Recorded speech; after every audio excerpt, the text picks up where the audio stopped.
Hmm. Mm-hmm.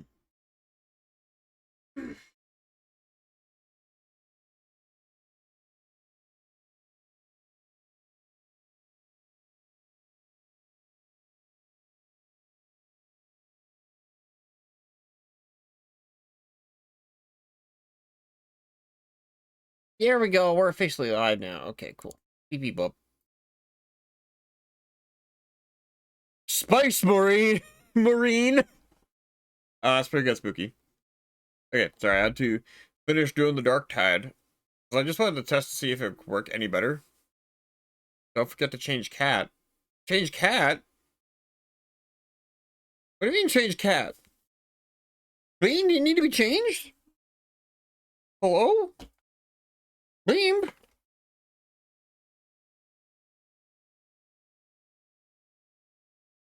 Oh, okay.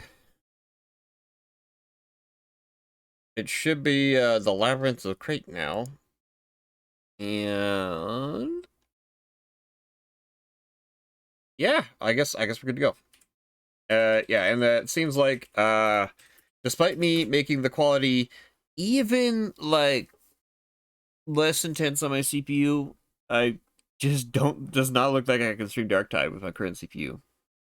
I need to upgrade it, and that cost me at least $300, which I don't have. Especially after fucking today.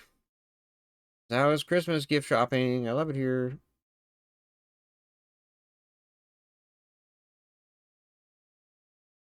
Aw, thanks, Blue.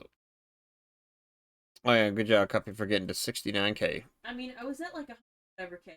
I went down to 60k. You're down to 69k.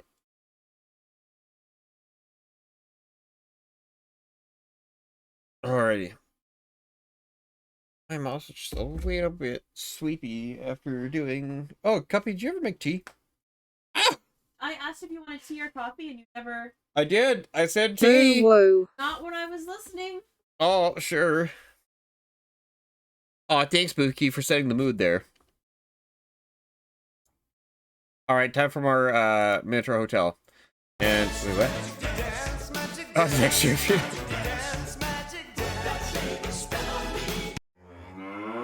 Whoa, the proper look, thank you. A new version of Minotaur Hotel is available. I will skip that update for now. Just because... I was having some funny things last stream, so we're just gonna proceed with caution. Because last stream we started having funny hee hee ha ha. Fixes the bugs? Does it for real fix the bugs? Fuck. You sent him my bugs? Venny. Oh, thank you. You're too kind. Venny sent the dev my bugs. Hopefully. Oh, okay.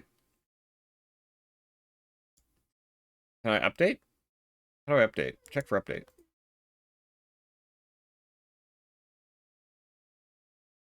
Bad new version of Minotaur Hotel. What does that mean? So Magic Dance is probably just going to have announced that in chat. Oh, thanks, Serafina. I can't remember. Did we do the top or the bottom one? Was it the bottom one? The top one? Try the bottom one. Did it work?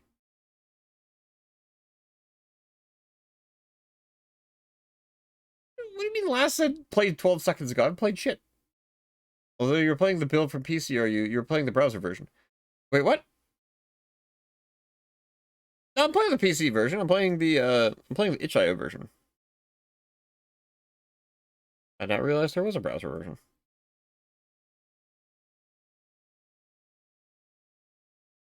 Oh yeah, if anybody here is new to the club, this game has adult themes. There's no jumping on bed in this game, but like, you know, In your version of this. in my version of this game anyways. Okay, hopefully it works fine then. Yeah, Blue, yeah. Anyways, I'm gonna continue from this save. God, we have Pay here who's a paycock. We have Storm here who's a Minotaur. Yeah, adult themes, Blue, you better head off. Yeah, who you heading off to, Blue? Who you giving head to? Has this game gone through a name change from a few weeks ago?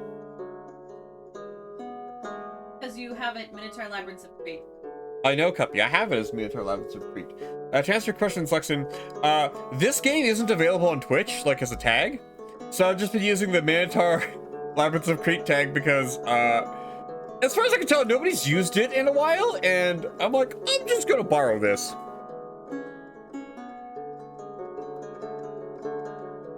Anyways, where we last left off, we had Storm and P. Oh. Where we last left off, we had shit like this. Oh, what's up, Seraphina? What's going down? Damn it. Something about Minotaur. Oh, okay. Hang on, we're gonna close this for a second. Update. Yeah, update it. We're gonna try updating the game first. Heading off or giving head. 6 of one, half a dozen of the other. Yeah.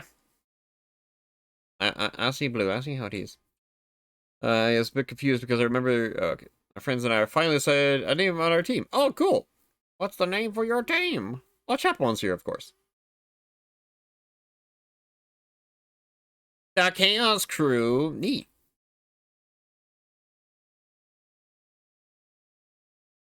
Well, that's great, Seraphina.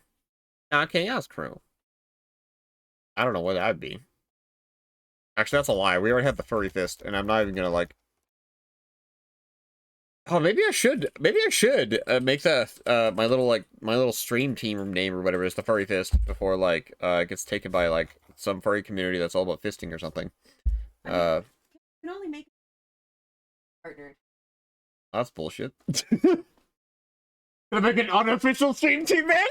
Yeah, you just won't have a stream team name, like, or thing. Oh, that's lame. Yeah. Mods can pin messages? Yeah, that's a thing, Blue. I don't know how or why I could, how would that be effective, but yeah, that's a thing you can do. I mean, I pin the rules. You pin the rules. That sounds like a poor name choice, to be honest. What? What are you talking about? The Furry Fish is a great name choice, Venny. Also, now I have 5 million versions of the game. I'm assuming the top one is the one that I want?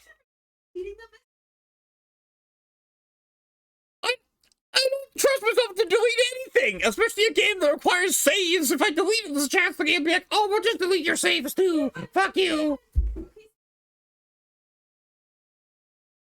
I have arrived on time to take good things. They also could do shoutouts. Okay.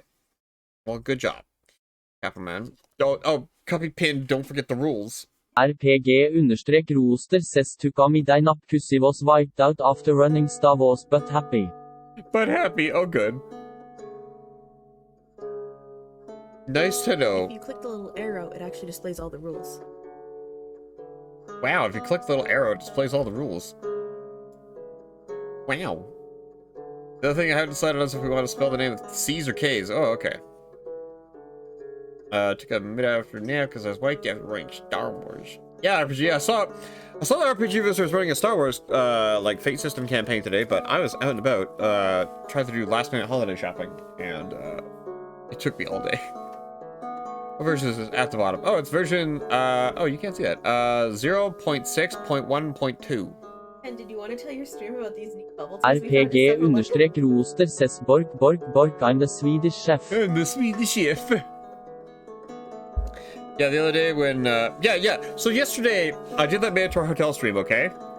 And I got home, or I did the stream, went out to the Magic the Gathering event for Friday Night Magic, did a draft tournament. My draft deck ended up just being cow, because I'm not a great Magic player. It should be 6.2.1. Yeah, not 6.12. Ah! Okay, cool. My Magic theme ended up being cow because one of the first packs that spoke to me it contained this card. Penegrin Strongbull. Let me just fucking... I can. Ooh. It's a cow. You get it? It's a cow. So naturally I was like, I gotta make a deck about this cow. And, to be honest, it's a good cow. It costs 3. He's got some titties going. He's got the armpit showing for the people that are into that. You can pay 1, sack an artifact, he gets +1/+1, and deals 1 damage to each opponent, which is pretty banging. He's very strong. He's a very strong cow, and I managed to grab 3 of these guys, and then 1 different cow. The other cow on the set, I think it was called, fuck, I can't remember, actually. Give me 1 second. Oh, I'll be right back. Oh, woo!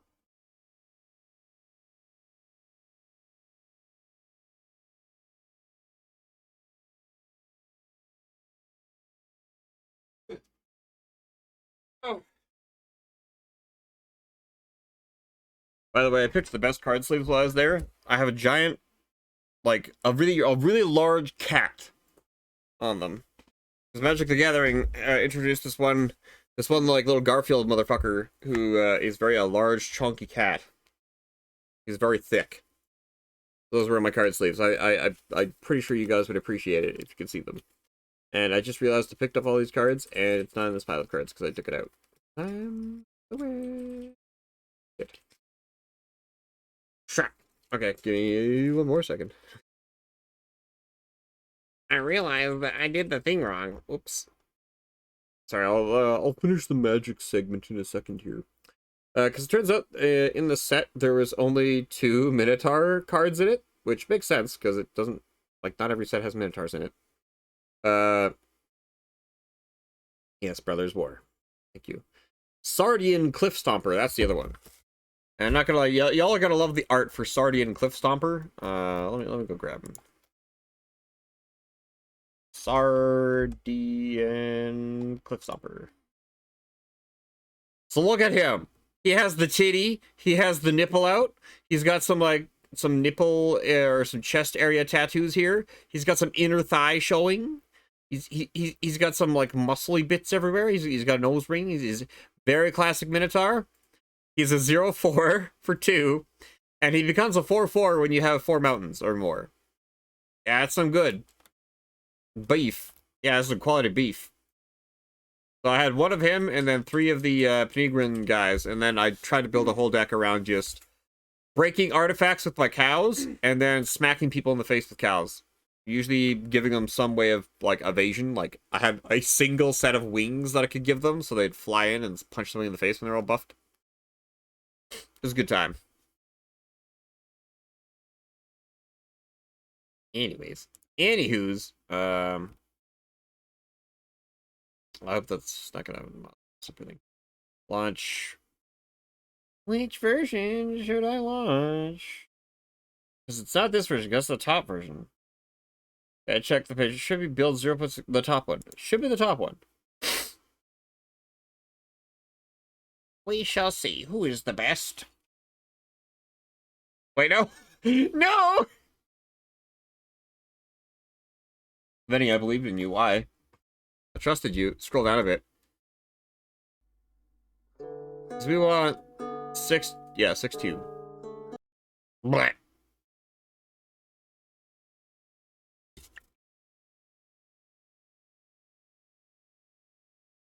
That's...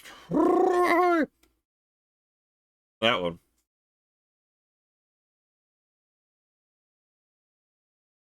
Oh yeah, sorry. After the draft tournament, I didn't win a whole lot. I had lots of close games, and honestly, if I was a little bit smarter, I probably could have beaten it. But I was running on 0 food because I had had breakfast yesterday, did all the streaming, did all the magicking, and then when I finally got home at midnight, actually it's closer to 1 a.m. I got home after midnight.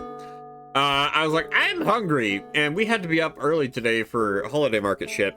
So we went to the 7-Eleven and bought like a mini pizza and a bunch of other shit that we could throw in the air fryer, and then ate that, and then I finally went to bed at like 1:30, or sorry, like 2:30 in the morning. It was quite a busy fucking day yesterday. Yes, it's I got 0621. That's the one we want, correct? This is the non-borked one. But you had fun. I did have fun. I had a lot of fun, despite my deck honestly not doing that great. I did manage to kill some people, which was like, I won some rounds. I didn't win any games, but I won a couple of rounds. Which made me feel less bad about myself, because I thought I was losing all the time, but no, I at least kept, like, tying things up and making it so we'd have to do a third game. RPG_roster says non-borked. I really object to this being Scandinavian. Being non-borked, I really object to this being Scandinavian. Yeah, and you better believe I was the one weird person at the table that was just like, cows! And everybody's just like, right, I'm gonna play my Mishra's Berserker for 3, and then smack you in the face with him, and then sack you, and like do this other shit, and I'm like, but the cow! Because I'm simple. I couldn't think of a great strategy for anything, especially with the crap that I was pulling, because this is a draft tournament, you're getting random cards, essentially. And the cow is the only theme I could build around.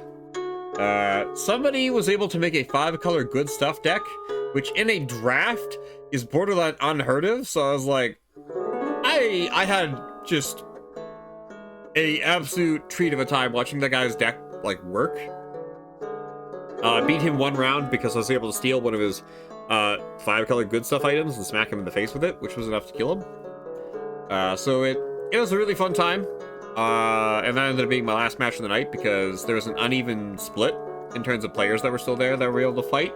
So I got a bye, which just means, you know, I get a free round, but that free round doesn't really count as a win. It just counts as, like, you know, I get to sit around. And the tournament organizer's like, yeah, so because of that, this doesn't count as a win, so you're done for the night, but you didn't lose another match, so there you go. And I'm like, oh, cool. Might have to start the Hinterlands 3 from the start. From the start? Why? Ah! Okay. Can I ignore it?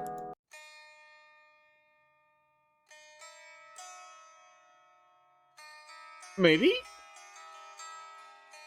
I sing of starry-eyed Asterion, air of day and night, sea and earth, whose story I witnessed and now the muses sing. Nope, abort. Oh, okay, fine.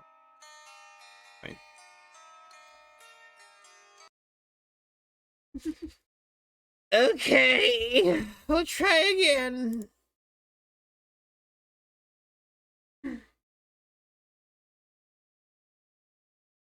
Womp.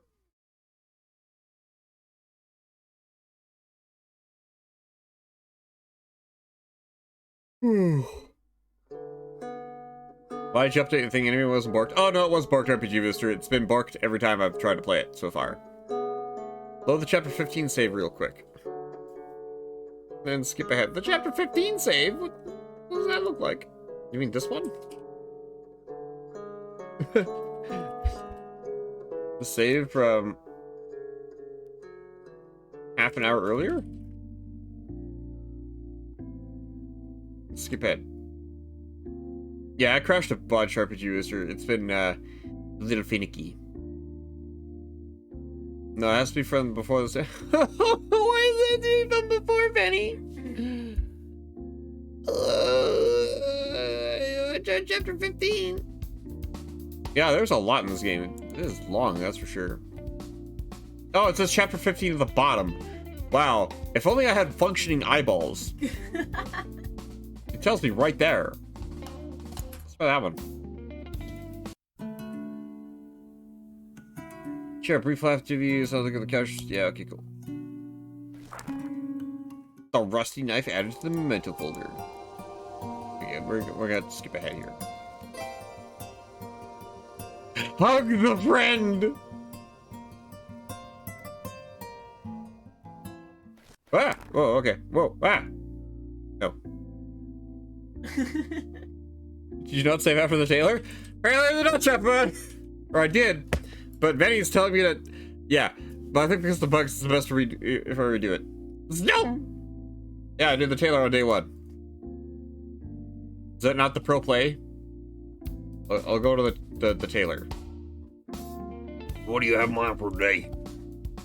So, Aaron, I recall hearing about a tailor near the town hall, so I was thinking we'd go there and get some nice clothes. Oh, things like that, yeah. Yeah, he's moving. Oh, hey, Freya, how's it going? consolation bits. Oh, thanks, RPG for the consolation bits. And this is Freya Tail. She's a real cool rat girl streamer that I really enjoy watching. She's a pretty cool. Oh yeah, she's streaming Blood West right now, which is another game I have to check out because it sounds good. Also, Freya has a real pretty voice, so like go follow Freya. She's also a cute rat girl. And I think we pinned it down today. Ever since I watched that movie in my childhood, Flushed Away, it makes sense that rats should all have a British accent, apparently.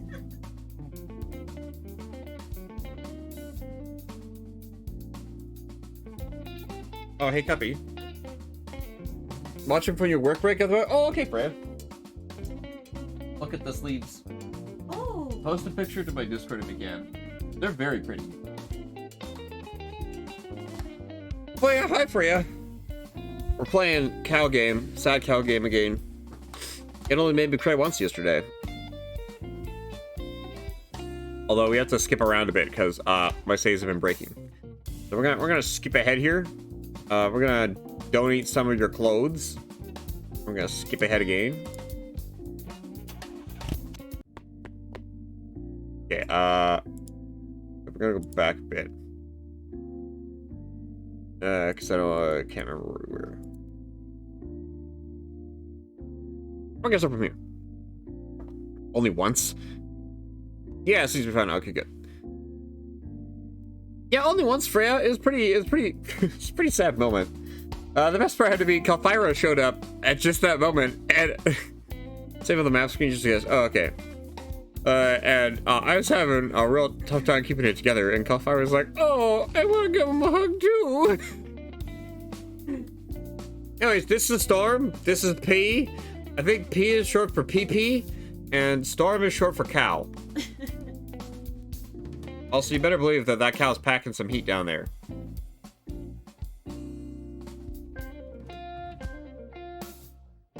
Morning. You're doing okay? Yeah, why wouldn't I? Well, I seem kind of restless just now, and, I don't mean to pry, but I feel bad seeing you sleep like this, sir. What do you mean? Well, there's only one bad thing you let me have it now, but now you're sleeping on that turkey you wouldn't share. I don't feel good about that. Ain't I supposed to be the one helping you here? Storm is short for my boyfriend. Oh, that's good. Okay, so I thought it was just my mint allergy, but I think I have a very light cold. I used another self-test, so it's not the thing. Oh, awesome.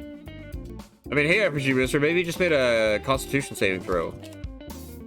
What's the DC for surviving for resisting COVID? I need some help. Oh, it's Chickens. Hello. Hey, Cuppy. You want to give me a shot? Yo, Cuppy, can you give me a shot and put a gummy in it? Yes. It's a gummy spider for reference. You two chickens.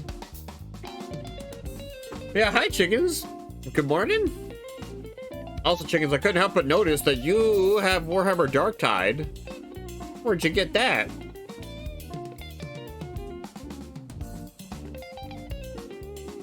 Also, Blue, I hope you don't mind, but I sent you a gnome. There's a little gnome that we saw today at the Christmas market, and it had like Australia themed stuff all over it. Heart gifted me. Oh, that's awesome, Chickens. I guess they beat me to it. But no. You know what that immortalization? Immortalized? You don't want immortalized. Oh, Storm is short for my boyfriend. Also, if you're in my Discord, you have to see, I'm about to share a very cursed looking image of something that was available to buy at this holiday market. And it was so cursed, okay? 30 and flirty, Blue? Okay. That makes sense. Hang on a second, where's... well, I'll throw this in memes, wherever the fuck the memes are. Just thought it was funny. Oh, that's funny. What am I doing about funny hee-hee-ha-has? And that is also very funny what you posted there, RPG Rooster. So, we're at this holiday market, okay? And I guess, oh... You might have missed the clue. I don't know. So if you're the memes area of my Discord, you'll see one of the most cursed looking horses I've ever seen, okay? It's like, this should have been the Halloween horse, and the fact that it wasn't was honestly a travesty. It's a horse that has several horse faces on it, all over its body. This horse looks as if somebody like tried putting 5 different horses into one body, but only one got to actually have legs. The rest are all just stuck beneath the skin, throbbing and wanting to break free. Ah, yeah. And naturally, I'm fucking losing my shit at this. And the star owner's like, "Oh, hello there, Sonny. You just sitting the pony." And I'm like, "Ha, no, I just think it's very funny." Oh, hi, Cuppy. Cuppy, the way you shoved that bottle in my face is a little, interesting.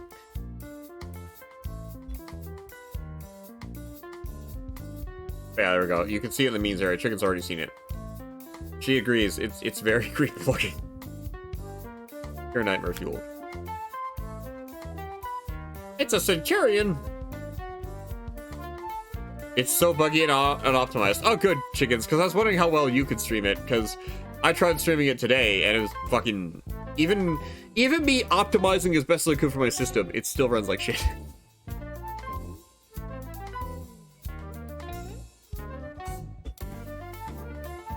Yeah, it is so cursed.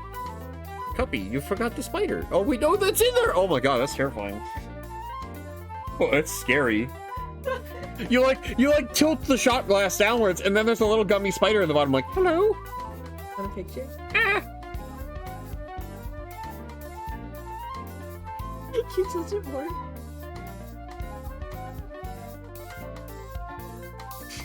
There you go.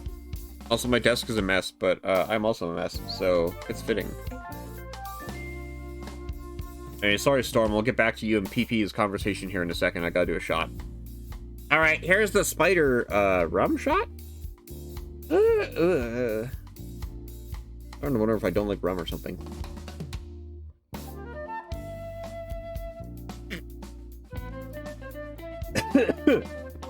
Ugh. I kissed the spider on the way down. Ew.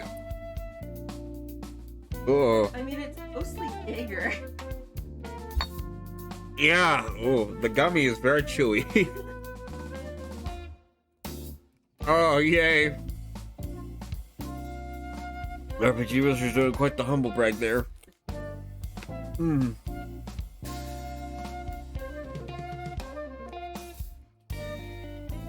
Then you more than 3. Oh, God. You gotta try and get me all drunk during this Minotaur Hotel stream? You can get me smushed. You can get me mooshed.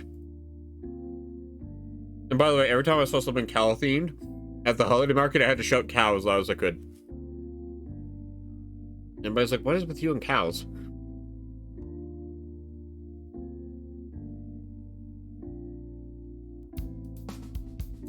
Oh, especially about a gummy every time. Yeah, Cuppy and her 69k.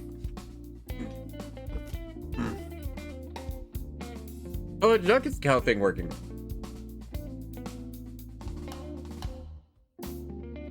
Cuppy, do you want to make it so every time we say cow in chat, a cow comes on screen? Okay.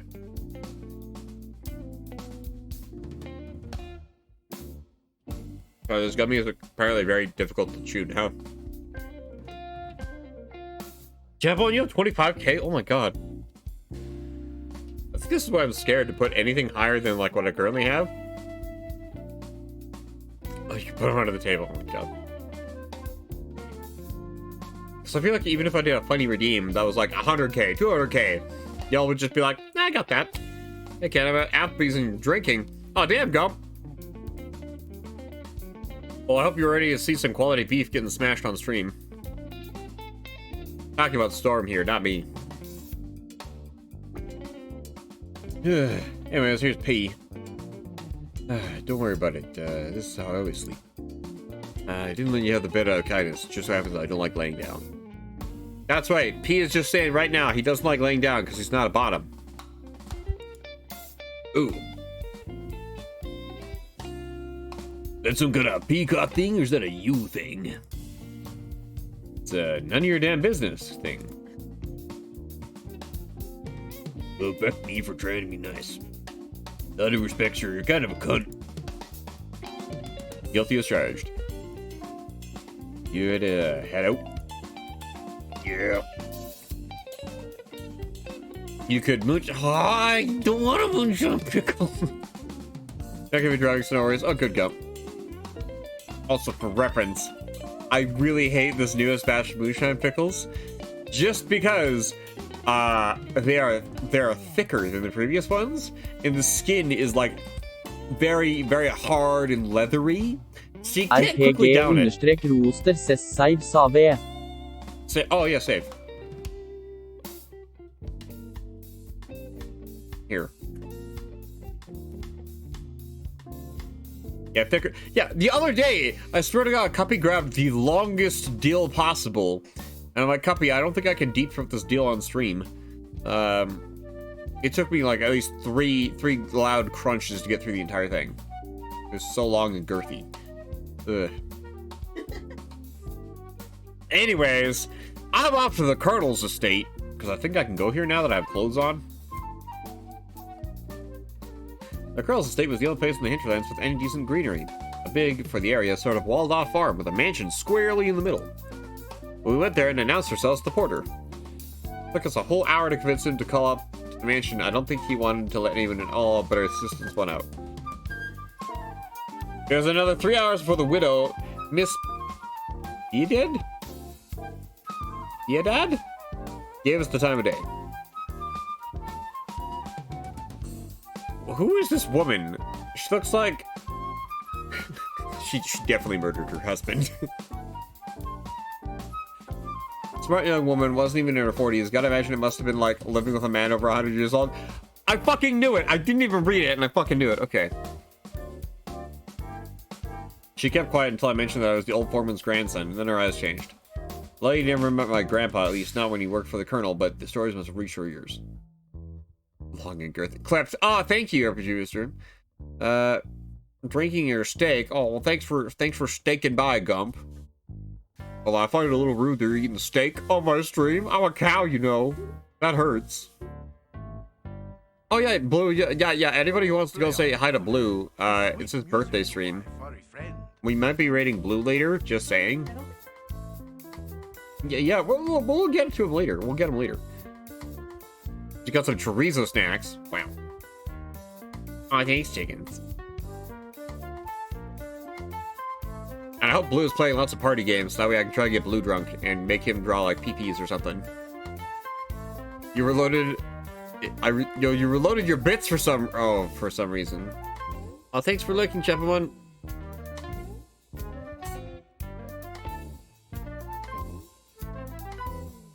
God damn, why does Storm have to have such a cute fucking face? Brought Storm and I into the mansion's office. Offered coffee, liquor, sweets. Storm smiled, almost nodded, but I coughed and reclined before he could do it. And your mother should not accept food from strangers. There's the usual chit-chat. How's the capital? Do we enjoy the drive down here? What was the weather like? But it all felt like this was being read from a list of mandatory topics. We answered with a handful of words, and she gave us her next polite question, all of us with a smile at the slightest inflection of her voice. After she asked how we were enjoying the Hinterlands, I answered with, not at all. We agreed to drop the masks and get down to business. Miss Piedad, I have a most sensitive matter to discuss, which I hope you can appreciate. I inherited my grandfather's unfinished business. I was informed that during the service to the colonel, there was a most regrettable incident involving the deaths of a local family. Storm is canonically the most handsome mythical. I mean...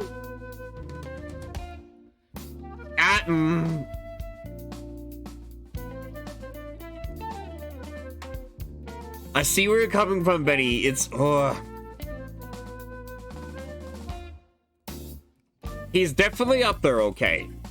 But I can think of a few others that I also really enjoy. It's not to like... You're not to like compete with this. You're not making it up? Uh-huh. And Storm just looks like you with a palette swap. I don't know what you're talking about. Like, Yeah, we are looking the same direction, and we both have our bellies out, just barely. That's funny. Kind of wish Kamoga was here, because then Kamoga could see this and realize the exact same thing. Kamoga, I think it's like Kamoga XL or something, on Twitter is the person who did this current PNG.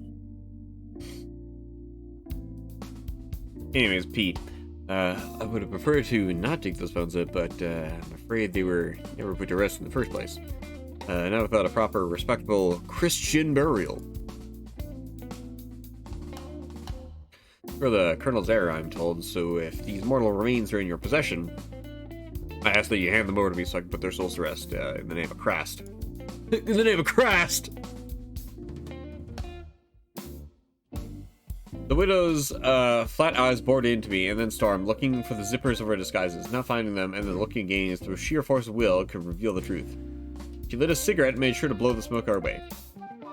I know what you're talking about. I've seen those bones myself. Frightful things, if one is to believe they were human, as it is said. She looked at the window to the arid landscape beyond her estate. You may have them. To be frank with you, I am a superstitious woman. Housing vengeful bones can only bring tragedy. Besides, it is the Christian thing to do. I don't know, I don't recall Christians burying bones out of goodwill. But anyways. She called a servant in and told him to retrieve the chest. While you are here, can I convince you to take your grandfather's prison kit? I allowed only a hint of steel into my voice. You require appease services? Darling, the Colonel's relatives have been most troublesome since his death. There's a disagreement on the matter of the inheritance, and I wish to secure both my position and my safety. Retrieve the chest trunk! They have thrown many baseless accusations my way. Smiled. The lines on her face made her bile bubble up in my throat. Many watchful lines as possible. My late husband said much about your family's talent in that regard. The best farmer in the world's ever seen, for his words. I can pay you well, better than any job in the city ever could. I'm grateful for your offer, Miss P-Dad, but not often our talents are so appreciated. Sadly, I must decline, for I have arrangements overseas that I cannot abandon. Academic matters, you see. A pity. My late husband, as old-fashioned as he was, never could recognize your grandfather's real worth. Then looked up to Storm. I put a hand on his knee before he could get any ideas. He may look like family, but he is not a P. He doesn't have what you're looking for. Such a pity. Went quiet, and I did until the and so did I until the chest was carted in. I held my breath and opened it. What I found inside were broken, smashed, crushed bits of bone, every last smidgen of marrow sucked clean. What the fuck? What did your grandpa do here? What had been left intact was covered in teeth marks. What the fuck? As for the skulls, all of them have been cracked open like pumpkins. Even then, however, I could piece them together enough to see how truly non-human they were. This is it. Thank you, Miss P, Dad. She stubbed her cigarette out in the ashtray, breathing out through her yellowed teeth. Before you go, a word of advice. You should not tarry too long in the hinterland. Things have become quite tense since my husband's passing. Is that a threat? Earnest advice. I can give you that much, seeing how professional you are. That's why I like hiring people from the capital. You get straight to the point, no bullshitting about. It's funny because there's a cow here.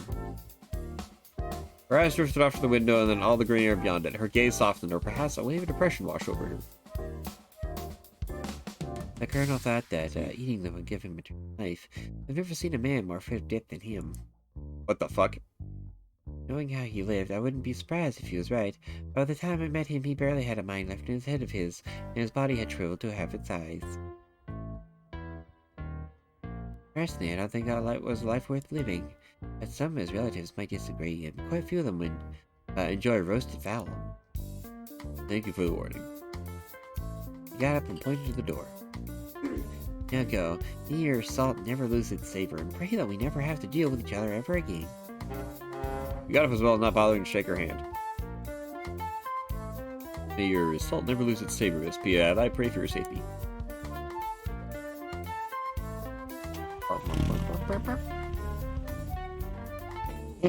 Storm's fucking face. Yeah, so when P is sitting in the car, his tail is just not there. It is somewhere in the back seat. Once more, we drove around, this time following my grandpa's notes. Went to off-road often. When it got all bumpy, Storm rolled a blanket I kept in the back seat around his horn so they wouldn't gouge the car's ceiling every time he bounced up and down. That's funny. And very considerate of him. It retracts? Oh, his tail? Maybe.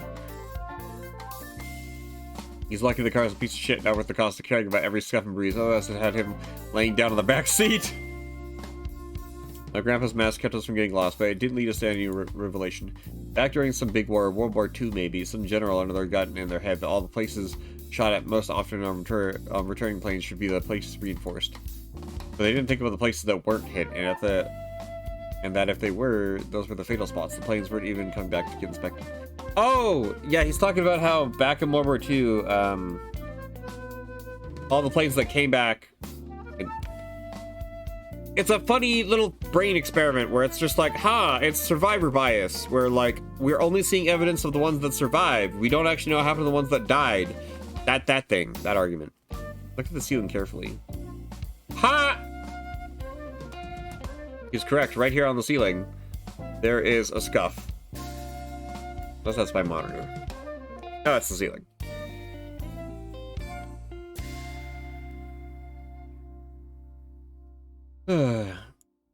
So all the blank spots on Grandpa's maps were the missteps and missed opportunities where they kept him from dying on that hellhole. On our way back in town, we saw a car parked on the road shoulder with the hood pulled up. There were 3 people, 2 men, 1 woman, sitting on the ground and leaning against the bumpers that washed us past. The fuck? I had no motion to pull over. We left them behind. The kid couldn't keep quiet about it. Yeah, I think they'll be alright. Doesn't matter, they're probably robbers hoping to score a new car to dismantle for scrap. If we stop, we might even get killed. How do you know that? Back when I was on the force, that's all I'd ever hear about from the Hinterlands. Happens every other day. He let a very moo-like groan. You're a cop? Kids, did he fancy himself a rebel? He wanted to test his mettle against the man. He looked unsure of himself, like he was the most humiliated just sitting next to me. I quit a while ago. Okay. Imagine getting arrested by a peacock. Why? Did you do something you regret, Storm? No, sir. And why is your voice 2 tones higher? A peacock! Oh, there you go. It makes so much sense now. You don't have to worry. As I said, I'm not an officer anymore. I don't care if you've broken the law.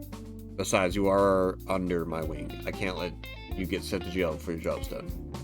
Oh, thanks, sir. You're welcome. Don't care, know what I did? No.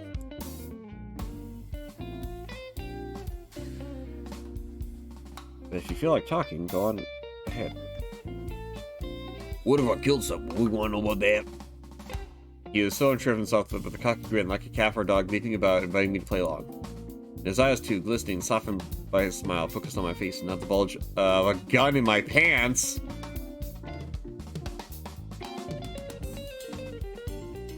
Excuse me, are you talking about an actual gun in your pants, or is this Luke again? Are the birds always horny in this game? I mean, birds are very horny in real life, apparently, so, I don't know. He's so cute. Oh yeah, he's got a little smile on right now. Well, his voice was a rumbling bass with a thick accent and sudden bouts of sharpness, like glass shards hidden beneath a beach of sand. There's still a hint of boyhood in it too. A man's voice changes when he kills and gets away with it. When you learn murder can be a good enough solution to your problems that leaves a stain behind. Oh my god. This reminded me of the TikTok I had the other day where somebody being like, doesn't everybody know at least one murderer? And I'm like, what the fuck? No. And then that same day, a coworker was driving me home, and this was a different coworker. And this was the first time in a while that they drove me home, and apparently they got some very unfortunate news where they found out recently that they may or may not be directly related to apparently one of Canada's most notorious murderers from the 80s. And I was like, oh shit, okay. Good to know. And yeah, he informed me of a lot of information that I was like, huh, okay. Starting to think that talking about murder around me with real life human beings is kind of weird. But okay. That was a trip. I'd heard plenty of that type of voice, both in my time on the forest and when I would visit the Hinterlands with my dad and my grandpa. I almost could have thanked God that storms still sounded bright as rain. You probably couldn't kill a fly, let alone another person. Now we're in a car alone together. Let me scare the crap out of you with murder talk. Exactly. Longest half-an-hour car ride of my life. If it wasn't for the thorns and who's, I guess pickpocket. But yeah, that seems more up your alley. What are you saying, I'm weak? Your eyes are too soft. If you were a killer, you'd be different. Ooh! Nanny! Okay, fine, I didn't kill no one. I joined the gang, I also stole some stuff. You're saying there's gangs in this hellhole. What kind did you join? It wasn't here. I tried living in the city for a while. Didn't work out though, so I came back. And what did you do in your time in that gang? Nothing. I didn't have the guts to go through their initiation. Good. And stealing? Food. No shit. What do you mean by that? You were fucking charmless, homeless, sleeping in a hole in the wall. No shit, you stole food. Who wouldn't in your position? All you ever stole just food to get by? Yeah. I don't know it ain't much, but it's enough that I always got nervous around cops. Feel like they'll figure it out anymore and come for me. Only if they don't have anything better to do. Stealing food to survive is insignificant, minimal harm, no such danger, little to no room for moral reproach, and whatever damage does cause is negligible.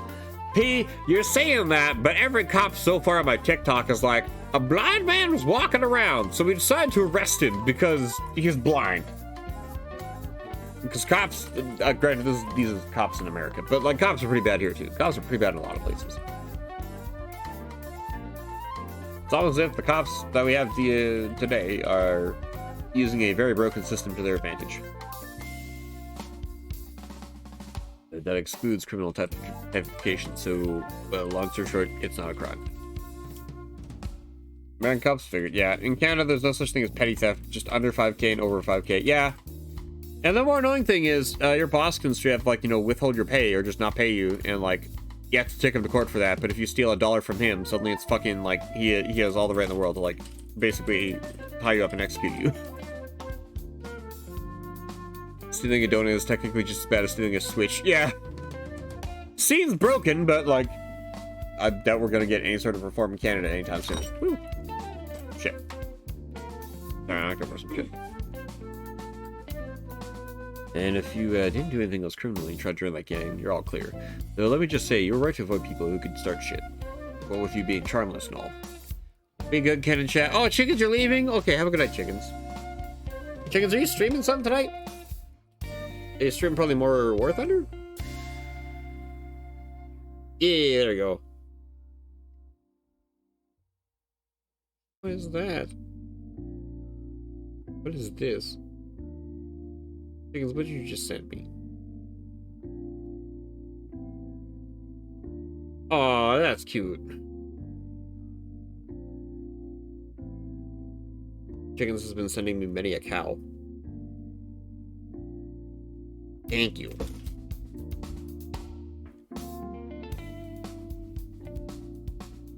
So you're telling me that I'm not a criminal? Yeah, hereby I cleanse you to wrongdoing, my son. Go and sin no more. I am. Thanks, boss. You're welcome. Excuse me.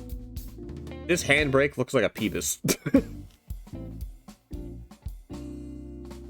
Saw escape from his throat, hitched, nearly straining as it seemed at the seams. He had a soft, dreamy kind of smile after all that. Had I really lifted that heavier weight from his shoulders? Perhaps he's even softer than I thought. Yeah, he's a cow! Cows are big softies, I don't know what you're talking about. You know, when I was a kid, I wanted to be a cop. Being a superhero, being a hero sounded nice. Thought people would like me more if I was one. Funny you should say that. People sure as shit don't like cops, and being one doesn't mean you're a hero. In fact... Never mind. Well, now that you have a charm, you could become one. I wouldn't recommend it, but it ain't impossible. Really think so? I was one, why can't you? Wow, I really can't I, now that I'm human? Now that people see you as human. Oh. Well, it's still good. Don't think I'll be becoming a cop, though. Gave up on that a long time ago. Don't think being a Minotaur goes well with being a good person. And all at once, starting deflated back into himself. I had to give the big ball of emotions a break. I reckon he had a lot of highs and lows built up to rock in between. Oh. Why do you say that? It's what legend says, sir. The Minotaur was hungry for human flesh, so they locked him up in the labyrinth. Ain't that right? Baby. Yeah, he's a baby. Yeah. But so what? Well, I'm just saying. Seems like I'm not meant to be the good guys all. Legend says a god killed many a great-great-grandfather or whatever, but you won't catch me getting my head smashed in with a rock. All just old stories. Sure, bad stuff tends to happen in cycles. People like us are just cursed like that, but we can avoid suffering the same fate. If you want to be a cop, there's nothing stopping you. I'm not saying you should, but you can. Sure, hell, once we get done with the Minotaur's hotel thing, if you really wanted, I could call a few old contacts, get you set up with the right track. It ain't easy becoming a cop, but with time and effort, you could do it. I don't know, it seems pretty easy if you ask me. Man, that's so... I can't believe it. I can become a cop. You can, not saying you should. I get the right, boss. Don't think I'll go down the road. Anyhow, nowadays I don't see that much appeal to it. It does feel good knowing I could if I wanted to. Wait, don't you need a high school degree? Yes. Oh, well, that sucks. You dropped out? Yeah, school's never kind to me. They made me wear corks on my horns. Took every ounce of willpower not to laugh at that.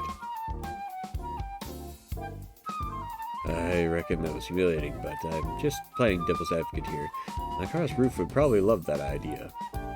Yet again, there are 2 scratches right there.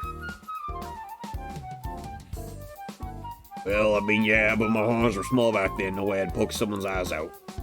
Anyway, I got sick of it and stopped going. Never stopped hearing about it at home. Mom would tear me a new one about it. Tear into me about it every fucking day. Shit, that's rough. I get it, though. I don't think I'd stayed in school either. It gets more scratches as the days goes by? Oh my god. But hey, you could get a degree now, thanks to Charm. Yeah, I could. You should. I might. You will. Okay, I'll do it. Good boy. Now, enough chatting. The hotel's not going to find itself. Ah, boss. Tom peered out the window with renewed vigor, examining every distant scaffold and bump. All of his newfound ambition for the future seemed to be funneled into our current job. See, you old bastard, positive reinforcement does work.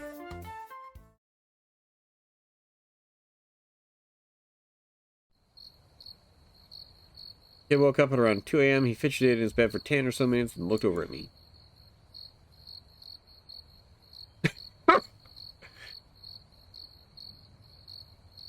Blink.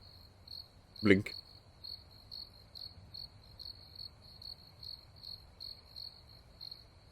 Why are you looking at P like that? Storm, why are you looking at PP like that? Storm, what are you thinking? What are you gonna do? He stared for at least 5 more minutes before deciding he definitely had to be asleep. Making sure my eyes were shut, I suppose. Like a cat, he laid a hoof on the floor, like a dancer. He grazed it forward so as to not make a sound. I watched him like a hawk in my own way. He wasn't going to get the upper hand on me, that was for damn sure.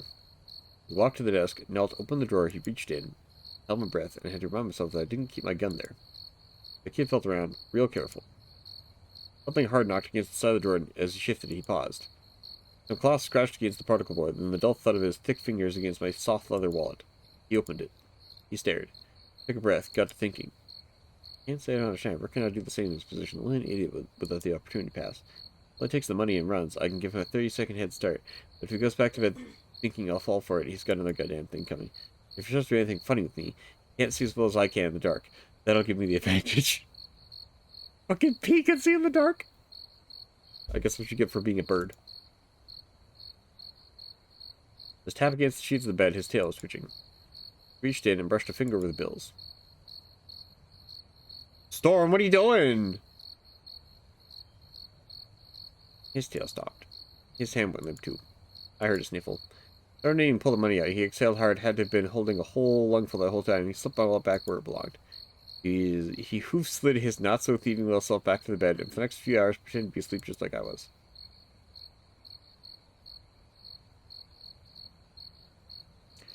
I don't think he noticed how much I was smiling. Is it odd to say I felt proud of him at that moment? Oh. Just as dawn broke, we got up and get ready for the day. Storm wouldn't even look at me. He was hunched over his plate, his eyes down all throughout breakfast. Before waking up, I decided not to talk about it, but with all the guilt reeking off him, I had no other choice. Sometimes people need punishment for their own peace of mind, might as well get it over with. Before we head out, I'd like to have a word with you. What is it? A streak of sunlight flashed from the window onto his face. The wetness in his eyes glittering like diamonds struck the words out of his mouth like an open palm. What could I have even said to him that I understood that he was proud he didn't steal my money? I was proud he'd do what he needed to survive. Crisp on crisp piled onto us. If you don't grab hold of life first, it won't even blink as it wrings your neck. And he should have run off with the money. The fact that he tried shows he's not an idiot, and that's something I can appreciate. Birds of a feather flock together, I suppose. But I can't tell him that. Boss. Sorry, I was lost in thoughts. Just felt the feathers at the back of my neck ruffling and itching, and ended up blurting out the first thing that came to mind. I like to believe that what makes us good is not what we want to do, but what we stop ourselves from doing. Or how we should hold ourselves back from doing what we shouldn't. We all want awful things sometimes, don't we? Because we might need them to survive. We want this or that, or sometimes we're just fucked up and stuff can give you a kind of high. You ever wanted something like that? Something that makes you feel like the worst person in the world? Pop out of nowhere. A fucked up idea, and it makes you feel sick, like a sick freak. Damn, P, what are you into? Maybe you feel like everything's going too good for you, and that can't be right, and it can't last for long. You do whatever you can to get caught and kicked out. You might as well, since it's going to happen anyway. You might, the wait is just unbearable. And this game deals with a lot of emotional shit. You ever felt that?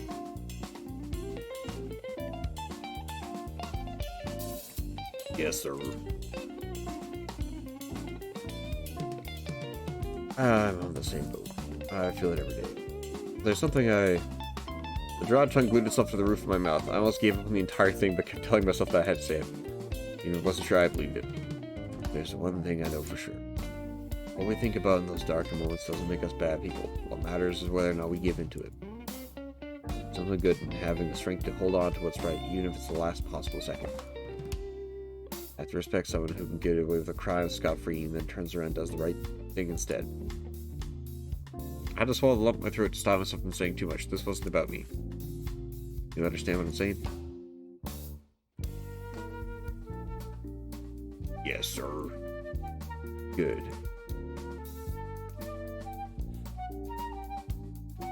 Thank you. Won't happen again, sir. You promise?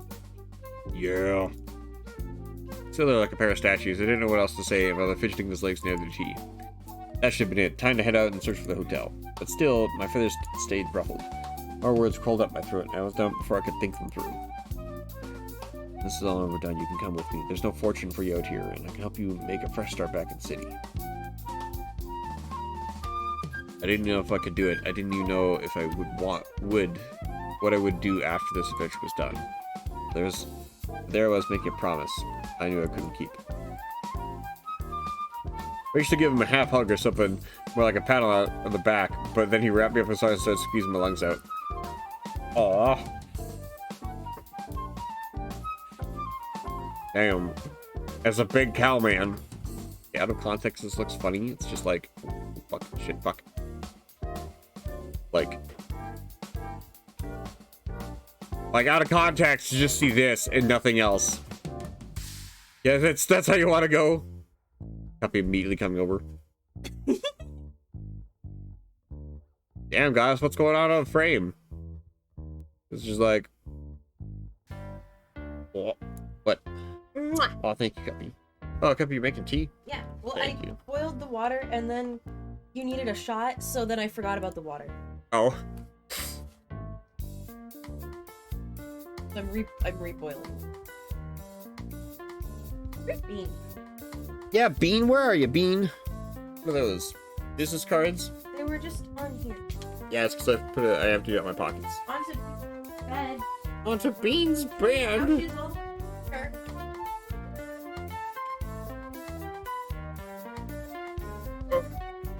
It's like I'm gonna quickly move my legs a bit. Oh. Oh. Yeah. Oh, it's a Bean. Oh, Bean. Hello, Bean. Oh, big stretchy. Ugh. I don't know if I've been playing for like an hour, but like, goddamn, I'm tired. Probably because I actually like left the house today. Oh, Bean. Little baby. She's just a little baby cat. Anyways. He lifted me off the ground, and if he ever fucking say anything, squished as I was, I could only breathe in his stench and wiggle my legs. What? It took a while, but when he calmed down, he let me go finally. Damn, P, you like his stench or something? Okay, enough horsing around. Let's head out and find the damn toad. Sure, let's go! Before I forget, there's one thing you should know. I don't sleep. At all. Oh, good to know. As we walked out to my car, I could stop asking myself why I promised to help him in the first place. Why does P never sleep? He does actually eat. Wait, P does sleep? Or P does, like, musky smells and whatnot? Is P a real musky boy? Is he in them smells? He likes the musk? Fucking knew it. It's because he's a bird. You see with that little, you see with that beak? He's got a little nose. No bean. Can't stand. Yeah, Bean? I mean, to be fair, my cat also apparently has a thing for smells too, so I'm not surprised. Yeah, she sniffs Ken's armpits. Yeah, Would you like a donut, Ken? I'm good. Can I eat the donut? Yes. Do you want me to save you a donut? No. Okay. Bean, you can't have the donut. You can't have the donut, Bean. Your friends' cats do that? You get that too? Oh, okay. Bean. Yeah, Bean's favorite activity when I'm getting all called up into bed is to headbutt her face directly into my armpit and sniff my armpit. And I'm like, thanks, Bean. You're a weird cat. Nah, she just headbutts my boob. Yeah. To be fair, I guess everybody's cat has their own kinks. This is not right, Bean. You're just that kinky little catto. Yeah, you're welcome. It's super weird, yeah.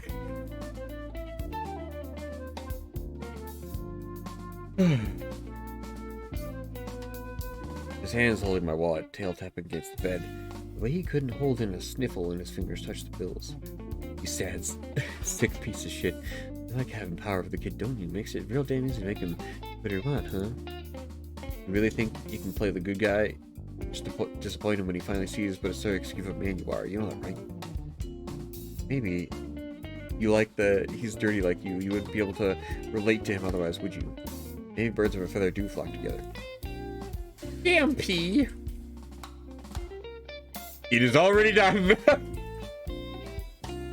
Alright, bye, P. At least he'd be more motivated after that little pep talk, and that was the reason enough for me to do it. Might help us reach the hotel. Yeah, P really beat himself up. Plus, as long as he believed that promise, he wouldn't try to pull anything else like that. We'd both be safe for it. I told myself that's all it was. That had to be it. But the further I drove from the inn, the less sure I became.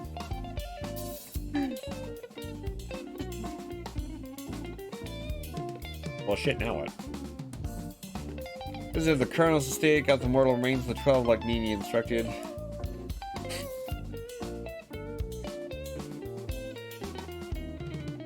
I'm not fully convinced. Okay. Huh.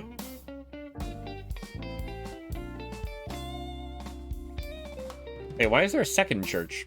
What happened to church number 1? Also, I'm realizing I should... Wait, why is there... Oh, auto saves and...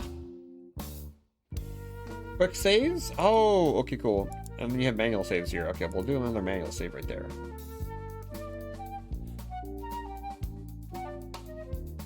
Oh yes, he has some massive intrusive thoughts. Oh, nice.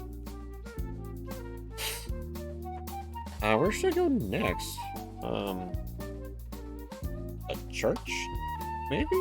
I don't fucking know. I don't know what I'm supposed to do. Let's go to the church. We took a trip to the only relatively clean place in town, the church. A modestly sized building which didn't have room inside for much more than the chapel, an office, and maybe a bathroom. Not exactly the most religious man, but but can be at least a little humbling to visit church for a while. Oh, wait, did I check to see what kind of crap I have on me right now? Blind ball. Oh, wait, no, these aren't the things I'm talking about.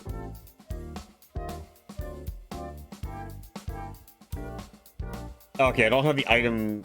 I don't think I have the mortal remains as an item, do I? No, I don't think I do. Okay. Holiness is no joke. Storm tagged along, as unimpressed with my selection of where to go as Shirley teenager. Who is this little nun? That said, the day didn't seem like it would be a very centering time at the chapel. I caught sight of a nun guiding a handful or so children inside for some kind of afternoon class. After counting heads, she got pensive. Spoke to another nun at the door and then went inside.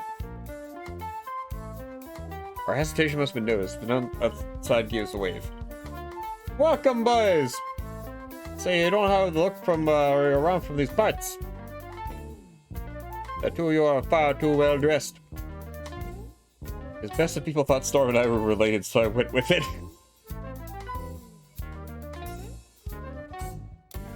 That's right. We're here for some family matters. We thought it'd be take some time and visit local church. Good to see the two of you have fresh eyes. That's just what I need. Sister Charity. Oh, yeah. All right. I love how it took me a while to realize that's what the name was. My streamer eyes strike again. I'm sorry. City boys would you have the kindness to listen to a poor nun's request? I just might if it doesn't involve bleeding my pockets for your church. No need to worry about that. I don't want any of your money. Don't really have any particular attachment to this chapel per se.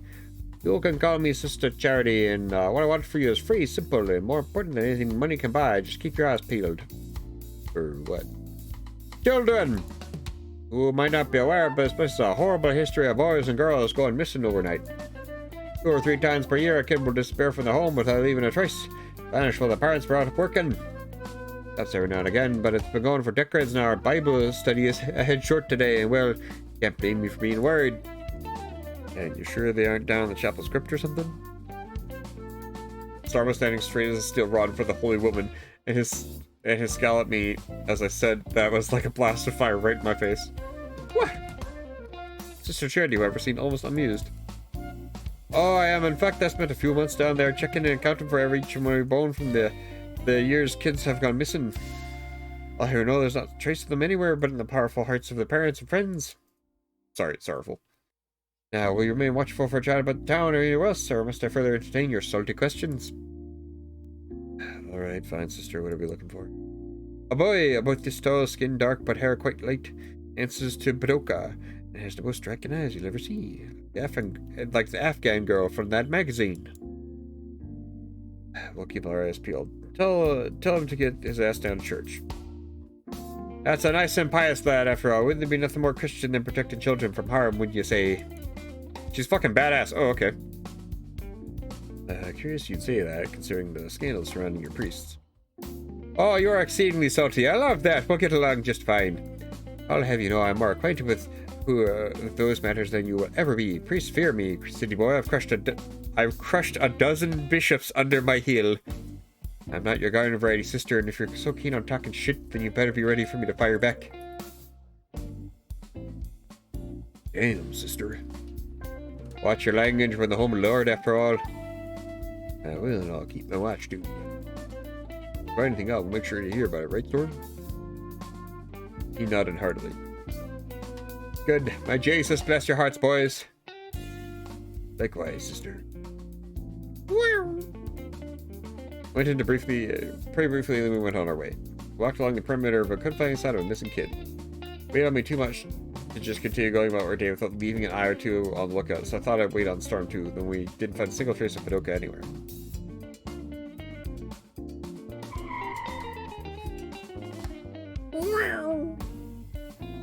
I parked the car on the road shoulder and turned off the engine. There's a cloud of yellow butterflies on the road, taller than 3 houses stacked together and thicker than the worst fog in the world. Impossible to follow any curve in the road, let alone see if there was a car coming from the other direction. Didn't plan on dying just yet, so waiting for it to pass is the only option. A horde of butterflies. Okay. Always happens around this time of year. The butterflies are having their breeding season. Horrible, disgusting, both. You don't like butterflies? Oh, they're just discount moths that only get in the way. I swear, every time I try performing a rite with butterflies nearby, it's gone to shit. Industry, let's go! Yeah, high fireside! What copy was that? Yeah, butterflies are just discount moths. Yeah, hi G or Fireside, how's it going? Is she okay? Hoppy's having a great time. This information has clearly rattled her just a bit. There is something in them that interferes with getting magical stuff to stick. So, Ellie Blake and I was thinking back to the ritual you to make my charm boss. Meaning to ask you something, or don't know if it's been nothing or that sort, but I thought it was worth a shot. Well then, shoot. You teach me some of your magic. That's a tricky question. First off, don't call it magic. I know some rites and mysteries, which as the name implies are meant to be secretive. Under most circumstances, I have to say no. You are my protege, and I've already extended some of my humanity to you. It does not allow me to teach you a couple things. Yeah, come to think of it, there is some stuff you brought. Wouldn't be anything flashy, though. Oh, so you can't teach me to throw fireballs?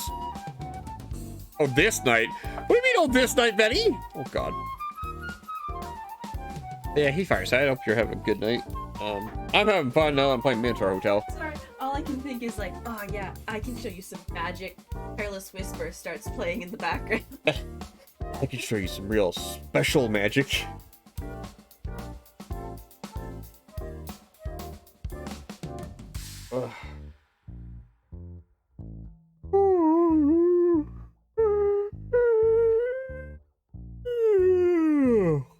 Okay. Sorry, big yawn. That idiot. These shrines alter people's minds in such a way that you and I can walk around like normal humans. You ought to be a glorified matchstick. Because it isn't flashy doesn't mean it's not worth learning. Besides, if you want to kill someone, a gun's quicker and just overall better. Don't have matchsticks, but I have a glow stick you might like. Oh, of course. Of course! I don't think anyone could do that, sorry. Plus, I specialize in more practical stuff, like different kinds of charm crafting and all that. On our way to the end, we'll stop by the market. We'll need some material. Animal entrails, flowers, human bones? Nah, more like bags of salt, beer, and paper clips. Hold that thought, I think we can make it through now. Ah, yes, my magic is powered by beer, salt, and paper clips. The paper clips part is really what gets me. Beep beep. Oh, hi, Cuppy. Is that a cup of tea? It's a cup of tea. Oh, Thank you. punch the mic.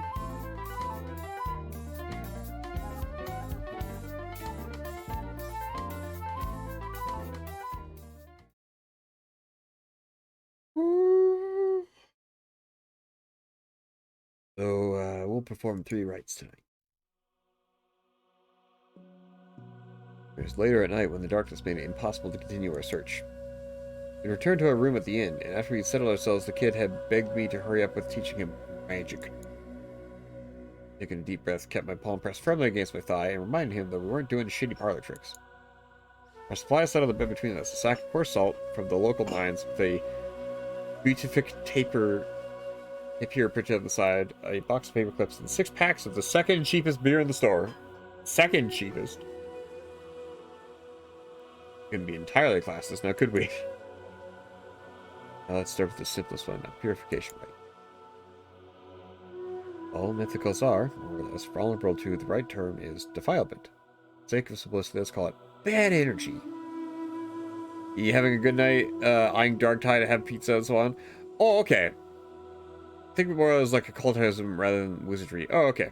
Yeah, Fireside, I tried playing some Dark Tide earlier, and even when I like crunched the specs of the game all the way down, I basically can't stream it. It's still too demanding and resource intensive of a game on my like outdated hardware. I'll have to I don't want to have to do a stream to raise money to get new hardware, but like at the same time I might need to do something in order to raise money for new hardware. Because like used hardware here right now is actually pretty good. If I want like a CPU or a GPU that does twice as much performance as I currently have, it'd only be like $300 for each. Yeah, I don't know if it's because the hardware is outdated or because the servers just aren't handling people. It's my hardware.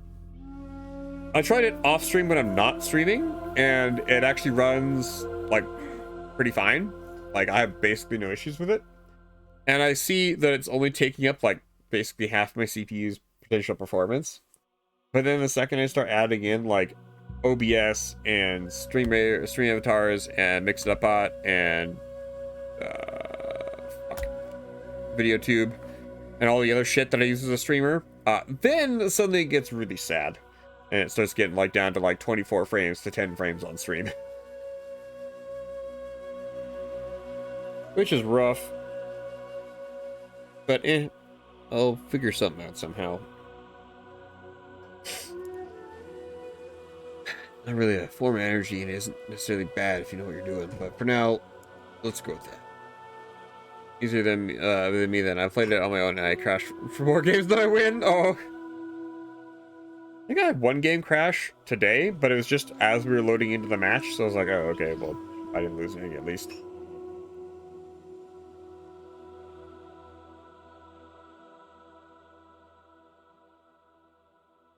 So, back to the topic. Anyone get bad energy coming into contact with impure things like blood, waste, sexual fluids, or that kind of filth? Excuse me? Mythicals apparently, like if they get some, you know, some funny hee hee ha ha fluids on them, they get bad energy. Yeah, I agree. I too would get bad energy if I end up with some accidental sexual fluids on me. Yeah, fluids.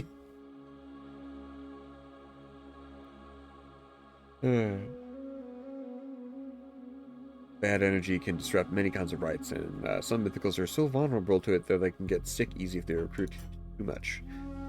Lucky for us, there are a number of ways to cleanse ourselves. A good long bath, lots of running water does the trick in most circumstances. But a quicker way for us feathery and furry mythicals is to use salt.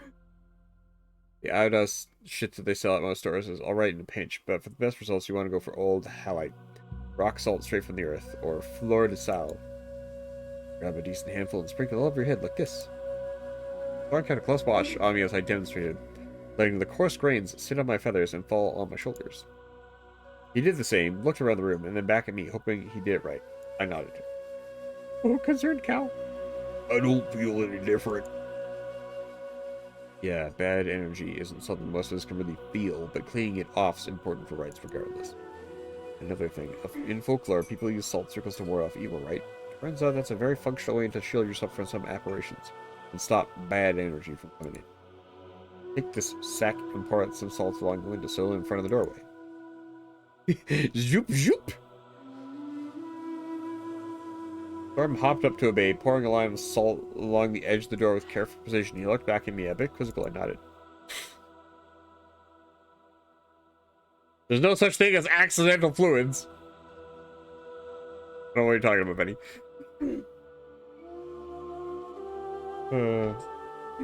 With yet more care, he poured a small strip of salt along the windowsill. Again, he looked back at me like a confused puppy waiting for approval. I nodded. They're so close together they could kiss. What now? What now? That's it. You just performed your first purification rite. Aren't you proud of yourself? New pin of shame. Oh, God. God damn it! Guppy is really loving these mod privileges.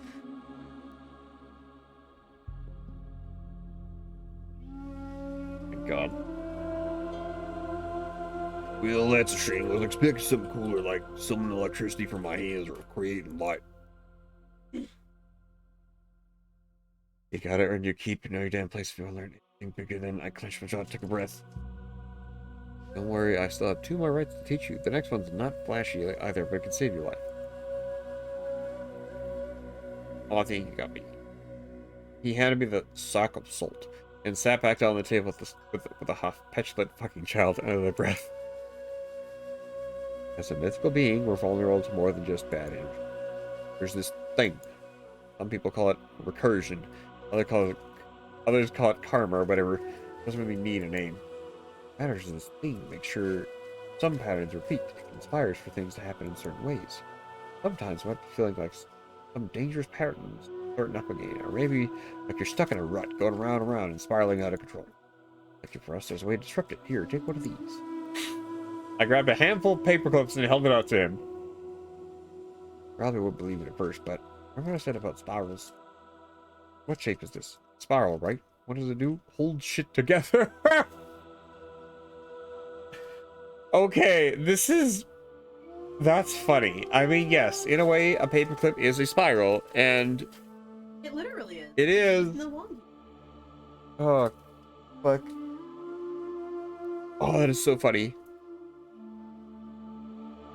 So, if you're ever in a situation where you feel like you're spiraling some dangerous thing that's happened before, take one of these and break it in your fingers. More pieces, the better. Then toss one over your left shoulder and don't look back. It has to be left, and you can't look where they fall. You're leaving the old pattern behind with this gesture, and it only sticks if you follow the right. Storm was clearly trying to not pout out of politeness. Wanna give you something to pout about, goddamn. Will you stop?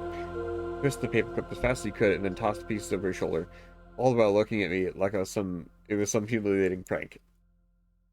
Fuck, this is so lame. Can you teach me any fun rights? Oh, you have no idea what I have in store for Oh you. boy, can't wait. I promise this will be the best one yet. You're gonna love it. This sounds like sexual innuendo in a way. With one hand, I pulled up some music on my phone. With the other, I pulled off 2 cans from the six-pack. How old are you again? 21. Here we go. Child. I tossed him his can and cracked mine open, then exhaled and shut my eyes together, my thoughts, waiting for him to ask a question or at least open his beer.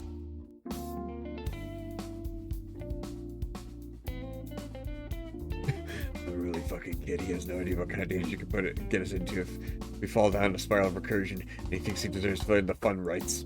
If I teach him anything special, he'll definitely just use it to steal my wallet for real. Hell, I've been going easy on him. If it was my dad, he was assassin like that, he'd learn real goddamn quick to keep his head down as much shit. 100% sure he would have let him drink if he wasn't. He wouldn't have let him drink if he was 21. Okay. They're in Brazil. I think the drinking age there is 18. Oh yeah, in Canada the drinking age is 18 as well. Yeah. Okay. That's a lie. Some places it's 19. Some places, yeah, Canada. Where we live, it's 18. Yeah, where we live it's 18, but other places in Canada like to have their own rules. They're all slightly different. Yeah, I don't get into it. Spain here is 18 as well. Oh, okay.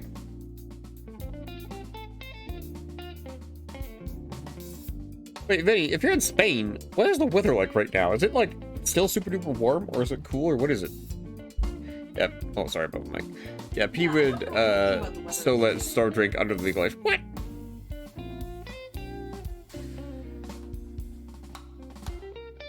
Pretty cold. Okay, good to know.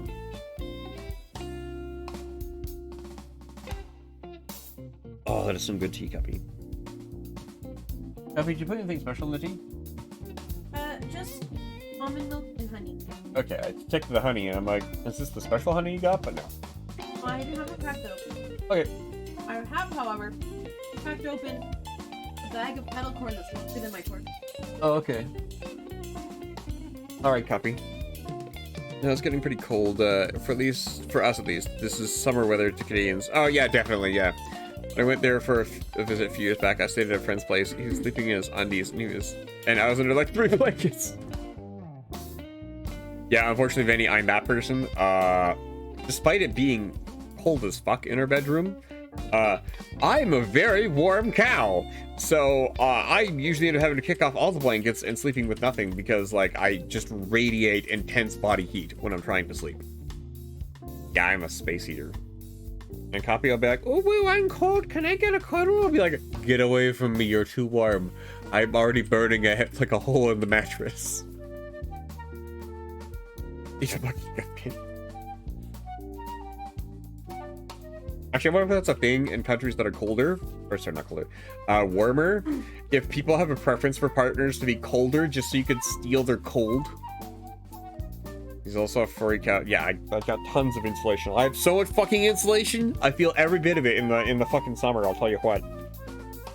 My entire body is like just covered. Anyways, back to the people that matter.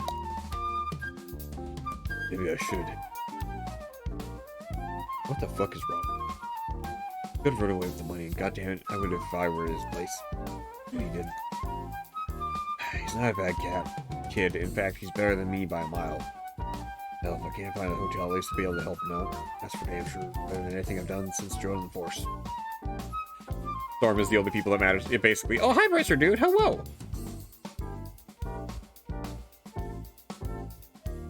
Bust, what are we doing? Shook away all the thoughts. What does it look like? We're having a beer, and while we do so, you and I are going to have a little talk about what being a mythical is like. Yeah, P? Is that even alright? Yep. You might not recall, but that charm of yours needs to be powered up a bit more, and we're doing that with some good old alcohol and talking. Best scene, okay. Gotta learn about people's, like, you know, funny hee-hee ha-ha moments or something. Thankfully, we only need a fire to craft a charm, we only need a fire to craft a charm, not to strengthen it. Storm stared down at his candy. His gauged ear flicked until he pacified it with a caress. Didn't realize that thing carries a piece of me. Doesn't he understand that I'm given even more of myself by doing this? That right was we performed to craft a charm. It's called Oath of Kinship. Plus, he pulls out his gun. He pulls out his peebus! Vinny. I mean, I guess they're both adults, so it's fine. This particular method of charm crafting is based on taking what piece of humanity we have in ourselves and honoring them. Raising them up so we may gain a place as kin of humanity, like family.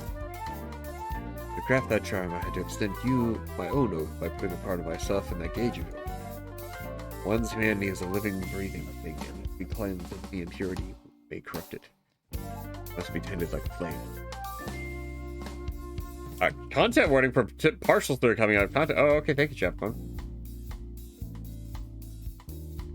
If I'm saying any funny hee-hee ha-ha words, I guess it'll be up to me. You should purify your gauge regularly. Alcohol or running water and soap once per day if possible. Salt purification 2 or 3 times a week. That seems like a pain in the ass if you ask me, but whatever. It's a good thing Storm doesn't have ADHD, otherwise he'd never remember that. In a very small town in the middle of God knows where in Brazil. Oh, okay. Yeah, I keep forgetting this. Yeah, this is in Brazil right now. This isn't where I think it is. I keep thinking this is in like some just forgotten part of America. I took a swing of my beer, and by talking, we will kindle it. Fabrication is high quality. Ensure its flame grows strong enough. A charm like what you've got there give you a perfect and indistinguishable disguise. Really common in Latino culture, sadly. Okay. Didn't have a lot to work with in terms of materials, but I know my way around these rights. I didn't want to mention it back then, but I am a trained occultist. Wait, so I'm not a fucking devil, and I didn't steal your soul. What I'm saying is that if you take good care of the charm for many years, one day it may get to that level. May even do better than a passport. why don't you use this kind of charm? I only see you with your passport. In truth, I had two of them, but they both stopped working. A charm like this can fizzle out when the right master dies, and, you know, I can't hear because of my group. Another thing that can kill it is if the right master starts hating you. Not just any kind of temporary anger, I'm talking about real burning hate. That charm stopped working long ago. But don't worry, I have no intention of dying anytime soon, and you may be a piece of shit, but I don't think I can hate you.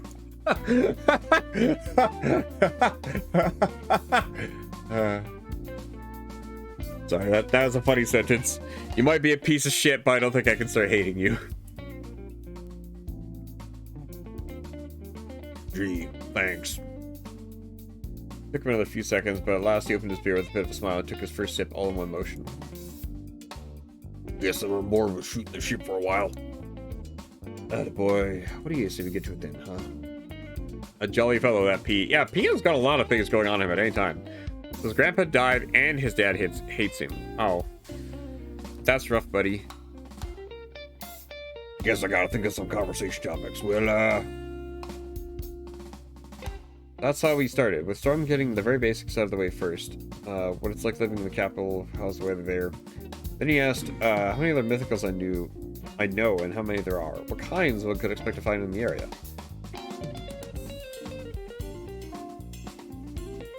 Excuse me. It didn't take too long for him to lose his shyness down to the real questions. like, if I'm in some... like, if I'm with someone in that way and say they put their hands on my horns, would they feel? I never put two and two together with the second chart and his father. You only just did? Oh, okay. Well, thanks for spelling it out for me, because I never would have figured that out. It's not for like another 50 hours.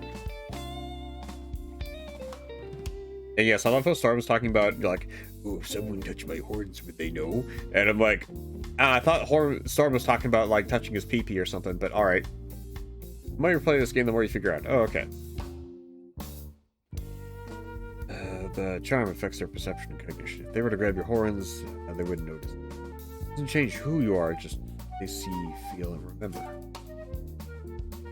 Both charms were made by his grandfather, but him saying one from each makes more sense. Yeah, that does make more sense. Same with the Dream Eater journal you got from Robert.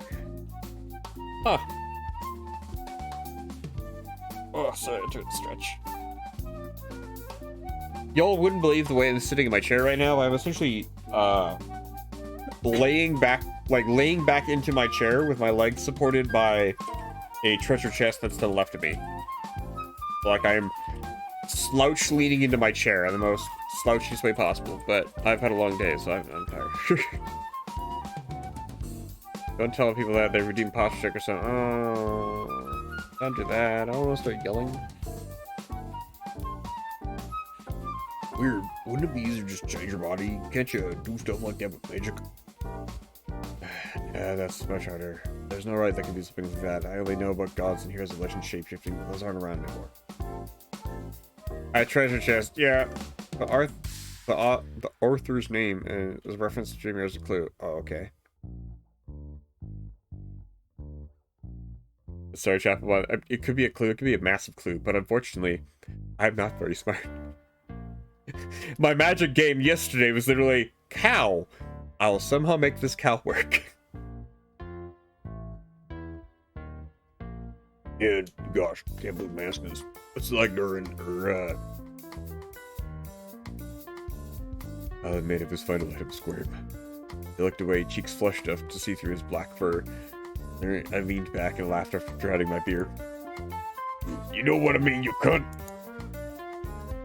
Sorry, I'm afraid I don't. You're just pretending to be stupid. Oh, you're calling your boss stupid now, kid, after went through all the trouble of pulling you out of that cave and teach you how to look human. No, sir. Sorry, sir. That's better. Now, like an adult, say what's on your mind. I just don't want to know what's like during our sex. Fuck it, I want a gif of just P laughing like that. This little bird mouth going like, huh? Yeah, P's is like, huh? Fucking what sounds does a bird make when they laugh? Because it killed me. Oh my god. Thanks for playing, to put a lot of these clues together. This game is a mystery that wants to solve through its text. Oh, okay. Yeah, P really did that. He was like, wee. Fireside, that's perfect. Thank you. Wee.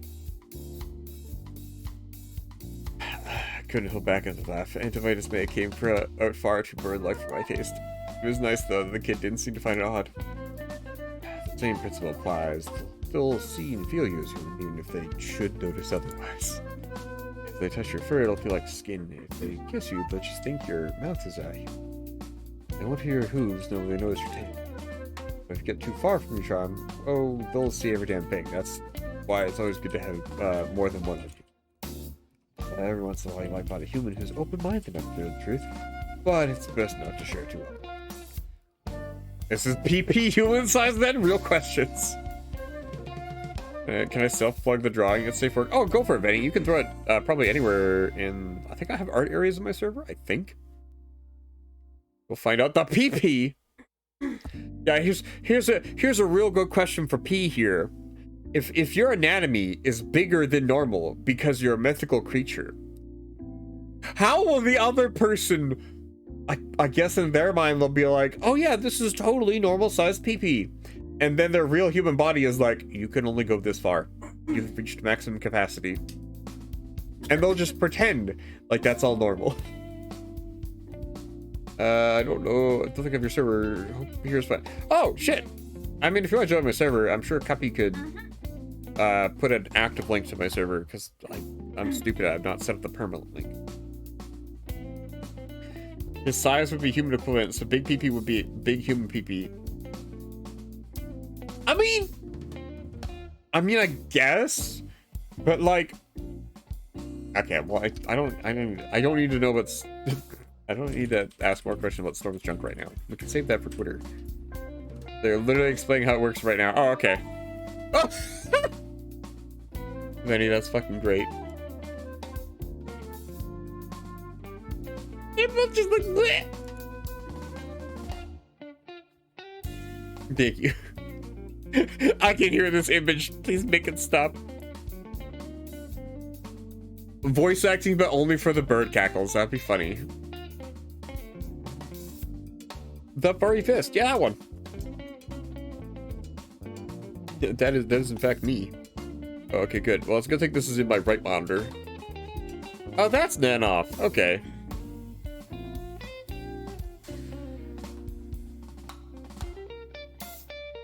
Benny, it's nice to see that I now know who Nanoff is, and I draw animal dads. And animal dad accessories. That's funny.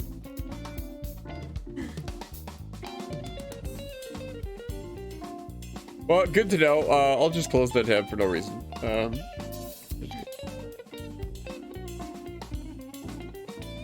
Click, click, click. There we go.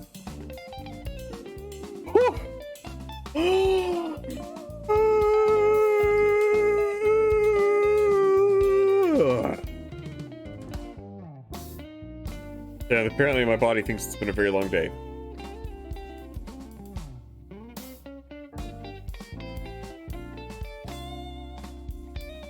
Also, can I just say, it does bring me quite a bit of joy now whenever, whoa. Whoa.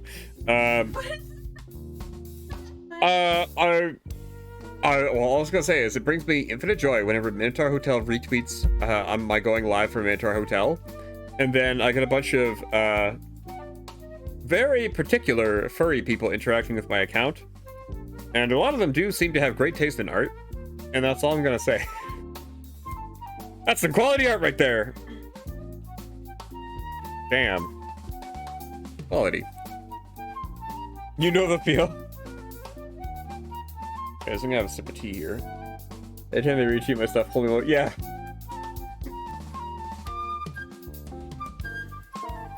Oh yeah, especially your stuff. You have very nice art. Never tease it, then it explodes. Oh boy. Anyways, back to the pee that that we all care about here. Oh, come on, get back here. There we go. So, as you can guess, dating a human can be difficult. If you're gay, it's a bit better.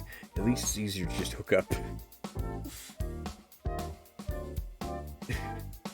Wow, Storm, you mean to tell me you're straight?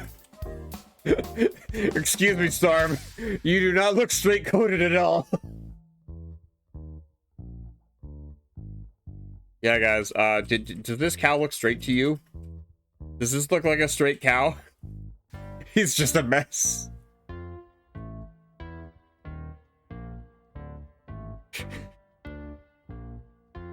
The cow comes out on his own terms. Yeah, like in the barn?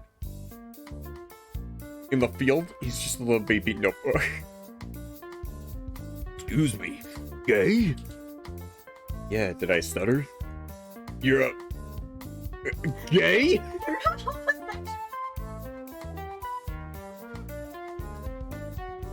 Guilty as charged. Got a problem?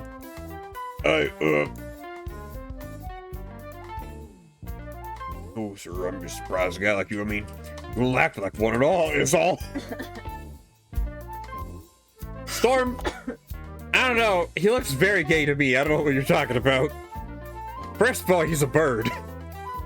Second of all, his name literally means pee-pee. Have you seen the mascara on this man's eyes? His eyeliner is on point. Storm, are you real for real? Yeah. P literally a homosexual here. He, like, Storm, do you see the way P is wearing his clothes? If he was a straight man, he'd be wearing a t-shirt and jeans. P is for penis.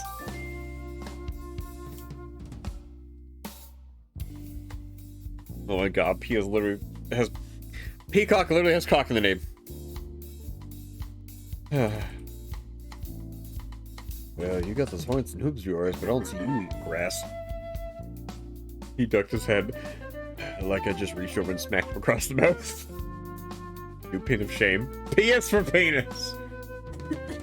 Fuck, this ability to pin comments is getting out of hand. Now there's two of them. Congrats, Chapo. What?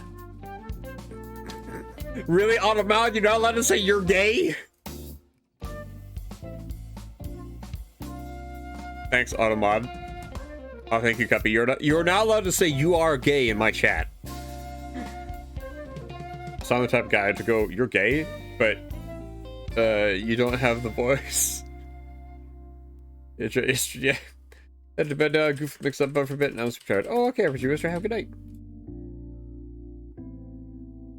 When I say you are gay married. Yeah, because he said that yesterday. Yeah, we're going to sleep RPG Booster. I guess dream of buff cow meds for no reason. And remember, P is for peacock. Nothing else. I'm sorry. God fucking damn me. Nah, I should apologize. Can't get the mood tonight. No, I just wasn't expecting to. I really don't have an issue with it, sir. If anything, I think being gay is cool. That's right, kids. Being gay is cool. Say no to drugs. Say yes to gay. Was it safe for drugs? Say no. RPG_roster Say no to says yes. P is for peacock. Oh, fuck. say yes to drugs. I can't. Guppy, I know what you're talking about, and I know it had pizza and drugs, and I can't remember what it was. P is for peacock. Best line ever. Yeah, I agree. Actually, oh fuck, can I wanna... Guppy, can you take a screenshot of this for me? RPG_roster says say yes 2 drugs say no 2 pizza. What, Guppy?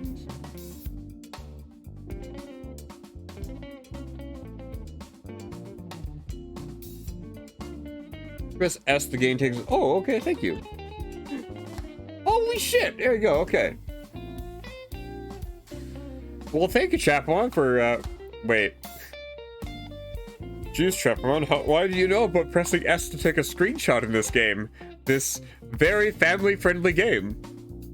Why are you taking screenshots in this game? Why is it built in, eh? Huh?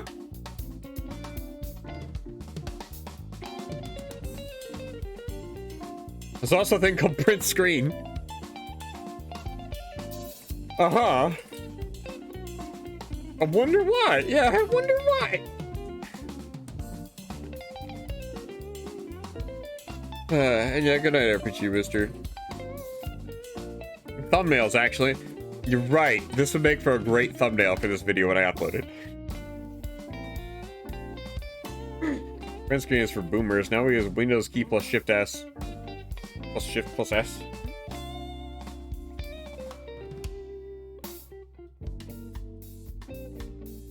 Oh shit.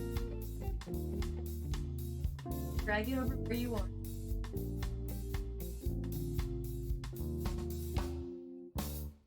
Now it's in your clipboard. And now it's on my clipboard, isn't it? That didn't break stream. Wait, that's weird. Hang on. Is Control Shift S, right? Yes. No, it's Windows key. Yeah, sorry. Windows key Shift F. I just heard the Shift F.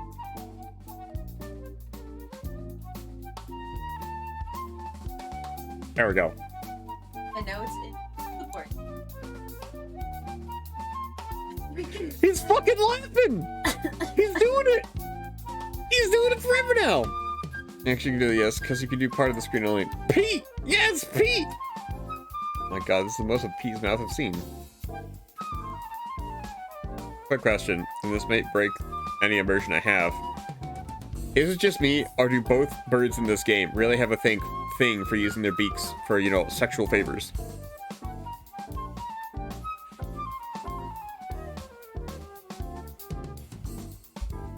Because I know that some people are really into that. And it's, yes, oh, okay. It's just one of those things I've never personally understood what is so tantalizing about a beak, but for the people that think it's the bee's knees, all the best for them, I guess. Anyway, so I'm gonna go back a second here. If anything, I think being gay is cool. Cool. Goddamn it, Storm, you're killing me here. Hey, it's true. Look, we don't got much around here, but I've seen some movies and the danger factor adds to the thrill. Oh, okay. P is more about kissing the more explicit stuff. Oh, okay. What kind of movie is there? Yeah. Turns out, Storm has just been watching a bunch of, like, Leather Daddy movies or something.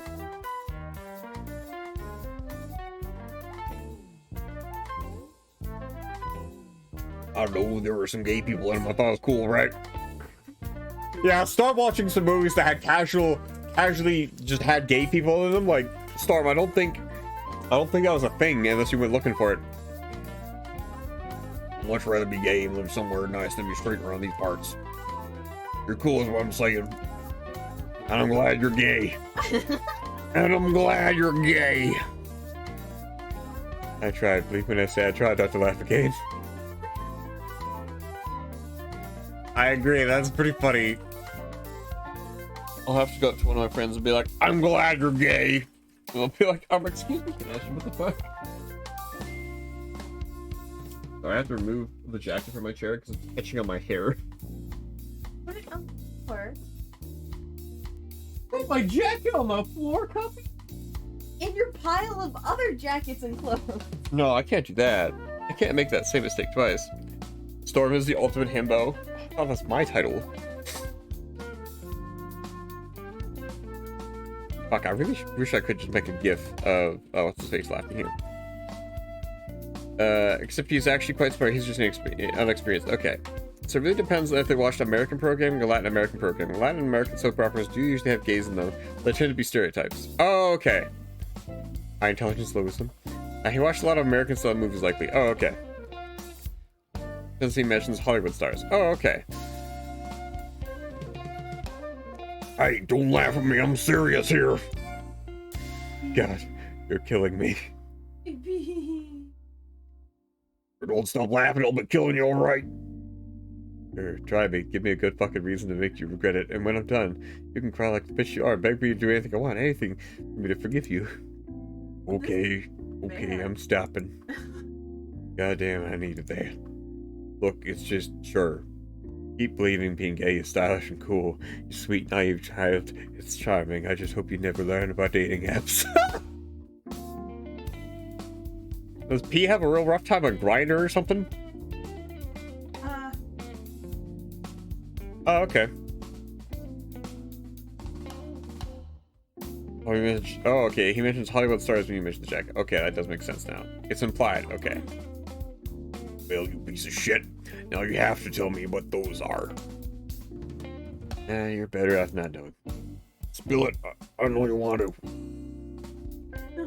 Okay, so nowadays you can just run a program on your phone to meet folks. Get a profile for yourself and you'll see everyone else around you who made one too. There's nearby, send messages and stuff. Gays use these to hook up. If you can host, live in a busy area, and know what you're doing, you can get someone to suck your dick in no time. You don't have the grinder. The kid always looked like he didn't believe me at first, but the longer he seemed to think about it, the bigger his grin became. I bet I could score a ton with those dating apps. At least now they look like human. Storm, you could score even more if you didn't look human, honestly. You would be a very, tantalizing product, that's for sure. I'm pretty sure there'd be like a bajillion people on Telegram that would like to, take their chances with whatever you got in your pants. Hey, same brain. Like 120%. Storm would probably be surprised. Storm would be horrified with with what fleshy things exist on Telegram. Yeah, maybe that's why he should stay out dating apps. Sure, after you lose a kilo or 12. P, come on. Excuse me, P. Storm is a very particular body type, one that I have just now recently, 20 bajillion years in my life now, like, it's taken me all the way until now in my life to realize that, like, I understand why people would like a male body that looks like this now. Only because the artist that I currently have here has done this PNG. I follow them on TikTok, and their art style has really made me go, oh, I understand these shapes and forms now, and like, this makes sense to me now. I get it. I get it. No, gays are in these apps, right? Yeah. Let's go for a bear specific app. Oh, okay, I guess, yeah.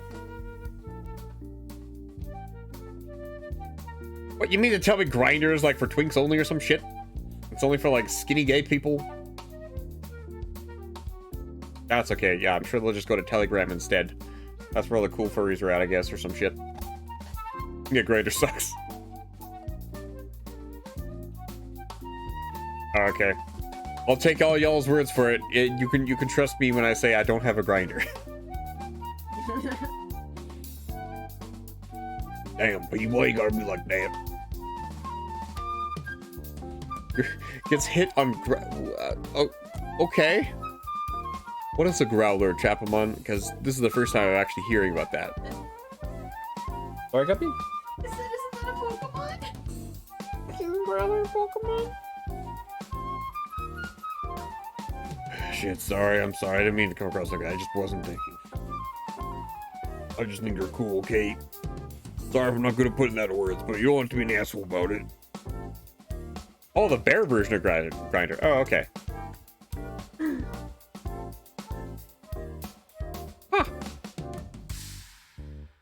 Good to know. I've learned a thing today. Thank you, Chef Juan. And Benny.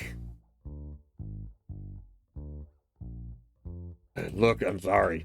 I was lying, okay? Just being a cunt for no reason because I'm fucked up in the head. You look great. Not even fat. You're just robust, and guys love that. You're big in all the right places.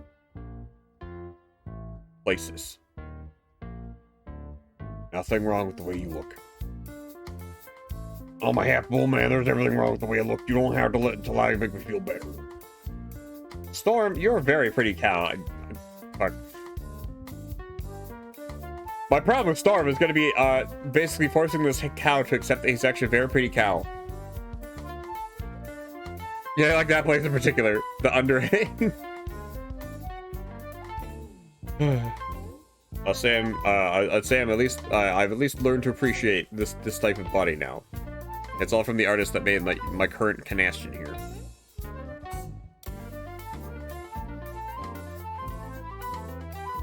And if I'm a fucking peacock, what's your point? There's nothing wrong with me, and there sure as hell isn't anything wrong with you.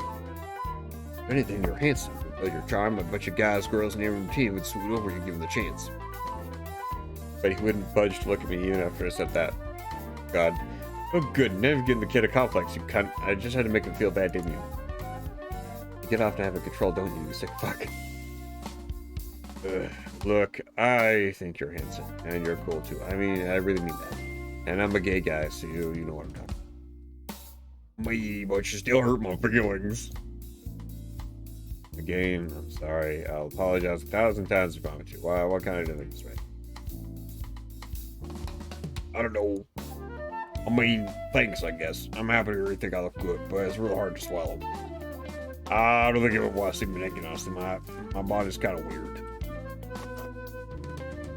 Sorry if you say that, but on Twitter I just saw you naked, okay? You can't, yeah. So it's against the public.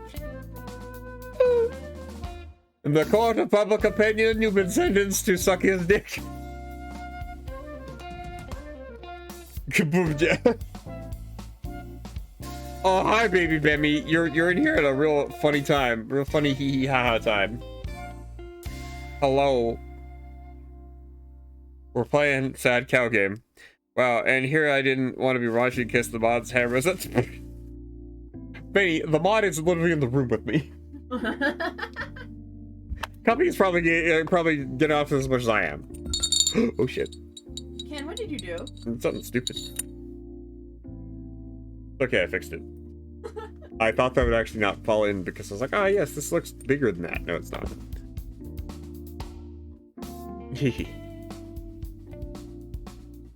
What do you mean?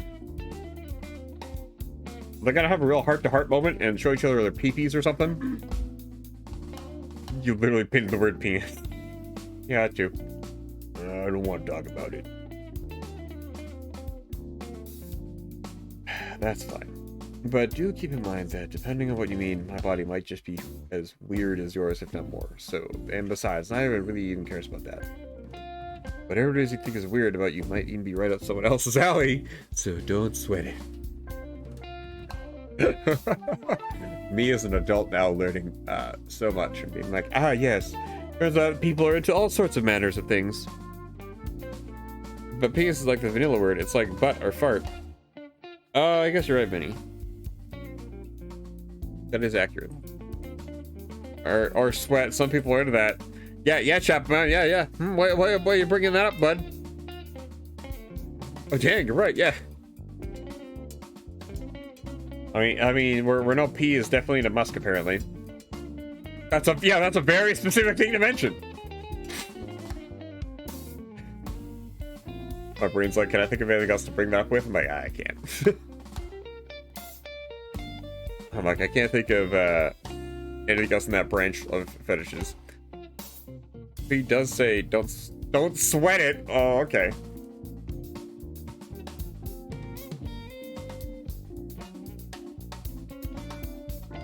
I think it's like sweat balls.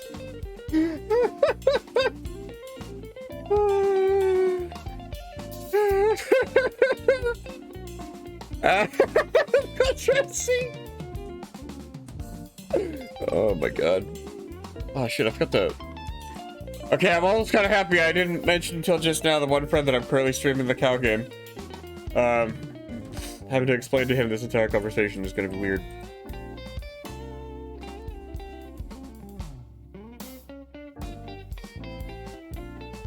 Good to know I'm not the only weirdo.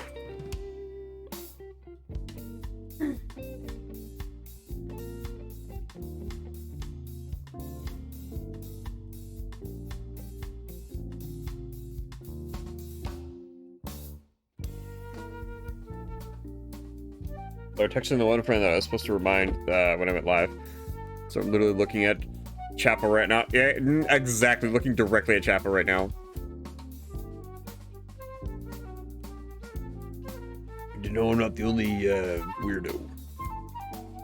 Never know. You never wear it. Now you don't have to be alone. Fade to black. Star and I finished our beers, then cleared the bed off so he could get some shut-eye. While he drifted off to dreamland, I spent a few hours trying to summon up another vision of that dark chamber with the crystals, but just couldn't get a grip on it.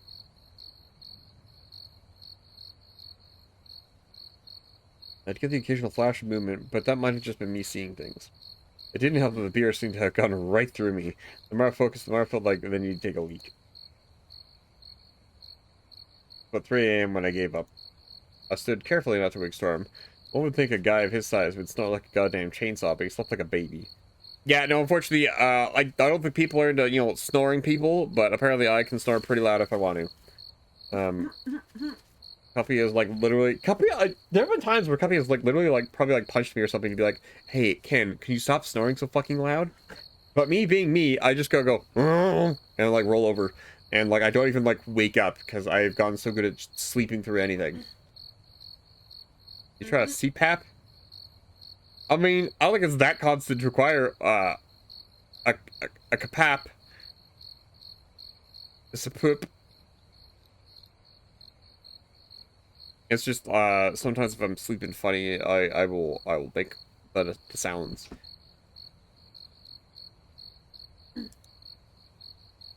I guess the other way. I saw movement and light coming from under the curtains. I drew back one of the panels to get a better look on the line of salt. Storm had put down. A handful of flies were buzzing around, walking all over it, eating the grains. Weird. Salt was supposed to ward off that sort of defilement.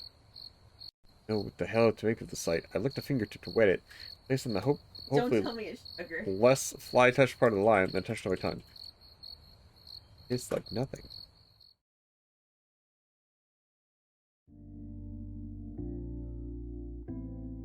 Huh.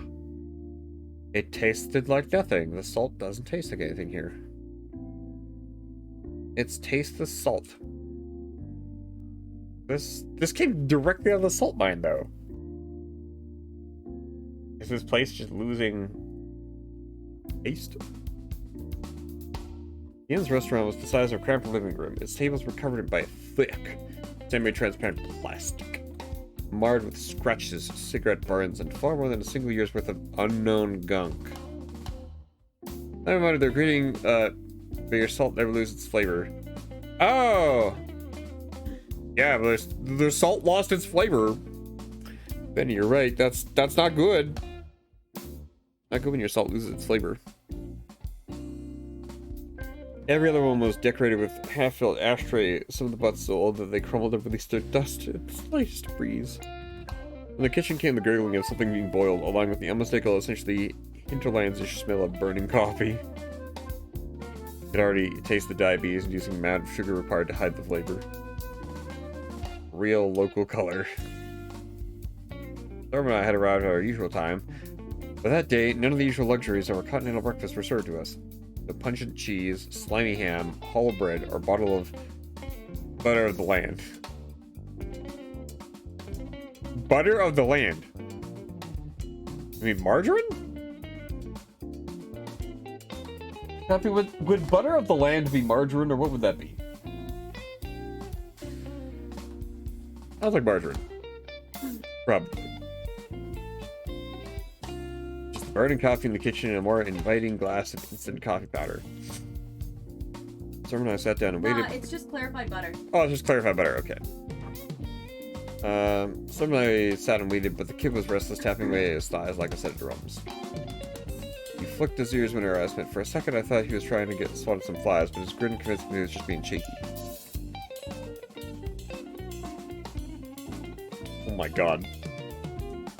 Chapman, man, this pose in this motion is just for you, apparently.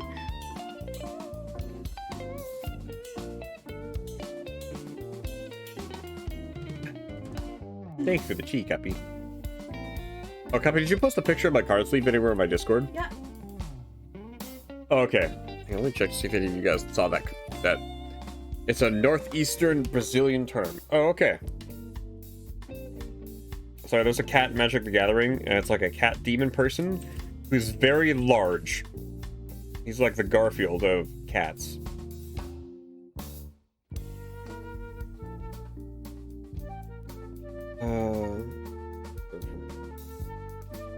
There he is.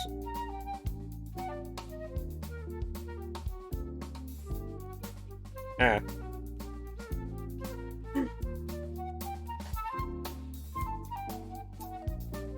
Oh, there we go. Yeah, look at them card sleeves. That's a very large cat demon. Very pretty. It's a translation of Mantiga da Terra? Interesting.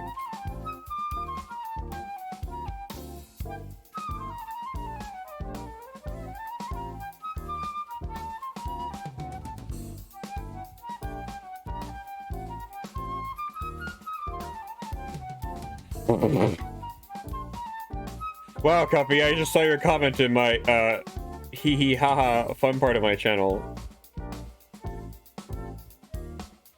Can you check to see if there's anybody who has asked to have access to that part of my Discord, but you haven't let in yet? Oh yeah, okay. Because I'm realizing I have a not safe work area in my Discord, and you guys might not see the things that get posted in there. Oh yeah! And Cuppy also posted the, we found some very funny underwear at the holiday market, and the brand is Alberta beef. So naturally, as a cow person, this was very, very funny. Oh, you don't have access. Okay, good. Well, I guess we'll fix that. And one of them is a pair of underwear that says, like, it looks like one of those pictures of a cow with all of its, like, meat subdivisions painted on it or whatever. But it's a pair of underwear that says steak and potatoes, like in the crotch area, rib on the one side, chuck on the other side, shank, flank, you know, plate and brisket and whatnot. And then there's another one that literally just has cows fucking all over it. Which I thought was incredibly fucking funny.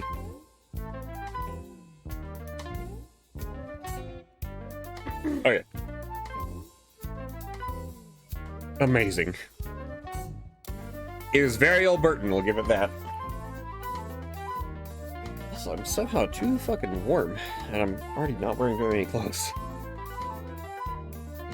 So YouTube keeps recommending me Highland cow videos lately, and how much to book it that? That's me and TikTok. I am full of cow videos on TikTok. Specifically Highland cows. Anyways, he tapped a hoof on the tile floor and shook his head. I can only take that as an invitation to join.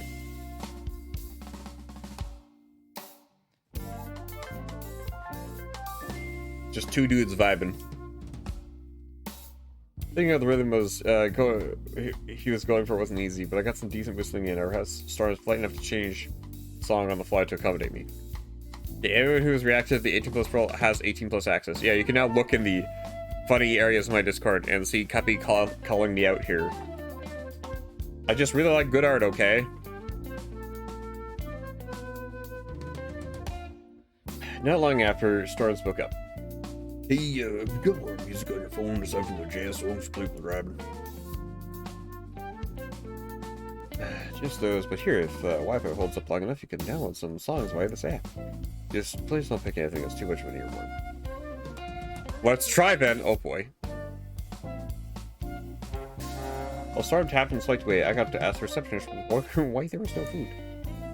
There wasn't at the front door nor in the back room, so I checked the kitchen. Uh-oh. There he was, laid on the floor with a tuna sandwich in his hand, half unconscious and high out of his mind. I crashed down to his level when I spoke. You alright? He took one look at me with blurry, drooping eyes, responded with a slurred racial epithet. Oh my god. What's the druggie of? I put in my best effort to establish an intellectual exchange, but he was unwilling to engage with me. Trying to set him up at all just made him push me away. Despite his sorry position in the middle of the room, the fellow seemed perfectly content with his current predicament and welcoming a bite interference. Well, fine, bitch, I'm helping you out of spite now. First thing I did was heft him onto his side. At least he didn't struggle against that. But he was just more out of it with each passing second. After I shut off the stove, Idiot had turned it on full blast and the coffee had congealed into his singed syrup in the pot. Shut the fridge door. He stirred at its angry whining as he tried to fill back up the cold air. And brought the poor bastard a cup of water. And that's when I noticed his breathing getting shallow. I sighed. Stora's gonna raise hell if I don't do something. I held back my disgust and reached into his pocket, a little bundle of papers and his cell phone. No emergency service out there, I didn't know the hell to call. But it would seem my semi-conscious new friend had sit through a cybersecurity analyst talking on and on about secure passwords and two-factor authentication, which should say he didn't use a lock screen. Wow, and his wallpaper is a screen cap from a porn flick, watermarks and all. None of his contacts seemed to be the right person to call. He hadn't messaged or replied to any of them for a number of days. Shuffling through the papers, I pulled up the phone. I found a number that he circled a few times, but then 1-8 Z's and Maria's. I got up and called. Hello, do you know JarofRubiesArt's name tag? Inzo? Ah, brother. Well, he's in a real bad spot. I told you at the end. Probably needs a hand. You could come over now? Fantastic. Yeah, I'm in a bit of a hurry myself, so... She hung up, since split up. Her brother was still breathing, sometimes mumbling. Woo! I left him to his nap and went back to the dining area. You getting any food? Nope. He's burned and the receptionist burned out. He's high as a goddamn kite and having a bad trip or some shit. His sister's on her way though. I had cropped free art as my phone's background before. I still have it as a lock screen. Chat, but why? Why? What if somebody took your phone? Sorry. I got a TikTok recently that was talking about that. It was making fun of a Twitter that posted about that, and it was funny. It's like, why would you put an evocative image on your phone if you live with your parents?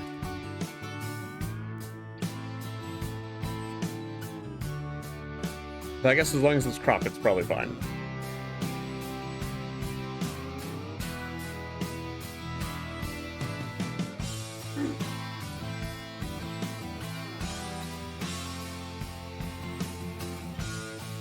Also, I might need some more tea coffee. It's cropped so it doesn't show anything, so I think it's funny in case anyone tries to unlock it. Oh, okay.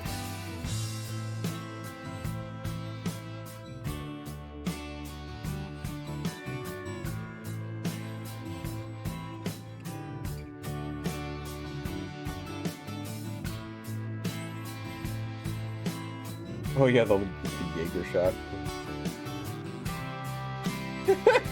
Oh, thank you, Cuppy, for posting those screenshots. Those are great. Yeah.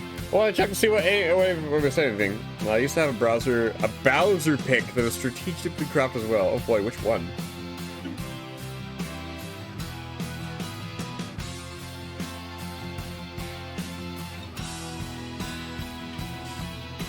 Oh my god.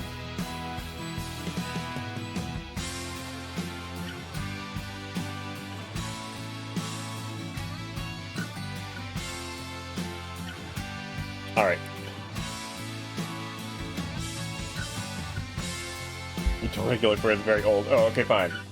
I'll just assume I've probably seen it then. Oh. Man, I have too much crap on my desk. One of these days I'll clean up my desk. One of these days. We'll get some food on the road, but just sit tight while on your comparison and some coffee with the guys risky, please. Is my artist called Too Many Boners? Yeah, that's exactly what my fucking... Too Many Boners. That's just funny to me, okay? That is quite funny. Oh. my gosh, wait, I know this artist. Why do you know this artist? Oh, did you Google it? Immediately. Fuck. Ah. That's a move.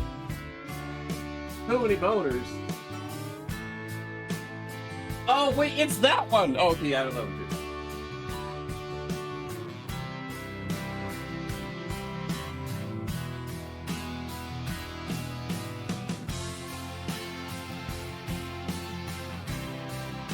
Yeah, no, I agree. That's a good artist. Alright. Whew. Fuck, why is it so warm in here?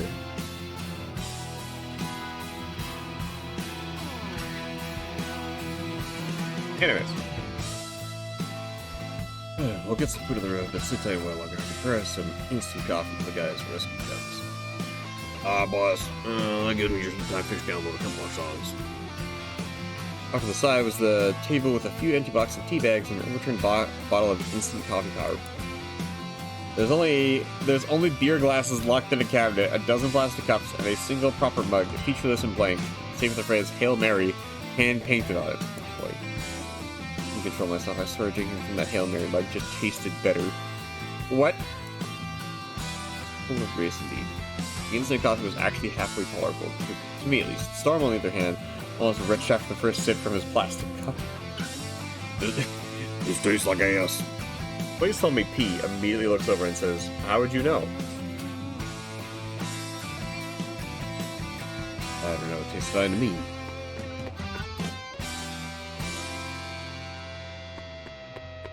A nun slammed the front door open and came stomping in, pointing her towards the kitchen, and on she went. So hopefully sorted, I returned to my coffee. Oh, you found the image, of course. Oh, thanks, Benny. Gonna post it by my Discord now. I mean, if you want to post in the not safe for art area, you can definitely post it there if you want. Oh, thank you, Guppy.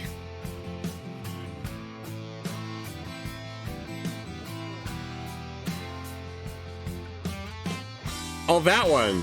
Oh, okay, Benny. Not gonna lie though, that's pretty good though. He even has that little bit of fluff there. That's pretty good. That's quality. It's just like that. Oh, okay. Exactly. Yeah, okay. That's fair.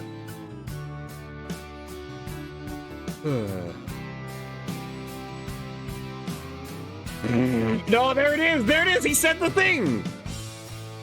Plus, ass tastes much better. Oh, fuck off. I actually had something I want to show you. I got a little song I really like it. This beautiful. Yeah, I got space on my hard drive for it. Now, let's not waste any more time. We have an actually decent hotel time. Oh, we're checking out of here. I knocked one of Storm's horns with my knuckle.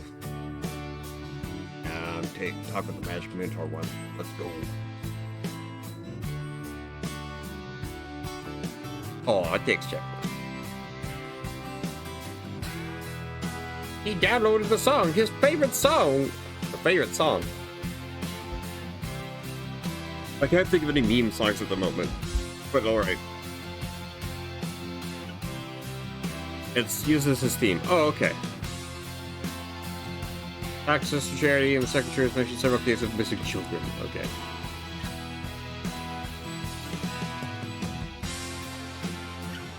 Back. Alright, well, apparently there's tons of places for me to go. I'm not sure where to go next. Pond archaeological site.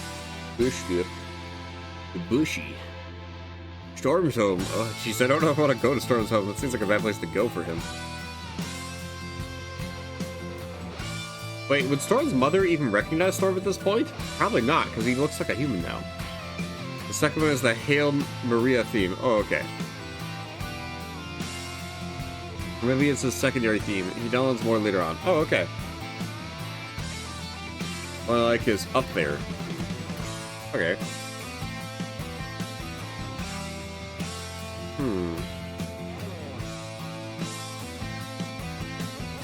Well, we've gone through a lot of this shit. I wonder if I should go over here. But I'm also concerned that I've already spent too many days doing shit, so I'm not sure what to do. You know? I want to check out this flooded town, because that seems interesting to me.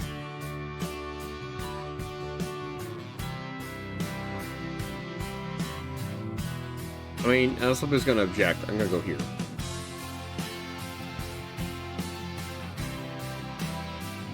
Oh. Grass has appeared. The roads were shit. It made sense, of course. You want to go to this... This is literally choose your adventure. Oh, okay. It made sense, of course. We want to go to a stagnant pond. But made for a rough driver to our goal for the day. And I gotta give you any tips. Oh, okay, cool. Well, as long as I don't do something that immediately gives me a bad end. The bottom of the valley, not too far from the salt plains, but the sunken remains of the Hinterlands' first township, skinned tapir, appeared. It had fled some decades ago, not too long after my grandpa's involvement with a certain incident, and there I was to pay the bill for it. The water seemed unusually clear for a stagnant sinkhole in the Hinterlands. The salt seeping in from the land made sure nothing could live there. There was no algae or anything, unlike the pond at the actual bottom of the Hinterlands. This wasn't a polluted cesspit. There's no way for you to end the story here. Oh, okay, good. There are a few buildings with their roofs barely at the surface of the water. In some distance in was the church steeple. The only thing that stuck out a good distance was stillness. It's like being in a museum. The old town almost seemed to be frozen in a moment of its destruction. Remember, I spent a good half hour walking around the lake, planning our approach. Fortune seemed to smile upon us. We ended up borrowing an old rowboat stuck in some weeds. We rowed toward the church's tower. The Hinterlands isn't a very loud area. There's something especially quiet feeling about there being out in a rowboat. The place was emptier than a graveyard, and thus all the more hushed. The sound of our paddling rippled out with each heave. Storm seemed to be having a little trouble getting his bearings. First time on a boat. Sorry, wrong voice. First time on a boat. He looked down at his hoops. Yes, sir. How are you finding it? Ain't nauseous, it's fine. You need help rowing? This part is important to give you hints about pee. Oh, okay. All things to be shy about motion sickness. Just look at something far away from you. Breathe deeply and slowly. If I had snacks or ginger, they'd sell your stomach. But, well, we're already out.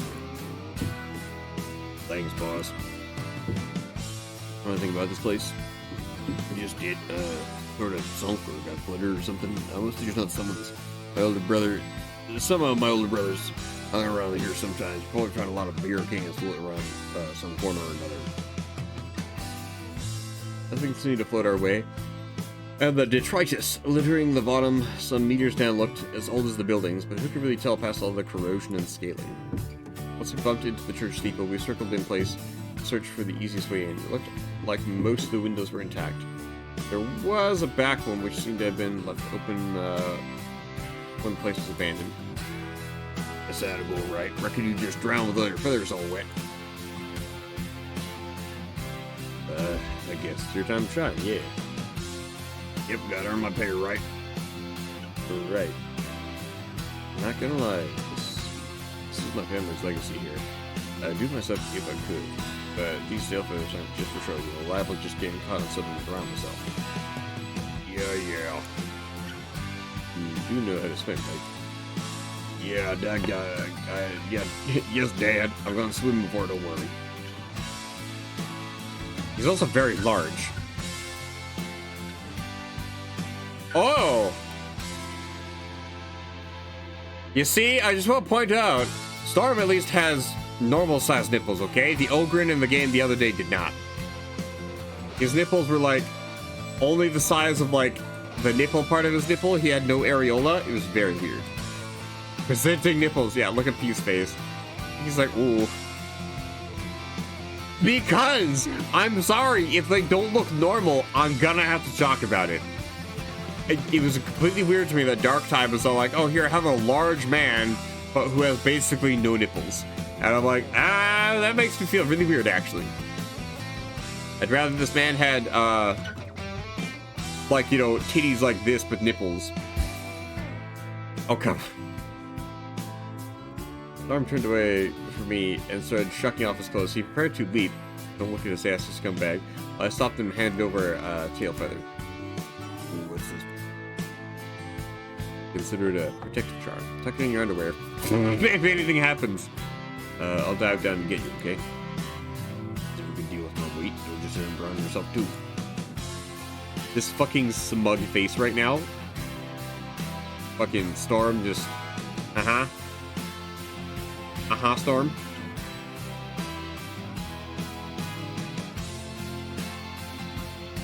They'd be dying with you would be so bad. I don't know about that. See you in a minute, boss. Sploosh. He tucked my feather into his wristband, then plunged in. Or waistband.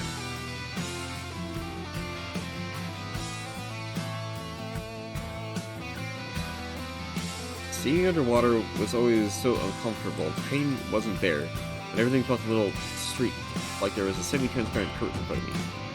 Storm seemed like he had to really struggle against his own buoyancy to get down to the window. Once he did, darkness embraced him.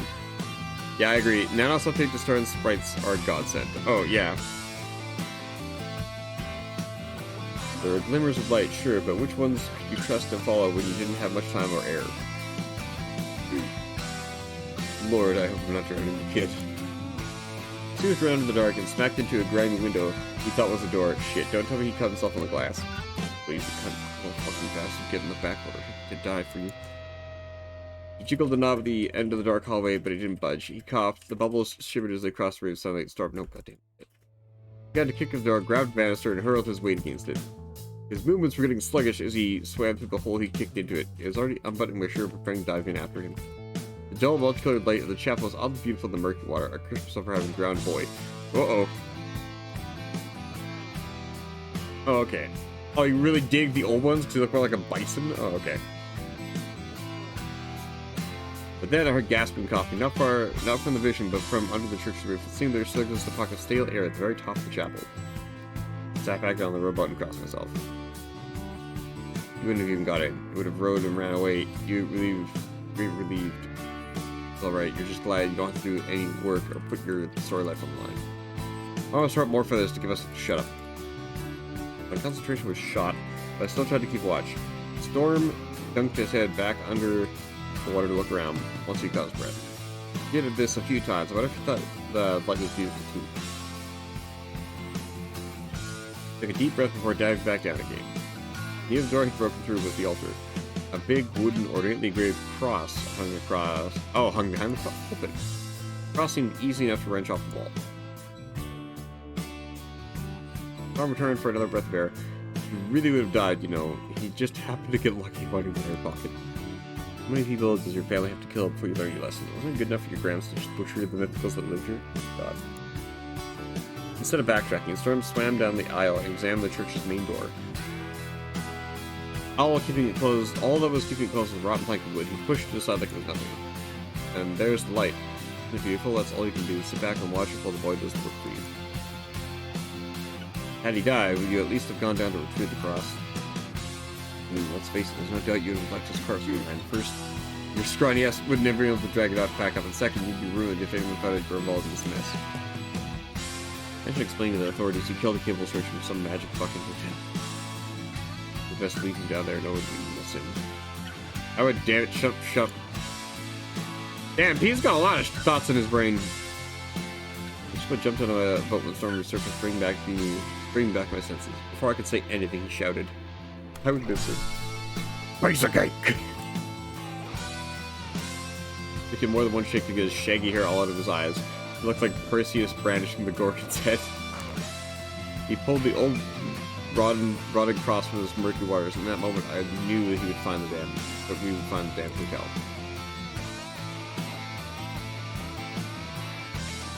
Also, where did the item get put? We're not gonna talk about everybody here getting dry, and yeah, there are now more scratches in the roof of the car.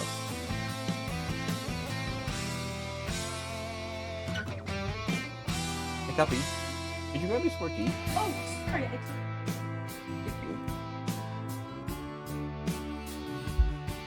piece of beefcake. We drove past the carcass of a crashed truck, turned out it sounds like a dead animal. The engine was spilling onto the ground, just beside the bleached bones of a cow. The truck bed was half covered by a pile of salt, some of which still in rough cloth sacks.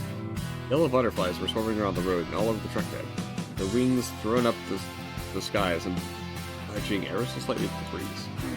I slowed the car down just up to the little rubbernecking. I saw that some of them were bigger than my hand. All of them were fighting for space around the salt. Were they eating it? Is that even possible? Thorn tapped his hooves and looked at the dark horizon on his white. Unending stretch where empty sky met a ravaged, vengeful earth. On the way is a question. West Utah. Well, as a operator, I'm just curious why it quit is all. Does not even imagine being made for desert these days. All my saliva to stifle the cough and stuck my throat, and direct my eyes towards the orange brushstrokes in the horizon below. Pay wasn't good, job was dragged, didn't get along with my coworkers, and my boss was a rough dude. Man, that's boring. What you're talking about? Oh, I should join a place. I was expecting a real story there. Also, Bean is very cozy and cat tree beside me. Alright. Smart kid, you can make a decent future for yourself elsewhere. Don't go wasting your life on violence. Sometimes saying, so what are they doing for a living now? Oh, okay. It feels a little loud to me too, so I'm not surprised. I'll turn that down just a bit then. Also, it doesn't help that I'm sitting a little bit further back in my chair than I was before, but I had to change up how I was sitting. Ugh, That's probably a little better now. what you doing for a living now?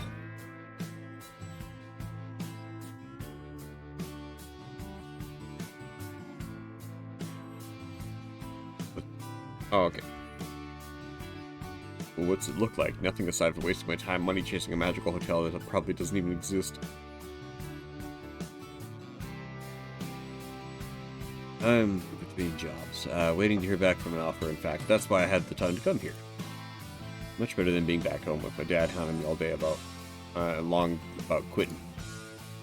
You didn't like it? Oh, he yelled so loud the neighbors called to complain. He likes to think law enforcement is our family business, you see. It was Abe, my grandpa didn't stick with it, called him a coward for spending his life chasing a fake hotel. What do you want with it? Excuse me? You said something about inheritance, I think, but you never told me what that meant. So, what are you looking for? Grandpa left some important stuff there. I believe what he said, he left it for me in his will. But there's more to it. I don't quite know where to start. None of his fucking business. You just tell him to breathe, relax. That hotel was one thing my grandpa had that was good.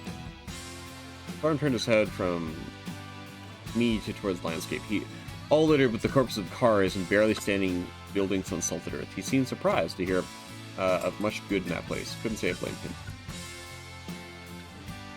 He worked for the colonel, right? And you heard what Nini said. He snitched and got a dozen people like us killed. That's not even half the bad shit he got involved with in life. He just couldn't take the guilt. And it fucked him up. So he went out with Nini to find this hotel, usually for weeks at a time. And as much as I loved him, all I ever heard was that he was a lousy dad and he never denied it. So working for law fucked him up, then trying to find a way out of it fucked my dad up in turn. Didn't help my grandma wasn't any good either. They were dirt poor because of everything I had. Okay, but what's got to do with finding a hotel?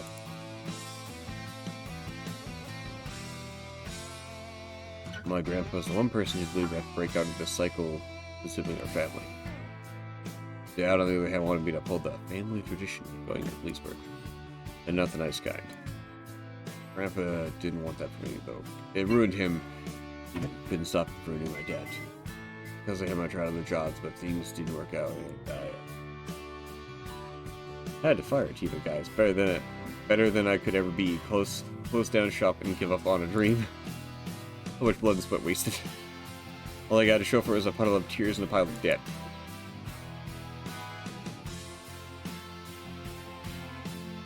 I had to make a living, so I took my dad up on his offer and joined the force doing some kind of special work for him. Grandpa didn't like that. Said I had to keep on trying something else. Had to break the spiral. And he never let it go until he died. It was not expected just to happen overnight. Wasn't pretty either. Punched my jaw against the sudden flash of a mental ending. At least it was probably quick. But he had a will, and he left me a few things. Mostly in that hotel. But to find it and bring them back to my dad and show him that this magic hotel exists and Grandpa wasn't crazy. I want to prove that I hope that someone did notice how hard I gripped the steering wheel as I talked. From the light of my vision, I could tell he was paying damn close attention to me then. That should have tightened the knot in my throat. Instead, it came undone. Everything I should have held back in more kept pissing me off, this whole goddamn mess. Let's say this hotel does exist, so Gramps runs away because someone's got out to find him and finds his place and safe there. Things are good for a while. He's earned pretty damn decent money and dreams of staying there just a little longer. As long enough to save up some, then go elsewhere and build a nice life. And then the owner goes crazy and kicks everyone out without even giving them the time to grab their savings or their passports. So he's back there, not a charm to his name, and no choice but to go back working for them. And what happens? People get killed because the entire shithole's caught in a spiral of blood and death.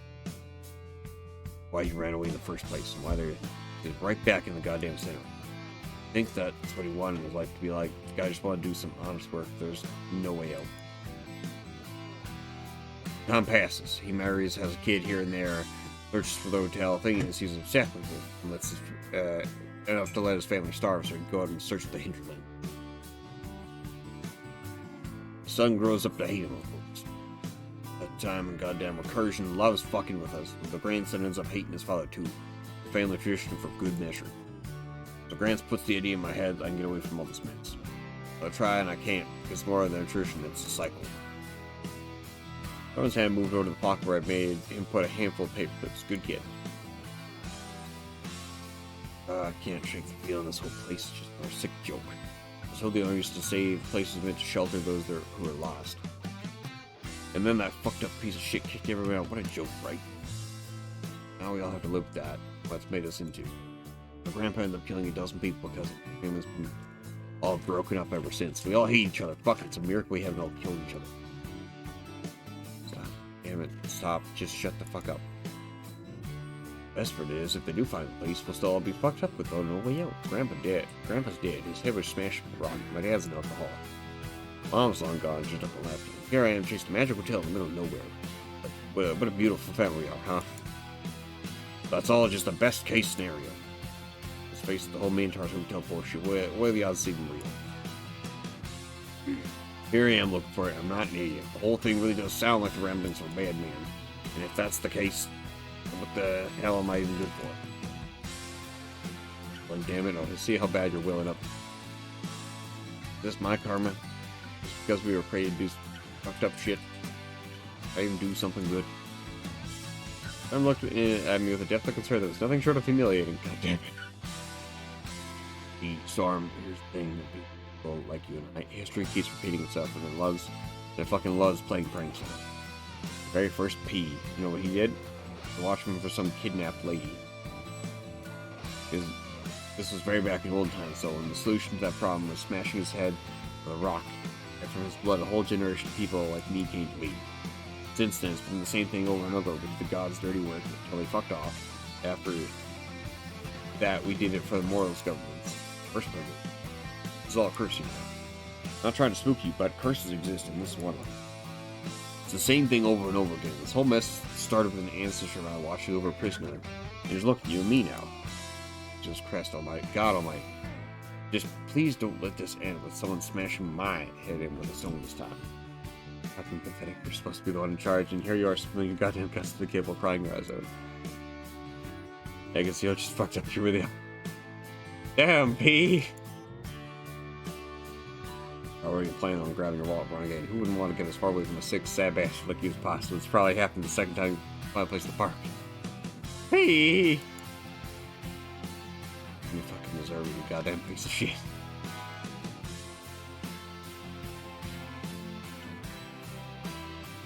Don't talk to yourself like that, boss. I mean, you're saying you can't do good, but I'm here. Voice. Never had these deep, nasally rumblings being as gentle as they were then. Fucking talk like that. You know, I don't need you to. Yeah, well, look at that beautiful background. Why is the hotel going so fast? Is that the background? Is that the hotel fucking right there? Just yeeting on by? Zoom!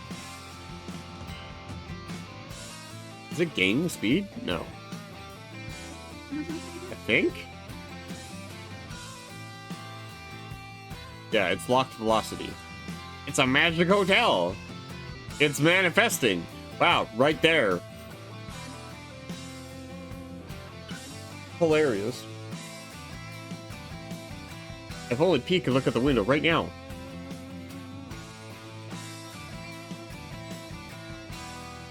Or should it say, yeah? Bullet-festing? Oh my god.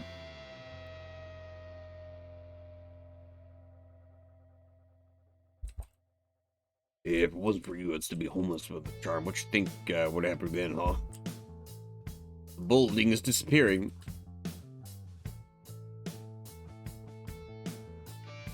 Interesting. If you need proof you can get right, just look at me, damn it. Real best thing that's ever happened to me. Nobody's ever given me a chance before. And fuck what your dad thinks. Even if we find the hotel, you can just tell him at least you found the Minotaur. Come on, that'll be something. Oh, and it's fucking gone. Holy shit, okay. Where this goddamn pumpkin learned the exact right shit to say to someone like me. A tiny smile stretched the corners of my beak. I turned towards the window to hide it. Fucker, you missed it. Oh my god. Benny, that's hilarious that you pointed that out. I'm just so close yet so far.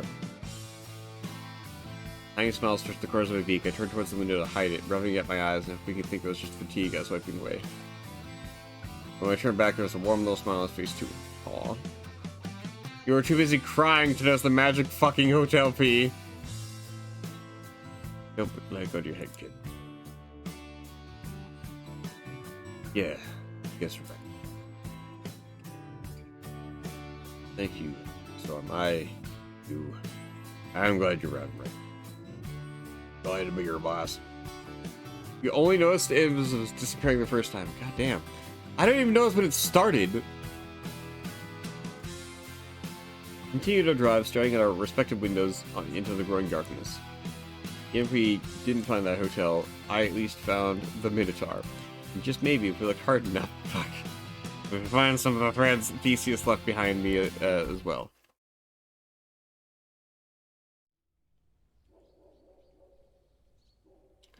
Around 5 a.m., when the clouds resemble rough, coarse brushstrokes, and the best moment is the best moment to head outside with a cup of coffee and enjoy the crisp morning air.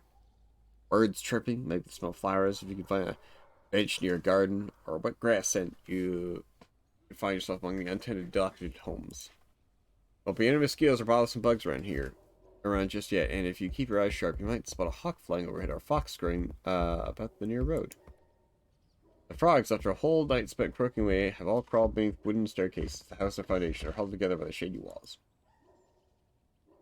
That's another time of the day the Hinterlands can be considered beautiful, and on this particular morning, the birds chirping tempted me out early enough to witness the sunrise.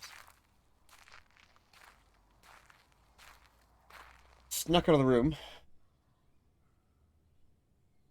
The door only letting out a hum when I closed it. An instant coffee at the reception and sat outside drinking it from the mug with Hail Mary written on it, which I'd borrowed the previous day. Thought of Grandpa.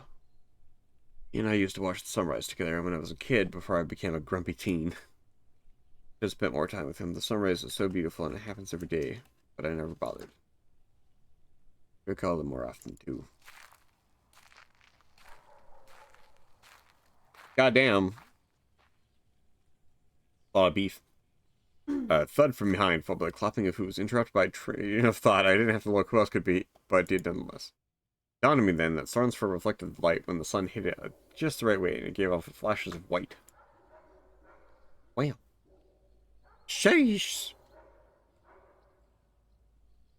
He's a handsome lad, he is, albeit an overgrown child as well.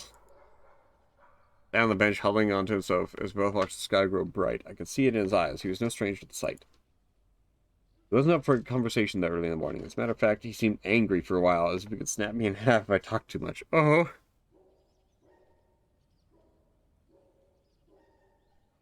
Perhaps some coffee would perk him up. While he drank from the Hail Mary mug, I hummed an Ave Maria, just like in the chorals, and then one of the old Greek songs Grandpa taught me. Mean people wake me up at 5 a.m. Yeah, you know what I get for waking up at 5 a.m. here in Canada? I saw 7 a.m. You also haven't slept. Oh, jeez, Vinny.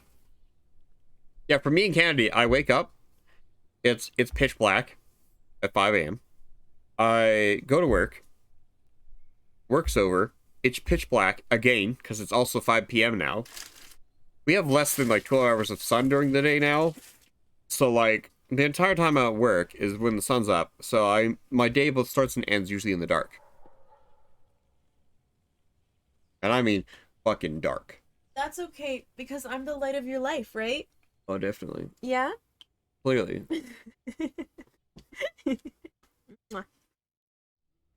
Same for you, but you do like the night. I mean, maybe it's different for you, Vinny. In my case, I have fucking piles of snow everywhere, and navigating snowy terrain at night is a little annoying.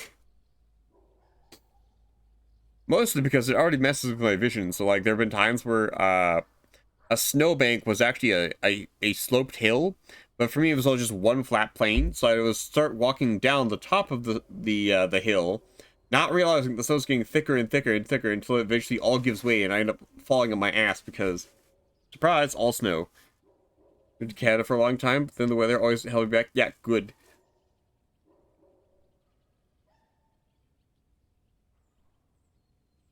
Wherever we are now is probably better.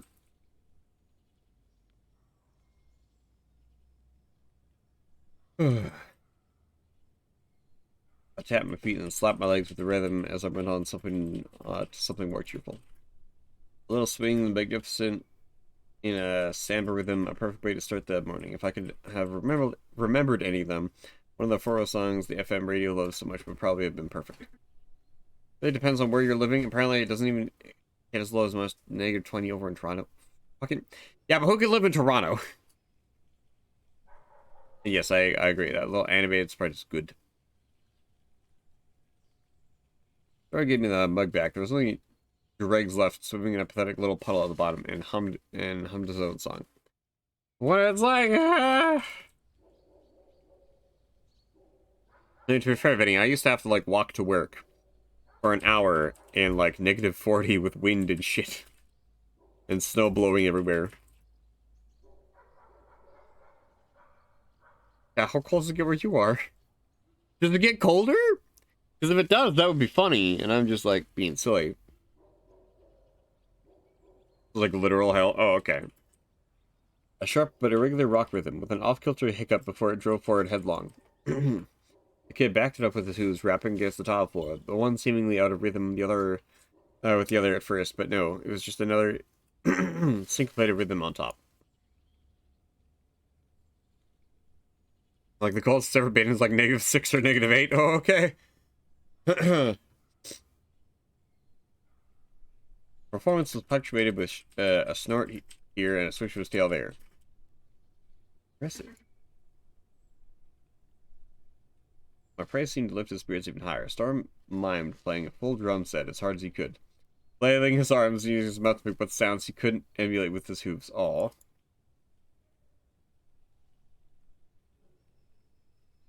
He finished that last solo and then noticed my staring. Heh. I'm wasting at home, you're just sitting in a cave. I just nodded and sipped what little coffee was left. People here drink theirs as sweet as syrup. I can barely stop myself from gagging. First I've seen a peacock drinking from a mug. How do you even kiss someone without lips? Well, Starve actually asking the questions I had earlier. On the dick. Oh, thanks, Guppy. I've been wearing 3 thick layers. Hey, what the fuck? Big talk from someone who doesn't have feet. I'm sorry, P. You're right. The fact that you don't have lips is the same as Starve not having feet.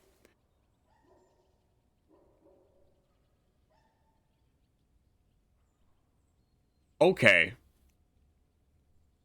Says the guy who has talons. Yeah, what the fuck? Like, I mean... Where's special sandals for reference? Okay. Fucking hypocrite. Okay. At least talons are connected to toes. I mean, I guess... I'm sorry, if people need their foot jobs, I guess only P can provide them, okay? Because I guess hooves just don't work like that. But like, if you need lip action, P don't got you there. You love P. You love to bully P more. Copy that frantic typing is scaring me. The kid blinked. What'd you just say? I said you're a feetless peasant. He huffed and grumbled to himself. I waited with bated breath for his no doubt witty retort. Says the pheasant. Oh. He needs therapy before he's allowed to endure any relationship, especially one with someone he's in a position of power over. Oh, okay. I was the copy with the amount of typing there. I was expecting you to compare the intricacies of foot jobs with talons versus the foot jobs with hooves, but okay, that is a better statement. More frantic typing. I mean, I could if that's what you want. Yeah, it's fucked up, isn't it? Would it be a terrible idea? Mm-hmm. He huffed and grumbled to himself. I waited with bated breath. Peasant. At least I shower. How many times have you since we got here? Sam moved up to cover his nose. He made a show of leaning away from me. Jesus, I don't know how to describe you. You smell like a bird. And that ain't a good thing. Let's try harder, lad. I know for a fact I smell just fine. He snorted and looked away from me to the road in front of him being not like he was expecting to see a car, see or hear a car coming by, though his ear remained pointing towards me. Just when I was about to get more coffee, turned back and spoke up with a petulant frown. Didn't answer my question. I'm sorry? How do you kiss someone if you don't have lips? You little shit. Horizons are really into unbalanced power dynamics, I guess. Very good observation. God. Now that's a most peculiar question. Very invasive too. Why do you want to know? Almost entirely accidental. Oh my God. Don't start with Dad. I asked first. Okay. When I kiss, it's not exactly. Beaks don't work well with that, or a number of things for that matter. The inside of the video turned red, and just what exactly to talk about, So I don't, but we still express affection just differently. Well, that nuzzling someone who has feathers is very relaxing. What? Really? I'd like to know which of those terms is sex-based.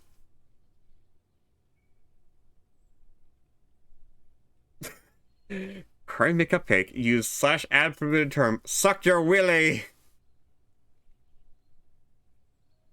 I don't know. I think there are lots of people who think that beaks are very good at touching your willy or whatever. I don't understand the appeal of it, but I know that there's an entire subculture of people who are really into that.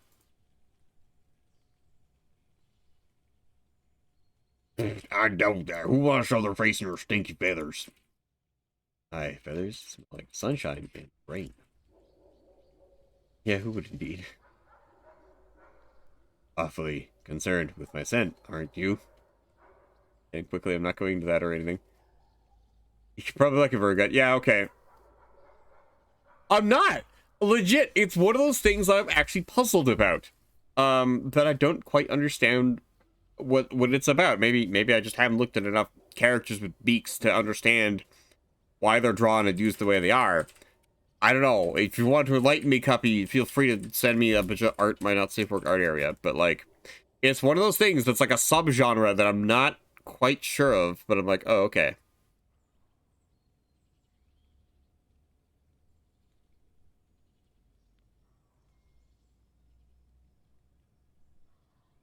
And yeah, Vinny, I agree. I do prefer the older one. They're both fine, but yeah, I think I like the older one better just because the face is more like the Bowser face. Sorry, I checked Discord for a second here. Yeah.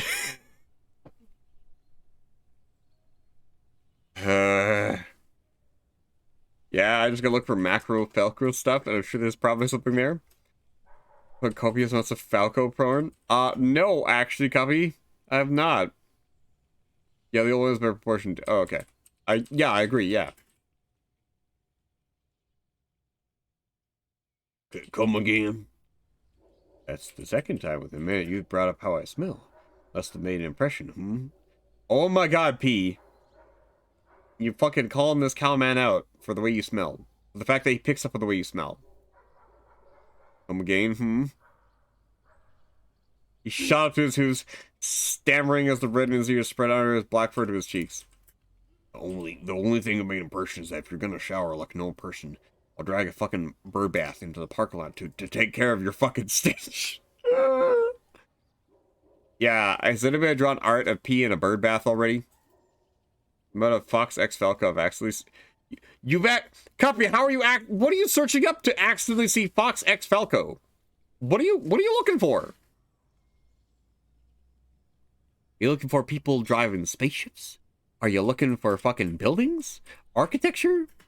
He has not been drawn like that. Oh, okay. Talk about it. Falco just always wanted to be an architect. Nothing more.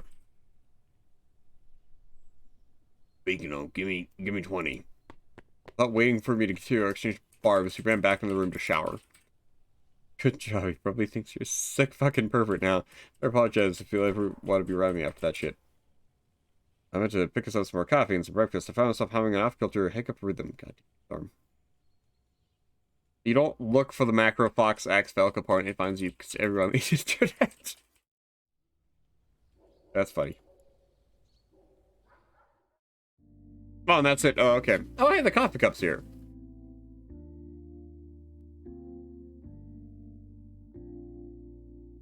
Benny, what did you... Hang on, Benny. You commented on my Twitter. You haven't seen that GIF before? It was... shit, I can't remember. It was a country that was having a parade or something. And one of the parade floats was a giant Minotaur. Like a giant, like, mecha Minotaur thing.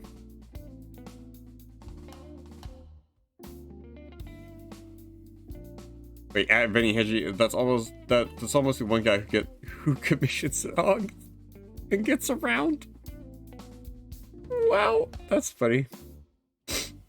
Memorial of the 12, that's new. I don't think that's always been there.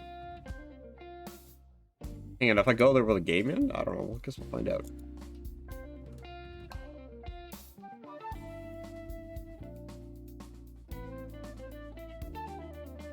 Because I have items in my inventory, right? Maybe? Maybe not. Thought I did. Was it in files?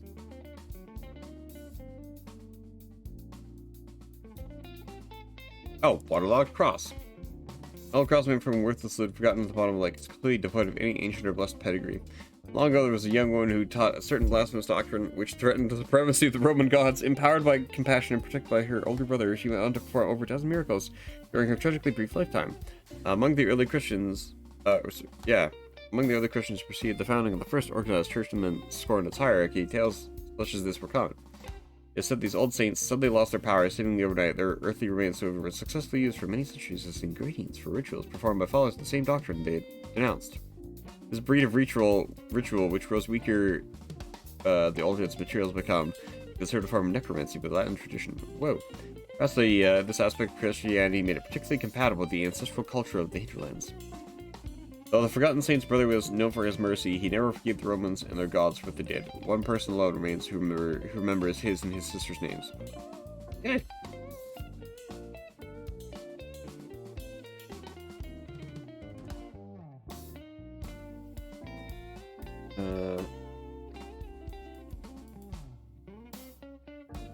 Huh. Thought I also had that chest of remains, but I don't see it now.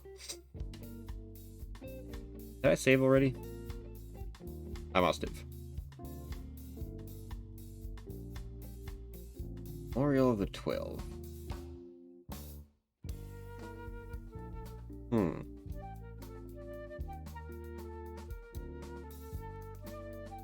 Because I know it's supposed to find a missing child, but I have no idea where this missing child could be. I don't know.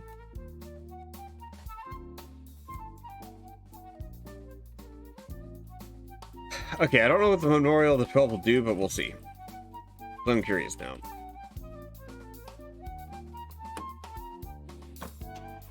I'll be honest, I forgot you were on a quest for this kid. I thought you were just being gay. Oh, thank you, Cuppy. I'm supposed to be doing something, but like, I kind of low-key have forgotten a bit. Oh, Beam, big yawn. Beam. He's just a sweepy baby. You can be, oh, sorry, oh, you can be both? Oh, okay. You also have to bury some remains. Oh, okay. With that chest of bones in the backseat, a silence as heavy as a coffin door permeated the car. Even the usual scrape of swords and horns against the healing budget. There's like more scratches in the ceiling. Silence alone kept us from knowledge and possibly that the opportunistic cannibal might try to do the same to the Minotaur and I should we ever meet this meet with a similar regrettable incident. You don't look for the what? Oh, it finds you. Oh, okay. Thanks, Cuppy.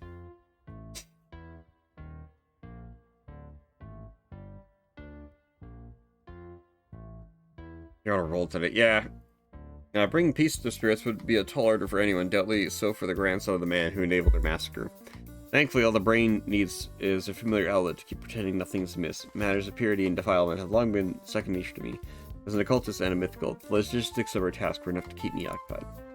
I couldn't say the same for Storm, who had squirmed in his seat and tried to lean away from the chest sitting behind him. All wood ground might have been our best shot for getting anything resembling a Christian burial, but it's likely, but it's not like I could pay for a funeral or even a plot of land to bury them legitimately. Likewise, questions would surely arise for the nature of the remains if anyone else were to see them. I had no intention of playing the Colonel's accomplice, or getting caught righting a wrong 2 generations old. From a ritualistic standpoint, King, your husband says he doesn't like men. I'm sorry. What? Go! What the fuck? Ken's a he, they, it's fine. Yeah, exactly. Also, hi, goat.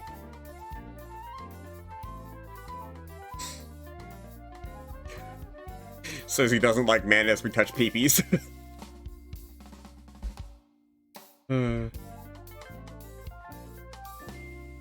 How could you look at Storm and decide you don't like men? Yeah, exactly. Look at him. This is a very cute cow man right here. From a ritualistic standpoint, all I could do was go back to the place it happened, retracing the road's fateful spiral down to an otherwise remarkable patch of land at the bottom of Skin Tip here. It's a he, they, PP. It's fine. As we drew closer, I dug out 2 paper clips from the glove compartment. I handed one to Storm and then started working the other between my fingers. Hey, you're driving! A little bit helps, I reckon.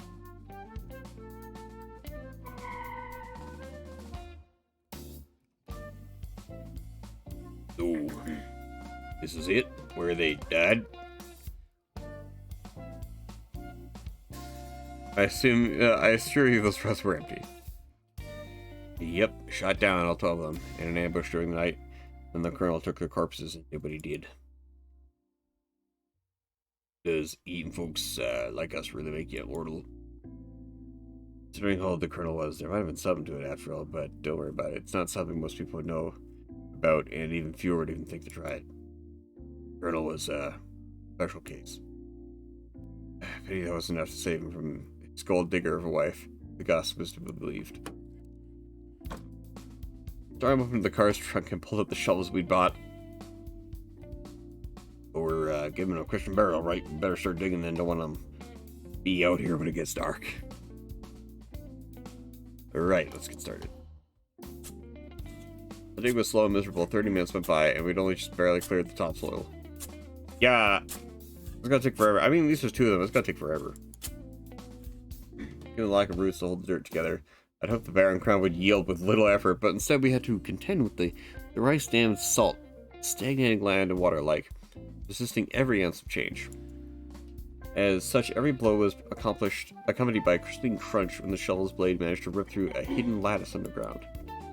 The time the holes up to my knees, the now familiar funk of a summer barnyard hung heavy in the air. In such close quarters, it was impossible to miss the sweat beading on Storm's brow, the dampness soaking through my shirt. Now, neither he nor I saw fit to talk about it. Soon enough, olfactory fatigue set in, and we forgot our own stench while we worked. Emboldened by shared purpose and shared suffering, we soldiered on. We tried to ignore the sting of recoil from each blow, the forming of blisters in our hands, and the general mounting exhaustion. We dug for the 12, for the hotel, and for our future. If all goes well, I thought our wounds shall issue into blessings. The soil's quality continued to degrade, and along with the stability of the would-be grave, the layer of sand and silt beneath the loam could tend to collapse in on us with every fresh spadeful removed. All we could do to stabilize the walls while Storm climbed out, once prudence forced us to throw in the towel. Storm huffed and puffed and dragged the chest over to the hold. Together, we lowered it down as carefully as we could. At least it nestled pretty comfortably in the sandy layer we dug into. Storm pulled me back out, and we left the area panting from exertion for a few months. As we caught our breaths, it was time to begin the funerary rite. I picked up a handful of dirt, motioned for Storm to do the same, and held it out in front of me. Didn't deserve what happened to you. Sorry if my grandfather did. Hope your spirits can rest easier now, at least a little bit. I dropped the dirt onto the chest. I hope you're all getting more mercy from God now than you ever got from people in life. Tom dropped his dirt as well. A single moth flew between our shoulders and paused against straining to weave and bob before the grave. Finally, it flew around the hole, fluttering off to the distance as quick as its wings could carry. What exactly are we supposed to make of that? What does that mean?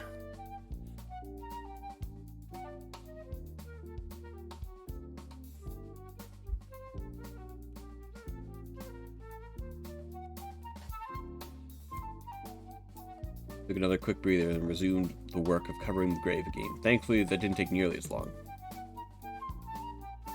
Afterwards, Storm gathered a number of stones to line the grave. Meanwhile, I returned to the car and retrieved the sunken church's cross from its spot in the back seat. The cross was a good size, about 2 hand lengths tall, and still sturdy despite spending decades underwater.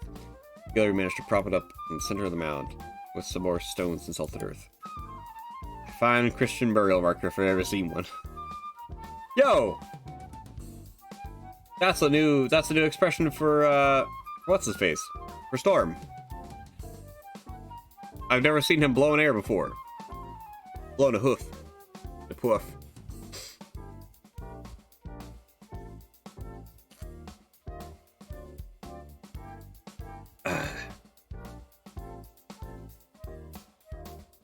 We should probably say some kind.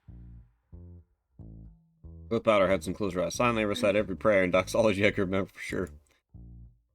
Souls rest in peace.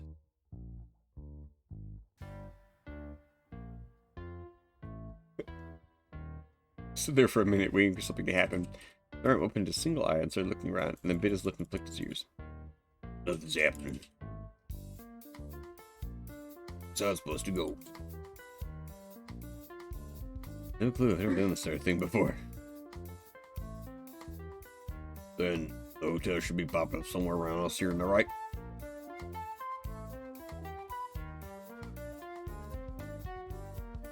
I don't know if that's how that would work, but we can't rule it out. Seems like a place to start at least. I was expecting it to be in the background somewhere. We drove all around the area. No luck, the hotel was nowhere to be seen. Surrounding land was just as desolate as before, but it felt even more so in the sweat-soaked darkness, and the silence which permeated the car before we replaced the silence of fruitless exhaustion. Even if the hotel really was somewhere out there, I don't think either of us would have seen it in the state we were in. Defilement? Oh boy. Achievement unlocked. I remember tapping his hooves through them of each pothole we went over when we encountered roaming floated butterflies. Little bastards had moved halfway onto the road, and I tried to drive around a handful or two made a beeline towards the car. Storm braced himself, and I sped ahead to get away from the storm, but a good amount of things still managed to squeeze their way in, either through the cracked open windows of the AC vents. What the fuck? Pulled over onto the shoulder, and the two of us spent a few minutes flailing around to get them out either of the car or smashed. Holy shit! Fuck! Goddamn cocksucking vermin! That's the last of them. Yeah, boss.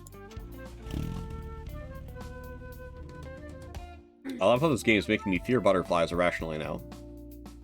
Oh, bugs are gonna get us to crash the car now. We drove on still enough and kept a watch on the distant landscape for some clue, some inkling of progress. At some point during our interminable search, Storm turned to me. Hey, how long do you reckon it'd take me to get a high school diploma?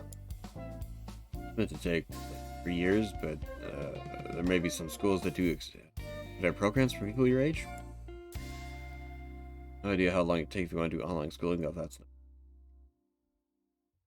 That would have to do with a computer. I've always wanted to go through high school. Looks so cool in the movies. Everyone's having a good time singing, playing football, and going to prom. All them schools look so nice and pretty. Big old lockers all down the hallways. Yeah, if my charm keeps working as well, I may even get the homecoming king, or maybe I'll start a garage band if I find a garage nearby. Definitely American movies. Yeah, definitely. You ever play electric guitar, Pete? Do you have a garage? There was so much shit I could have given him at that moment just to be a cunt. I hope he was glad I just took a breath and cut right to the chase instead. Sorry to disappoint, but Brazilian schools are nothing like the American movies. Not sure if my experience was the norm, but everyone was miserable back at my school. For starters, if you tried singing like some kind of... Whoa! You'd get sucker punched like one. Didn't have sports or a gym. Hell, we barely even got any sun or exercise at all. All the hallways were only 1.5 meters wide too, so no lockers anywhere. For prom, I skipped out on that bullshit entirely. Didn't want to spend a single second longer than I had to around my classmates. We were all sick to death of each other. Last day of school, I had everyone crying about how they'd keep in contact and all that, and no one ever bothered to get together again. Remember P saying that word, yeah? Oh. What about those yellow buses? No way. Well, did you have to wear uniforms too? Of course, we didn't get to have class and just any clothes we wanted. Did you have cool kids though, or the nerds, the jocks, the punks, and the bitchy girls? Just didn't remember where. Oh, okay. Yeah, they worked their asses off at that school. We didn't have the time or energy for that clicky bullshit. We did have a few major cuts though, as all schools do. Oh, I know that already. I'm talking to one of them right now. To be fair, it doesn't bother me much, but I assume some people get triggered by it. Yeah.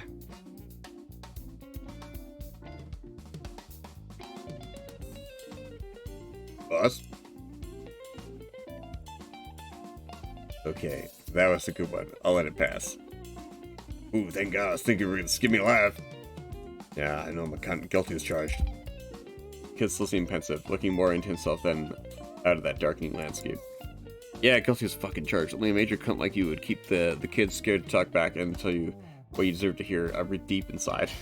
I think you're allowed to say it on Twitch either if it's in-game, but it's there, but I don't think you can say it. Oh, okay. Oh, okay. At least I know just to be safe. Good. Have you any other questions about school? Oh, yeah, so I run a jock and punk cliques at your school, but did you at least have something like a group of mythicals? Would that have helped any? There have been any inherent camaraderie? There would have just been fed more bitterness into more directions. No, there aren't that many. Damn. What about the teachers? Did any of them have Those real tough ones who do care about you deep down were rooting for you all along, all that.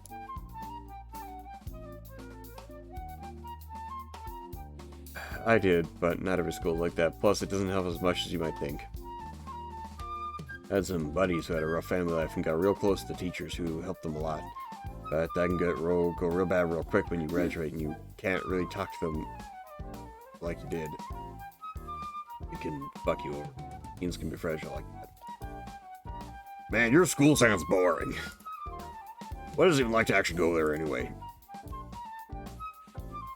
It was sort of a cram school for university entrance exams, the kind that needs a therapist on site 24/7 because students are just having breakdowns left and right. Holy shit! So there'll be a scene later where P might say it again. Oh, okay. We had some good teachers, yeah, and they pushed us to our limits and beyond every day from start to finish because, well, that's how you pass the harder exams, of course. I'd go to school around 6:30 a.m., spend all day there having classes and studying, get out at 8 p.m., then I'd go and have some extra math class up till 11 p.m. or so. Rinse and repeat 5 times a week, with a lighter schedule on Saturday. We did get Sundays off, though, because giving the students some time to rest and create and powerful. Jesus fucking Christ, that sounds like college. You even have time to sleep. I don't sleep, remember? If anything, that meant I had it easy. Got myself 8 extra hours of free time every day. Wow, P. Wow.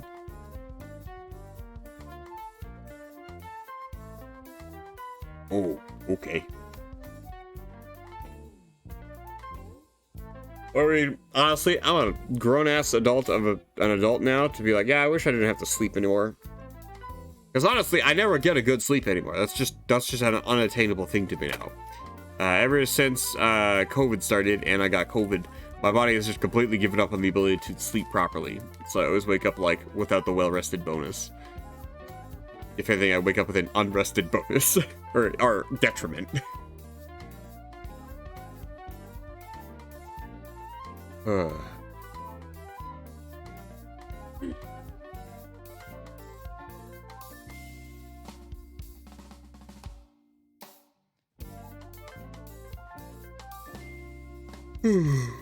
Okay. I like sleeping, so I wouldn't pass on that, but cooking/eating, oof. Yeah. Like, the thing is, Benny, I want to like sleeping, I'm just not allowed to like it anymore, apparently. Apparently my body is determined that I'm an old man who's not allowed to sleep anymore. Like, if it's the weekend, I'll be dead to the world for exactly, like, 7 hours. But if it's a work day, I'll be lucky to get more than, like, 10 minutes sleep before my body's like, wake up. Senior cow. I am a fucking senior cow.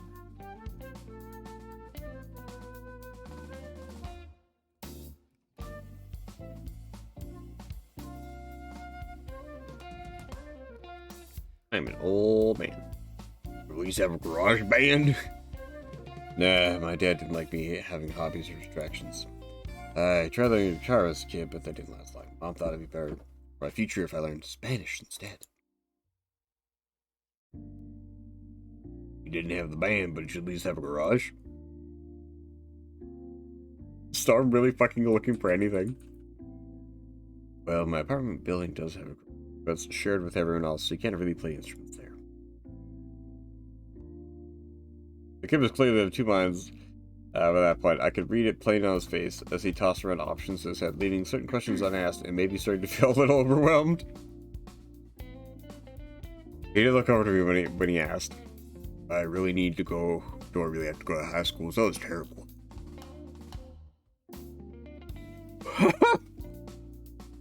Yeah, that's right, your prick destroys passion for learning. Keep yourself on top and grinding his face down to the dirt makes you feel like real goddamn big, doesn't it? He has issues.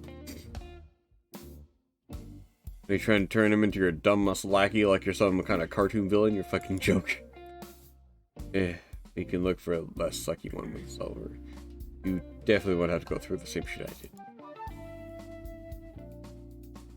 His ears drooped less, and I could sense a smile struggling onto his lips. Like a dumb muscle lackey Storm? I mean, who doesn't want a dumb muscle lackey Storm? He's perfect. Ugh. Hey, you ever Did you ever get any thoughts of what you like to do for work? You ever dream of having a certain job or anything? You finally turned back to it. Oh yeah, I know exactly what. I want to be a musician. He did it. He said the thing. He said the thing. Oh, Spooky, you're in! Hi! Hello, everybody. Spooky's playing Risk of Rain 2. Hi, Spooky! If anybody here hasn't followed Spooky already, give him a go. He's a very hot VTuber friend, I guess. Spooky has a very good voice, okay? Yeah, thanks for the raid, Spooky. Hello, Raiders. I am the Cowman Canestian. We are currently playing a game called Minotaur Hotel because it's very fitting. Hi. Spooky, that tooth. Damn, Spooky has really nice hair. Wait, why is it prompting me to join? I follow Spooky, right? Yeah, I do. Okay. I was screwing with you for a second. Hello, Spooky. How's your night going? I'm about 3 hours into driving around in a car with a peacock and a cow. Oh, well, oh, good. Glad to see it or hear it. How much rain did you risk tonight? Drove a stream super late tonight. That's kind of me too.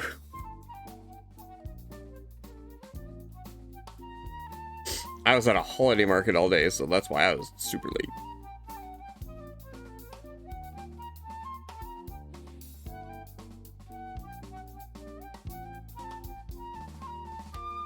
The baddies rained all the risk on your face. Spooky, careful saying those words around here. You could get a pinned comment.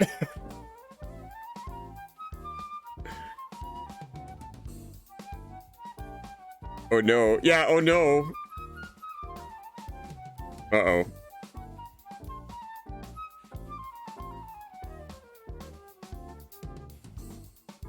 Sorry, anyways. Storm wants to be a musician. Also, for anybody new here, yeah, there you go. Copy has done it.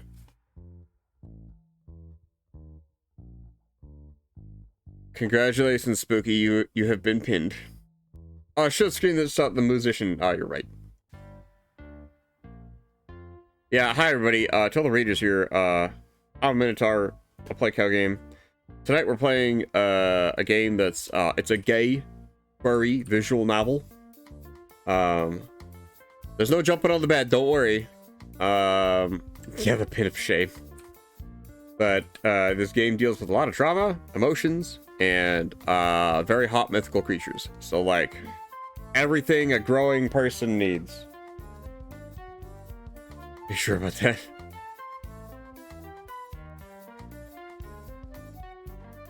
I'm very sure of this. You're feeling awfully cheeky tonight, aren't you? I had laughed openly at that. I never would have forgiven myself. It's my really rebellious phase now that you're telling me high school sucks. But yeah, I really do want to be a musician. I know there are a lot of schools for that and all, but I like to think I have some talent. I don't know, I'm bringing a lot of money, but hey, I'm used to living with little. If you don't pay the bills, I can do some odd jobs too now that I have a charm. Don't even need people to remember me or nothing. I just be able to compose and record my songs. So a pickpocket and a bull get into a car. Yeah, Spooky, it's pretty funny. My personal favorite part has to be, due to this bull being in the car, his roof, like the roof of the car is actually being dinged up by his horns. Also, I know that this is just a handbrake right here, but I swear to God, it looks like a pee-pee the way it's poking out. I swear.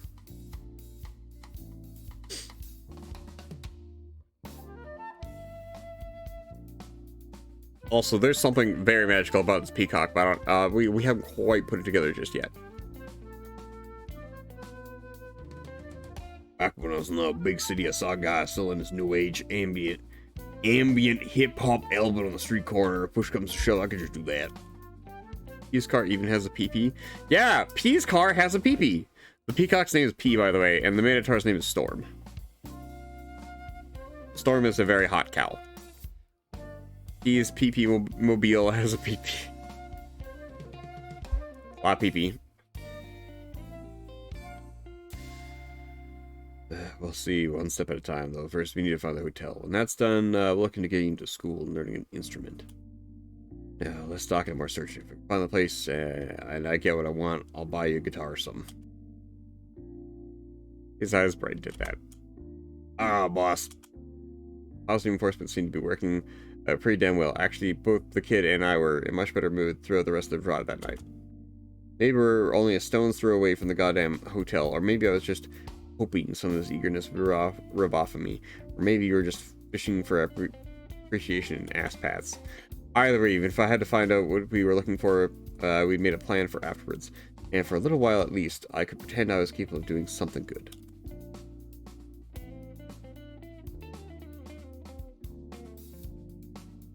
We set out earlier than usual that morning.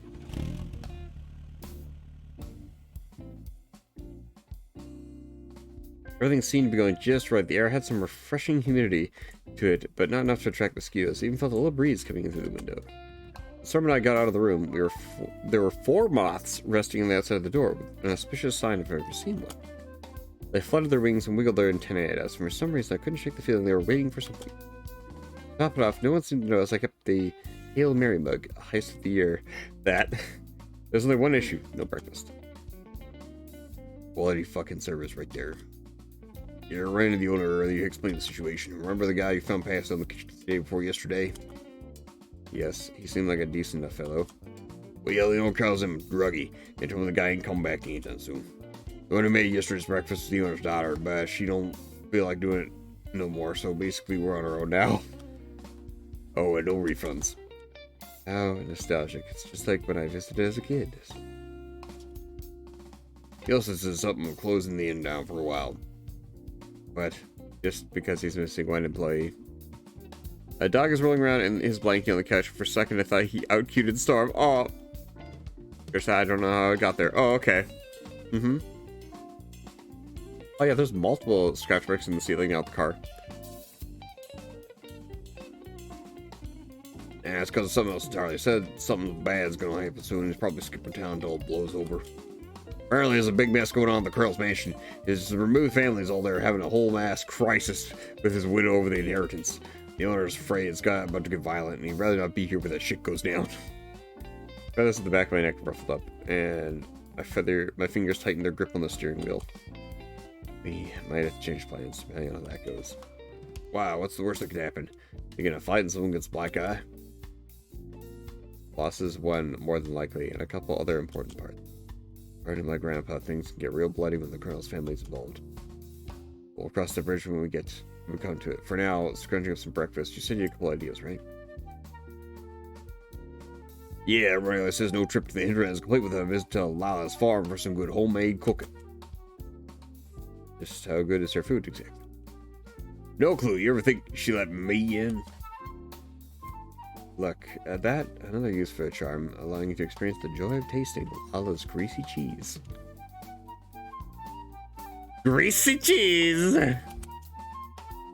Good. Just hope it's not cow cheese. Have faith. If she's as good as you say, Lala ought to have something that doesn't have beef or cow products. Don't say greasy cheese. You don't like the greasy cheese? I mean... Okay. Okay, on the one hand, I was about to... I was about to say, well, I mean, if it's cheese, I don't see what the problem is.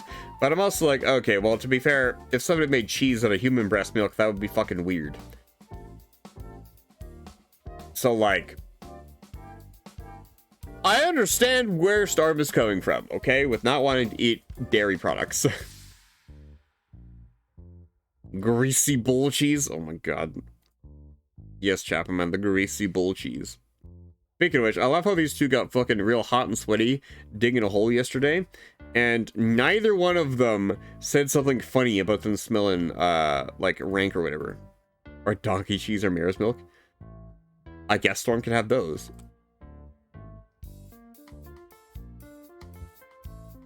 Turkey cheese. Oh my god. Yeah, should some halfway decent ham. At least, hell, we might even get some coffee with that shit for once. Well, no, there's another use for that word. Let's not go there. Moving on. Oh, yeah, yeah, which word are you talking about there? Yeah, let's not dream too big. And then we decided after getting some breakfast, we'd check out. Huh. That sounds like if I wanted to, I could go to the Colonel's estate. Or not. Greasy ball. God damn it, Cupcake. Because I didn't find a missing kid.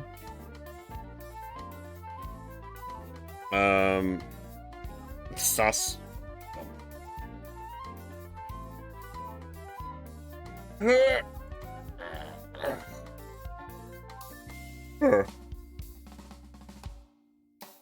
I feel like I'm morally obligated to go back to the Colonel's estate now that P just said that, like, we should probably go there. Oh, hey, there's more thing. Huh.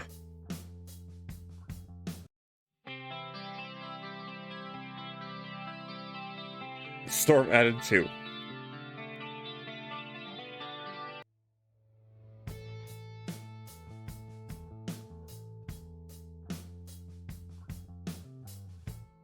I know he hasn't downloaded the song like yet. Oh, okay. So my question is,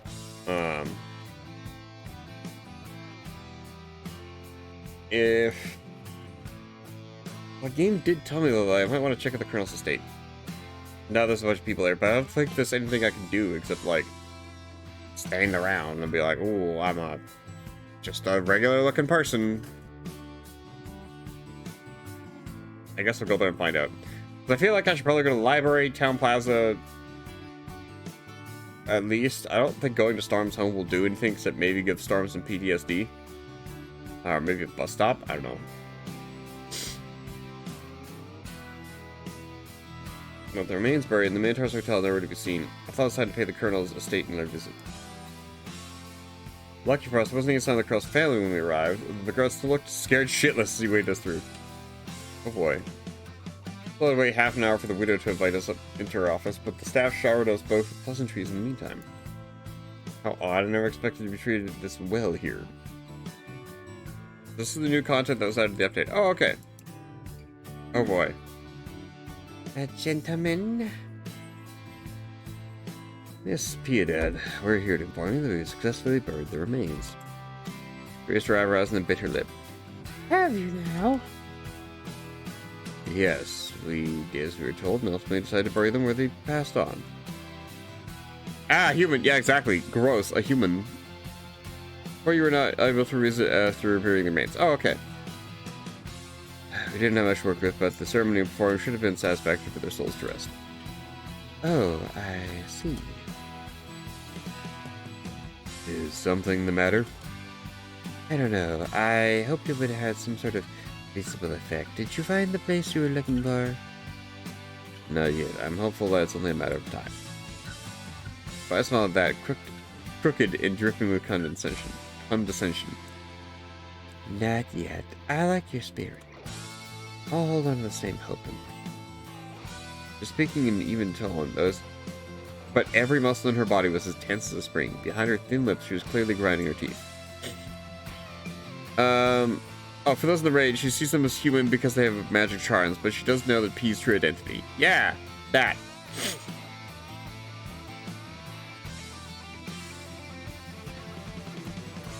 Is there something bothering you?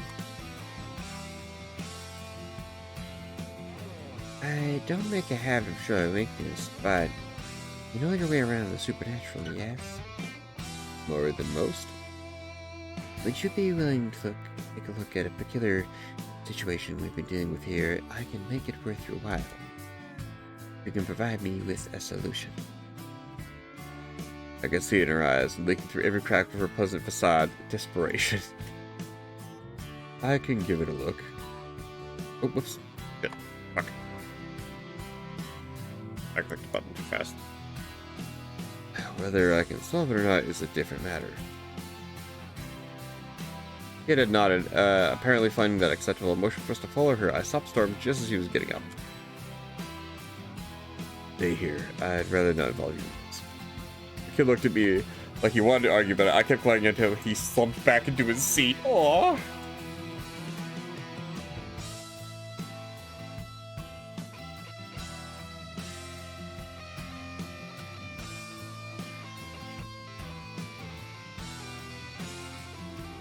Yes, sir. This way, if you please.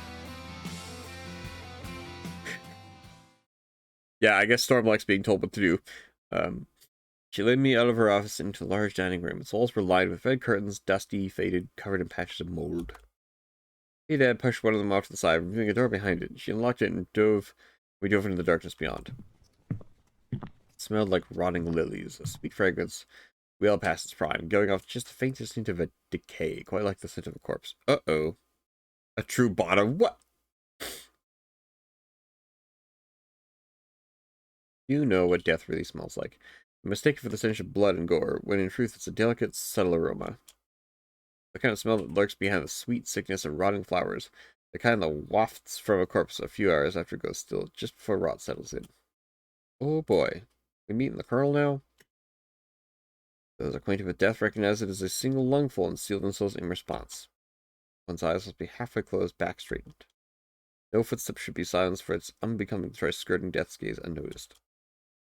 As we walked down the corridor, I sealed myself and thought of all the times I had met her. Every corpse, every tragedy, every loss. And on we walked as I prayed for each and every one of them until I ran out of sorrows. I pondered then my own death. How will my time on this black earth come to an end? God have mercy. Spare me from going out like my grandfather did, like so many of our lineage have.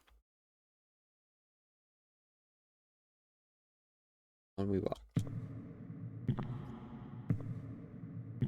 There was no end to the corridor. Oh boy. My legs moved on their own. I couldn't open my beak to utter a single word. Only my eyes remained under my control. The fuck we doing? Where are we going? Odd though. I thought you couldn't get the new scenes in your first playthrough. Yeah, I don't know. We'll find out. And my toes. I curled them. I commanded my feet to crash down on the floor, even if it broke the bones. Little by little, my gait changed till I managed to break free. I skipped a step, lost my footing, fell to the floor. I woke up. It felt like Petey and I had been walking along the corridor for a lifetime.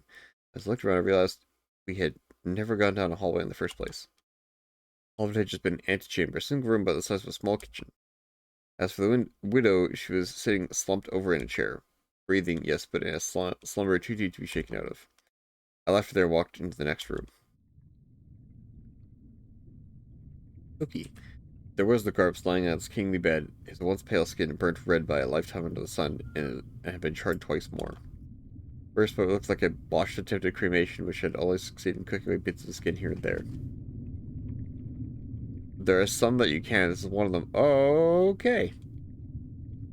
Second, by the dark substance which rose up from his skin to brush against the ceiling, like seaweed swaying in a abyssal current. That thing was alive. The whole room was alive, and it breathed. Like a colossal beast. All was steeped in darkness, yet all was clear to see. There's a mirror on the wall, but my reflection wasn't was not visible behind the glass. Spooky. This sounds very spooky. Light switches had no effect, and the gaps between the boards over every window were pitch black. And the corpse. The seabed from which all that stifling darkness grew had his eyes aimed right at me.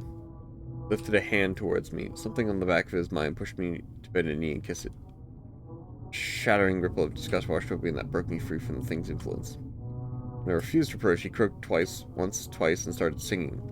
From beyond the bedroom's walls came the sound of a band, large and majestic, to follow along with this warbling. Yeah, there's some warbling music, alright.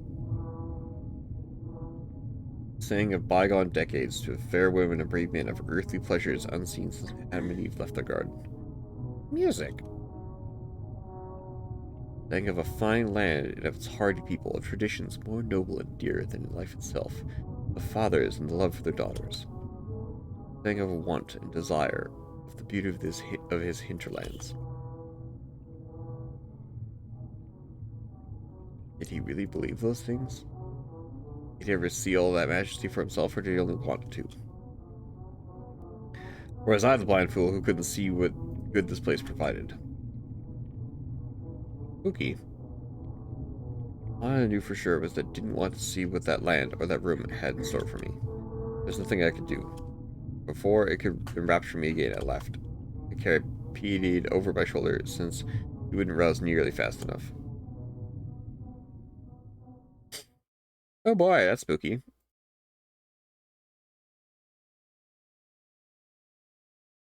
She jumped on the slumber, not even a minute after I set her down on a leather sofa just outside the dining room. Before I could say anything, she took the lead and blurted out, "Can you deal with it?"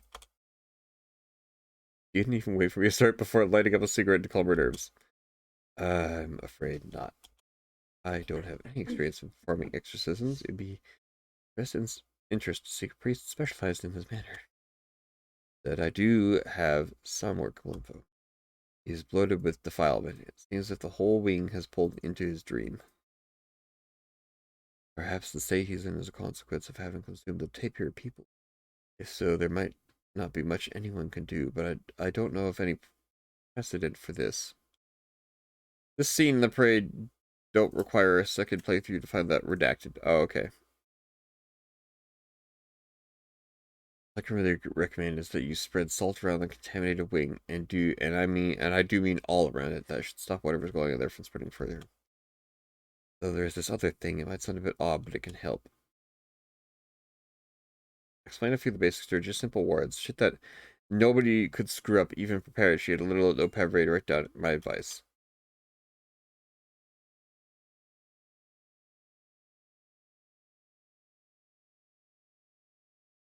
Happy, you started singing or humming there. Oh, I'm sorry. And I had to pause to check if that was the game fucking with me or not. Or if some new spooky dialogue had popped up. You said you can't do much, but this is more than anyone else has given me for this sort of situation. Put away the notepad and turned away to look out a window. The glass had warped and ebbed, given the light which shone through the dull haze of heat without any of it. Have you considered my employment here? I'm afraid I remain incapable of accepting it. A goddamn pity. He had glanced at the decanter whiskey saying tantalizingly on a dresser. He seemed to think better of drinking something which happened so near that wing, though. Here's me right, I suppose. Name's P, right? Just like your grandfather? That's what people call me, yes. Well, P, you've seen what reigned of my ex-husband's victims, and today what's left of him. I have to wonder what else you must know about this mess we find ourselves in. Surely you've been told a thing or two by your grandfather. I know much more than I'd ever hoped to, that I could say sure. Likewise. Took a drag over a cigarette, held it, blew it out through clenched teeth. Said you're no priest, but in all your occult activity, were you ever taught how to anoint a dying person? Or perhaps how to take a confession? Yes, on both accounts, but sadly I lack the ingredients required for anointment. You'd be so kind then to find poor soul's confession. I thought across my mind that she was setting up some kind of trick or trying to butter me up. But no, her eyes were just tired. I nodded.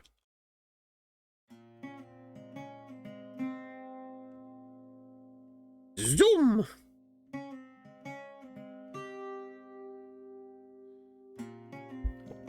More coffee. Or more tea. Once we got back into her office, Peta had poured herself a glass of scotch, and one for me as well. Seeing that both our drinks and our glasses came from the same place, I accepted it. Farm had left a messy note behind, waiting outside, followed by a few separate attempts at a signature. Can't blame Guy for getting the fuck out while the getting's good. It's a content warning for dark themes. Oh boy. I mean, I don't know. Benny, there was already some dark themes already in this game. How much darker we gotta get here? It's Wolf's theme. Oh boy. We sat down together on the sofa by her desk. No, forgive me, Father, if I have sinned. My last confession was... I can't even remember. I raised my glass, she clinked her own against it. I was talking with the mayor just a day ago, you know. Planning a ceremony to pay homage to my ex-husband. We named a street after him, built a statue, put up some plaques. For nearly 80 years, that man, his cattle, his produce, his properties and investments all together was the driving engine of the Hinterlands. For 80% of the residents in this land belonged to him. Well, his confession was never confessed, but yeah. And he got it all. It is said by faking deeds, never spent a dime buying any property himself. Took a sip. I'm from the coast, but I have relatives here, can you imagine that? They grew up and died paying him rent every single month of their lives. My god, he survived them all. None less of a drink. But that is all gossip, of course. There's no proof that any of his property, my property, is illegitimate in any shape or form. But for the sake of argument, let's say it all is. So for 80 years, that man has sucked these people's blood dry. What he allegedly did to the so-called devil worshippers was merely a more literal and quickened form of what he's been doing to his land. Now, I said there is no proof of his fraud. I meant it literally. He destroyed it all himself, I learned recently. Chopped up her glass. And that includes any proof of his ownership of said properties. You see, early in his career, the colonel became afraid of being murdered for his assets. He took up the habit of managing his empire entirely without any paper trail. Were he to die, whoever inherited all would have nothing to work with. She almost ashed her cigarette into her drink, but noticed what she was doing at the last second. Classic me thing to do. Revenue from rents crashed by about 80% after his death. Yet the colonel had thousands of cattle on his herd, but now I can hardly count a few hundred, and they're disappearing by the dozen every day. That wasn't enough. I've got the colonel's sister, his only living direct relative, sniffing around for her half of the inheritance. Or rather, her lawyers are, along with her sons and nephews. Alzheimer's hasn't been kind to the old bitch. Well, only a day after his death, 6 different idiots popped onto my doorstep claiming to be his long-lost bastards. Can you believe the stupidity? Of course, the sister's lawyers say they know which idiot this is one true son. They have the DNA test to prove it. Not that they need it, since the man is a carbon copy of my dear ex-husband. But it gets even worse as these things do. People are saying that I murdered the colonel. Can you believe that? I looked at my whiskey, golden brown, growing duller as the SQs melted. I took my first sip. Did you? The grooving widow pulled one corner of her lips upward. No, of course not. It was manslaughter. She laughed, looked away, and continued. The last 30 years or so I've been keeping the colonel doped out of his mind with morphine and antidepressants. Chemically castrated him too while I was at it. Wow! Okay. It's so much easier to manage like that for starters. I didn't have to get him a stream of barely underage girls to make him happy. Oh, jeez. What happened is that his nurse accidentally overdosed him with morphine. Believe me, I didn't want it. I was waiting for his sister to die so I'd have the full inheritance to myself. Now you see how about that one. I can't say I feel sorry for you. Really shouldn't. I knew I had it coming. The question is then becomes, why did you do it? Well, that's simple. Hard work doesn't pay. I could spend all my days being a good girl in the capital and still would have been dirt poor. So, I married the richest bastard I could find, and since then I haven't worked a day in my entire life. It was good while it lasted. I couldn't contain a dark chuckle. You don't sound very regretful. I was expecting something more from a confession in the name of God. I hear God's mind. I hear God doesn't mind as long as we confess and ask forgiveness before we die. This is like a good moment. This is a good moment.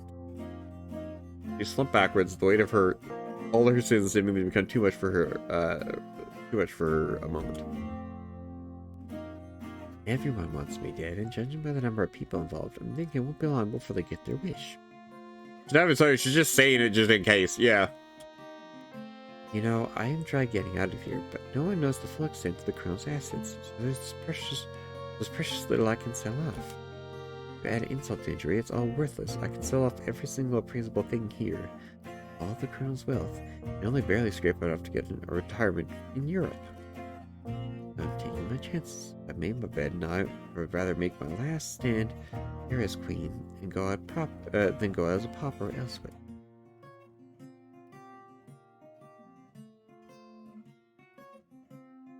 I confess to Urias alone and to gods I have sinned and I regret it. What should my penance be, good bishop?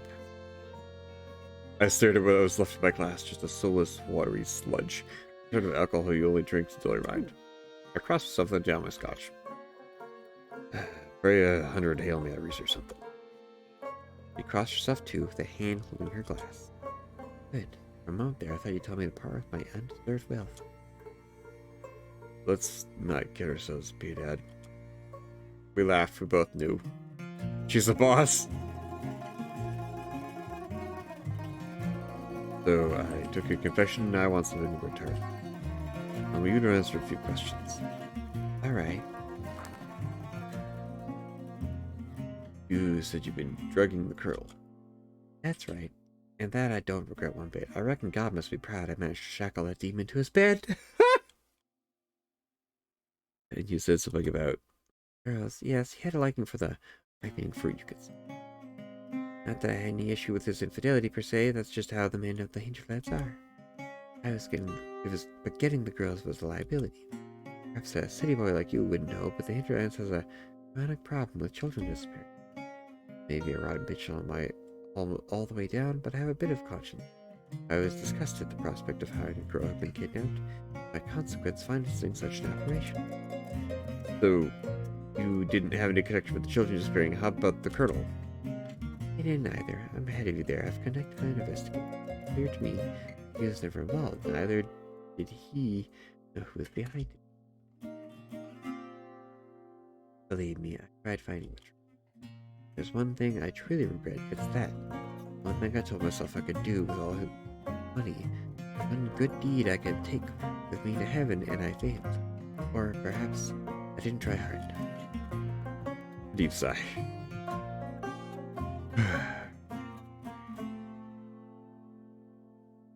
Her eyes were half closed as she muttered something. She was praying. As she looked up to me, I saw her, Fabiana Piedad, for the first time since we met. Your grandfather had a vendetta against the whole thing, you know. The Colonel ordered the killing of the 12 you buried because he thought they were behind it. Or because he needed a scapegoat. That grudge live on in you?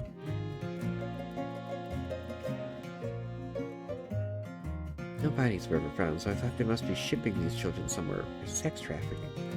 I got deep into it, figured out all the human trafficking networks inside of the country, no luck. Then the internet came along and gave me a whole new set of clues.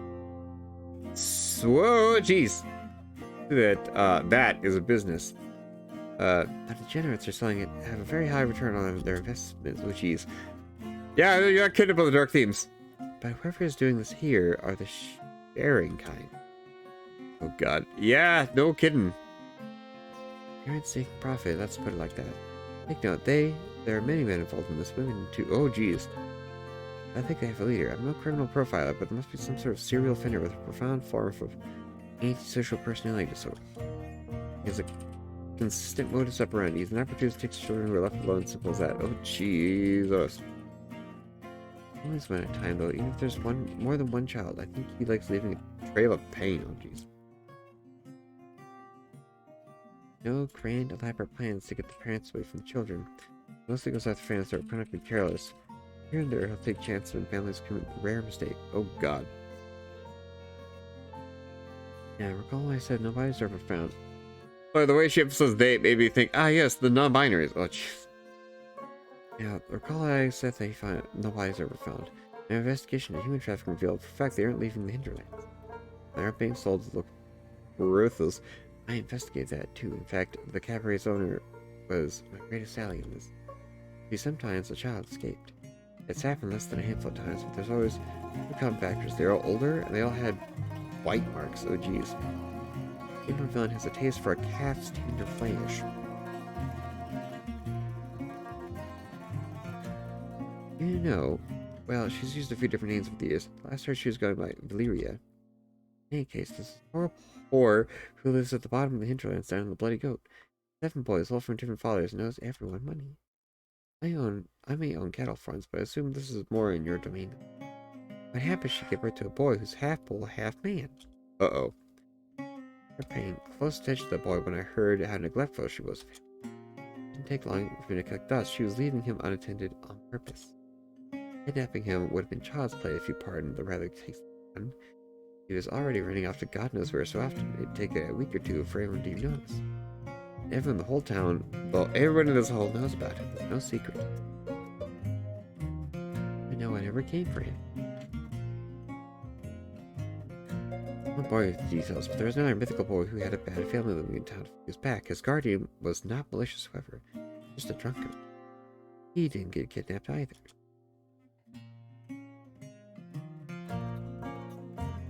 My theory is that whoever's doing this just doesn't like how you people taste. That or they know somehow that eating tapirs did that to the colonel. Probably either or both. Have you met that boy? The Minotaur.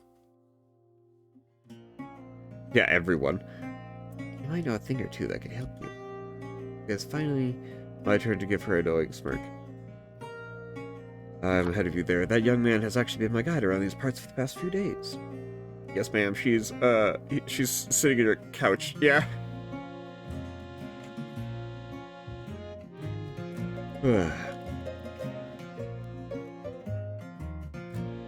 Is that so? Is it possible for you to get him a human disguise like yours? Yes, as a matter of fact, you've already seen him using it. Ah, so he is the strapping young man who came in with you. There was only a single drop of scotch left in my glass. I swirled around, letting it become an invisible film on the bottom. Strapping young man, yeah. That's right, I've hired him as my bodyguard. And that was that. There's nothing more than this dying woman could tell me, and nothing more I could say to comfort her. She leaned back on the sofa. I reckon she was making peace with her fate. I'm sorry I couldn't do much to help you, but after everything you've seen and heard, allow me to give you the best advice I ever could. I told you before, and I'll tell you again, do not tarry. Leave the Hinterlands and take the boy with you. Never look back, never return. Remove this place from your dreams and never lie to yourself that it was once greater or simpler. This was the home of the great men or wise women. This land should have been left well enough alone. Our ancestors were fools to think it ever had hope, and mad when they trampled everything in their path to realize their vision. Oh, this is the best comics ever can. Thanks, Guppy. Believed and lived for longer than anyone. I picked my glass and rose to place it on a tray. When she returned, she looked as composed as ever. I stood and she looked me in the eyes. May your salt never lose its savor, little giant.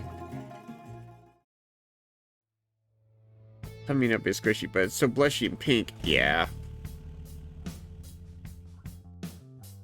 Oh.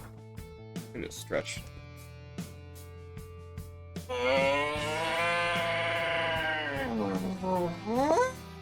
Ooh. Ugh.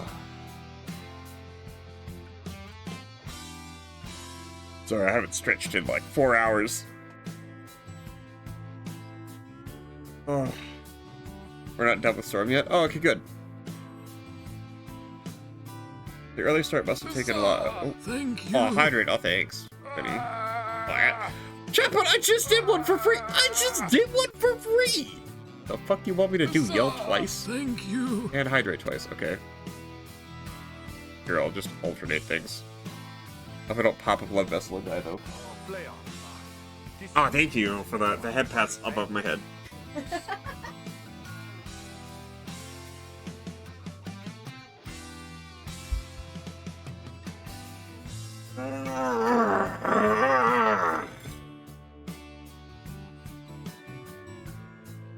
It's your first posture check of the day. Oh, here's another hydrate.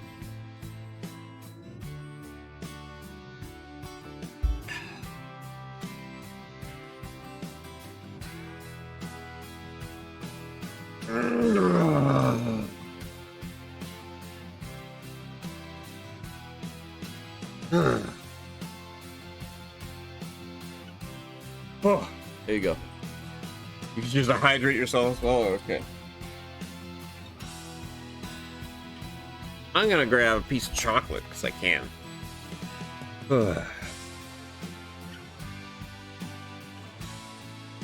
Yeah, there's considerably more scratches in the roof now. That's funny.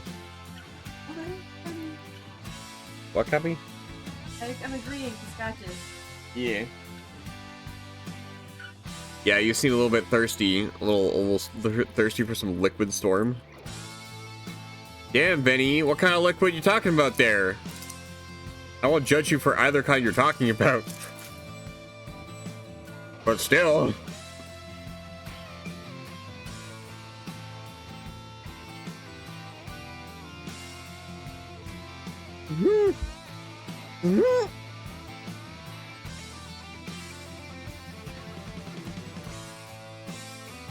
No, God, no.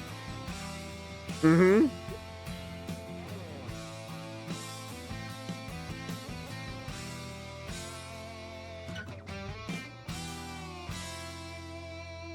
Oh my God. The other sort must have taken a lot out of us. Or maybe starting the day with a good filling breakfast of greasy cheese was catching up to us. Storm has good hygiene. Apparently. Weirdly enough, he does. He, on the other hand, not so much. He does shower really often, which is kind of weird to me. I don't know why he's like super duper into showering all the time. But I guess he just thinks his body's weird. Anyways. He was homeless. Oh, okay. Okay, yeah, that checks out, actually. Living in a cave. Regardless, by sundown, we were both nodding our heads and struggling to keep our eyes open. We've been keeping quiet for at least an hour. Both of us lost our own thoughts. When the kid half mumbled something, it took me a moment to realize he was asking me a question. Sorry, what was that? Sunset's pretty, ain't it? I'd like to have the blaze of oranges and pinks out across the horizon. Yeah. It's nice, isn't it? Just driving around, eating a meal at Lala's and having a shower in the morning and sleeping in an actual bed every night. Just keep in mind, this isn't a vacation, kid. Yeah, I know. It's just... ever since I met you, it feels like I've been pulled into a whole different world, you know? I couldn't help but narrow my eyes and clench my jaw off. Two bros sitting in a car 2 feet apart because they're not gay. Ah, yes, clearly. What brought this along all of a sudden? Sons has got me thinking is all. Storm pushed it with his hands, his fingers interlocking and fighting with each other. I thought would be the end of the conversation, but he spoke up again. Thank you for being here. Given the trauma feels like I'm getting another chance at life. Maybe it's still I'm exaggerating, but you're the best person I've ever met. Don't think we goddamn it. You don't know what God think we do. You don't have a single reason to believe the bullshit I've been telling you. But you're not just be stringing you along. I'm sorry. What? I'm sorry. You've been surrounded by so many shitty people that I seem like a good guy in comparison.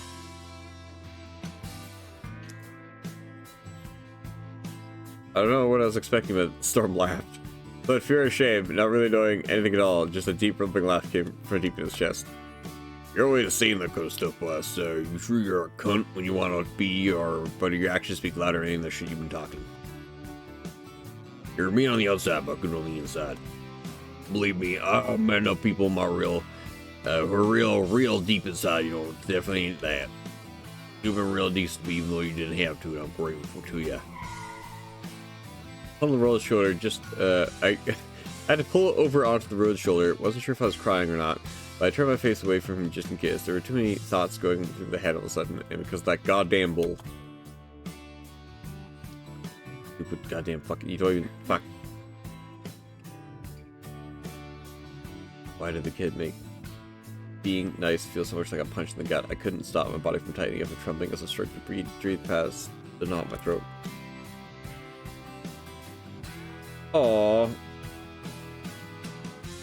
Aww.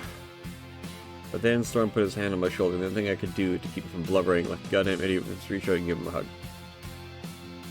Aww. I mean, I bet hugging him had a lot of weight to it. The man's large.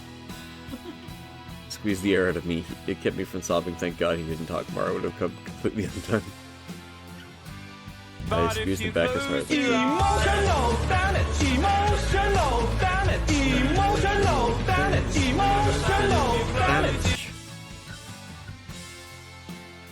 Maybe not as hard as the damn Lummox could manage, but hey.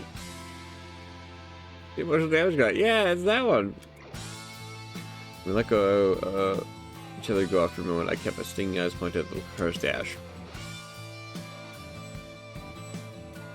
Thanks. I guess I need that. Well, you said the hug and all that. Storm punched me on the shoulder, maybe a little harder than he meant to. But nothing I couldn't handle with grace and composure. My pleasure, boss. Just telling you like it is.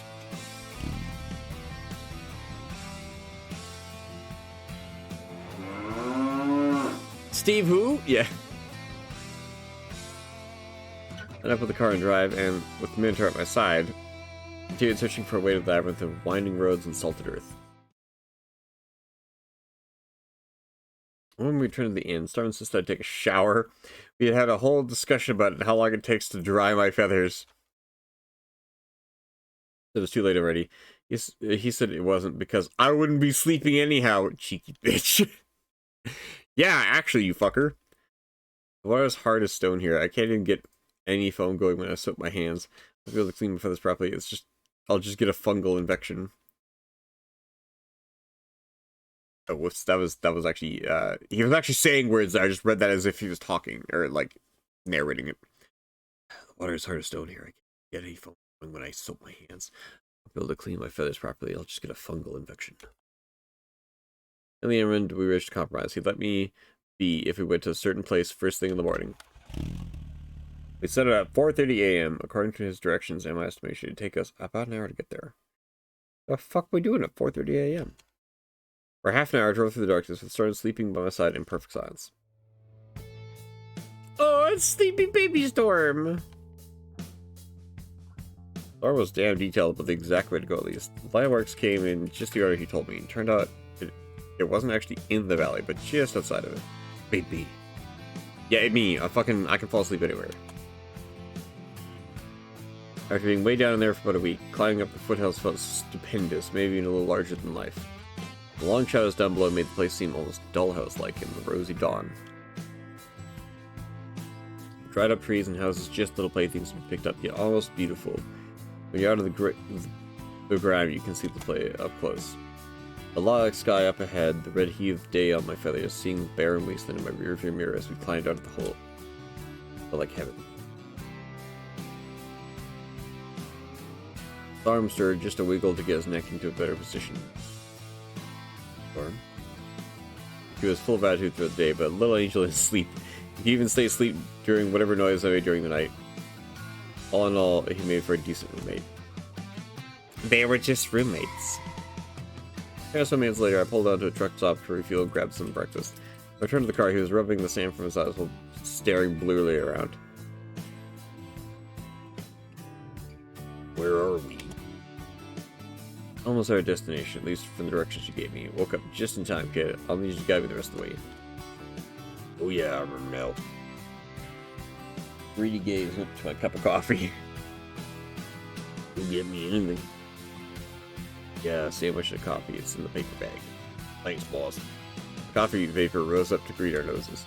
I could also cry right then and there. It was the first cup of coffee of the week that didn't smell burnt or like stale instant powder. Storm seemed to feel the same way. He drove right in and almost burned his tongue. He ended up holding our customer for the AC to cool him down. At first it tasted like sex. Damn. That's good coffee, Storm. Damn good coffee. They didn't even cheap out on the sandwiches filling either. I had never guessed this truck stop right here would have been the best food in Hinterlands.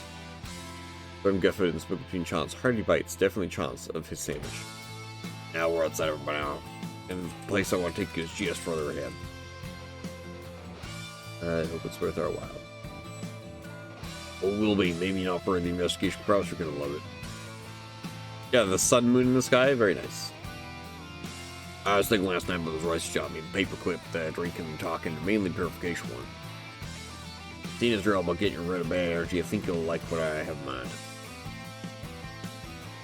Is it a salt place or something? Because if it is, I'm not sure it's worth the time it took to get there. It was way better. The needle place I found when I was trying to run away a few years back. Ended up staying there for a week or so. The reason I didn't stay longer is that it's the middle of nowhere. So getting food wasn't easy. You better not be wasting your time. Finish my coffee and turn on the engine.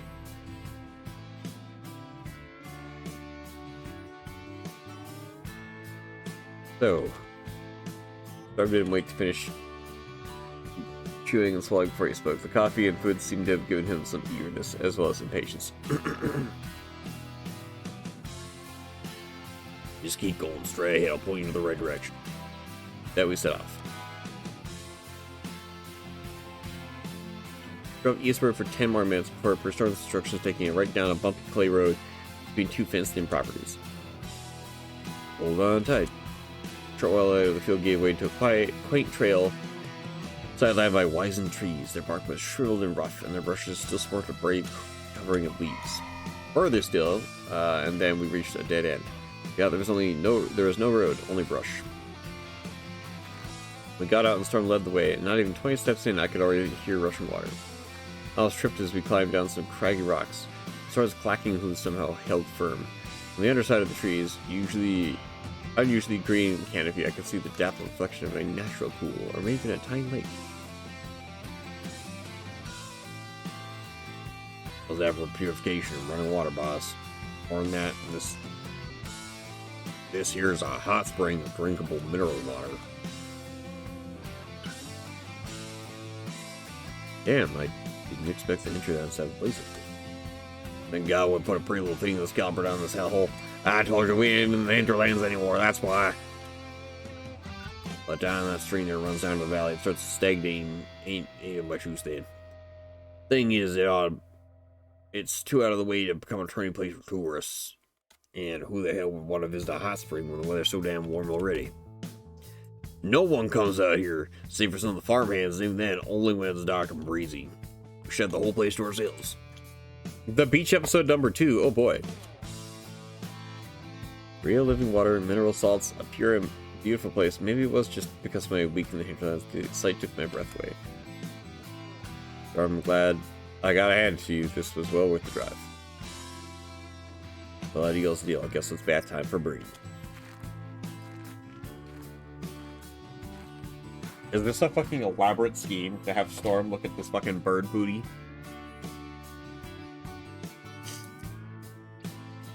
Is that the whole reason why we're here?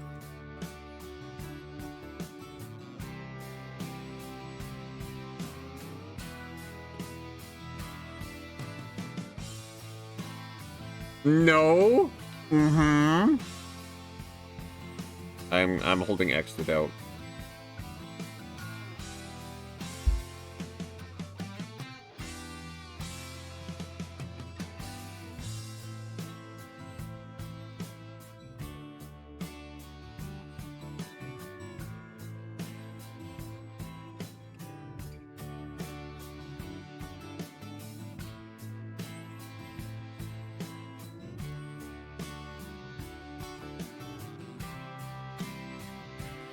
Oh, okay.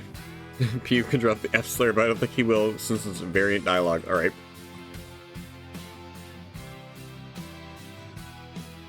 He unbuttons his shirt and walks in ahead of him. Took us a while to get here, but so we shouldn't waste any time, right? Hanging my shirt on a branch and sitting like folded pants on the rock, I approached the spring's edge. I went afoot to check the water temperature. It was hot enough to be almost unbearable at first, but a minute or two of dipping my toes in got me acclimated. I could hear the shuffling of more clothes being removed. There was only the odd tapping of Storm's hooves on the stony shore past the dull roar of the waterfall. What? Okay, I didn't realize that P would be like, you know, have his pee out normally. Also, the fact that this is a Christian visual novel hits different now. P's pee, yeah. Well, he doesn't. Also, I didn't realize that P's, like, feathers worked like this. I didn't realize that he had this extra coloring down here on his hips. He's only got feather bush.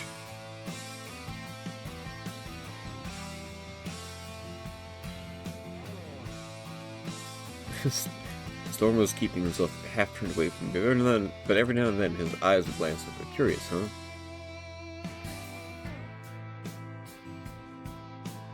I was always tempted to put on a bit of show for him, just how bad I'd get the kid flustered. However, my better judgment went out in the end.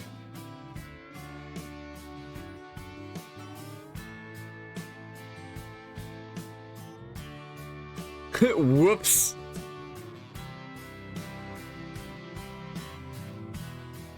Copy, feel free to screenshot this. This is pretty fucking funny.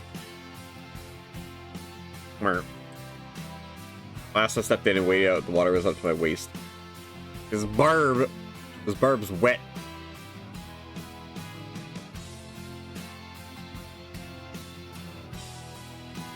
Jesus, this is almost boiling. Are you sure it's safe, Storm? Yeah, it's fine once you get used to it. Just don't stay in it too long. It actually ends up making the rest of the day feel a little cooler by comparison. With that, I took a deep breath and ducked myself down all the way. It felt like I was on fire. The water seeped into my feathers and down to my skin. It burned as it soaked me through. I crawled up the spring's depths like I was suffering the worst crap of my life. It got into my eyes, the darkness behind my eyelids flashed red, and I almost screamed. The only thing that was stopping me was the sensation of something coming undone. The stiffness came out of my feathers, the cramp dissipated, the water washed something away. I stayed on water until my lungs burned. As soon as I surfaced, I was gasping for air. I saw a ring of white sediment floating around me. I cupped it with my hands and tried to examine it with my palm. Is that salt? But it is on the redraw now after the scene. Oh, okay. Seems so, but didn't have dissolved already? Had all of that shit been on me? I rubbed my arrows in. More sediment kept coming off. I could almost wring it right out of my feathers. Hey, Storm, can you come over here and check something for me? What's up? There's some weird dirt in the water. Have you ever seen something like white sand coming off you while bathing here? Oh yeah, it always comes out of my fur when I wash up here. First time I dove in, spent a good half an hour getting it all off. How about your second time? Well, it disappeared after my third or fourth, but when I spent a while away and came back, it was there again. Huh. I figure it's just like dandruff or something, but you're getting it too. Can feathers even get dandruff? You mean some kind of defilement from the hinterlands? If so, then it was probably a good idea for Storm to take a dip as well, since that had been a pretty hectic week for him.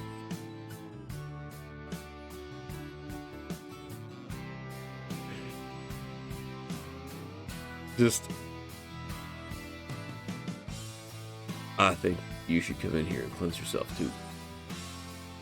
Nah, I want you just to come here because I thought you'd like it. Don't feel like doing it this time of day. Hi, Bean. Oh, Bean! Not Bean. I think you missed it. I think Bean touched my computer's running fans. And she was so startled, she, like, backpedaled into my backpack and fell over. Hey, Bean. Is it bedtime, Bean? Oh, that was terrifying.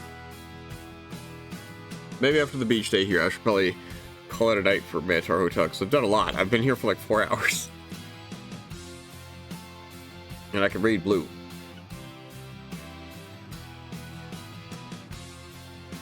Just get in here. I think you might have some of this weird dirt on you too. Really? Shower day, you know. This is supernatural stuff. A regular shower won't do. Come on, kid. He huffed and pouted and glared at me like I just insulted him. Oof. What? Whoa. Okay, I didn't realize we'd be seeing Storm's PP too. Okay.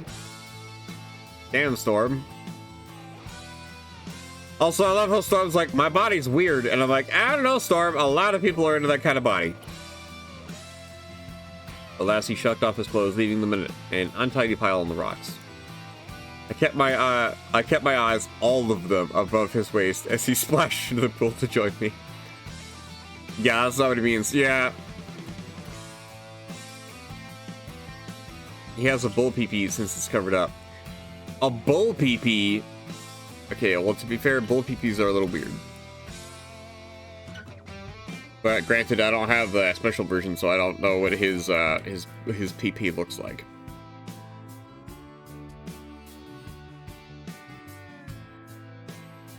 To join me. Well, let's see how it goes, boss. Sploosh. Certain has a human PP for the record. Oh, okay. Oh, okay, I was wondering.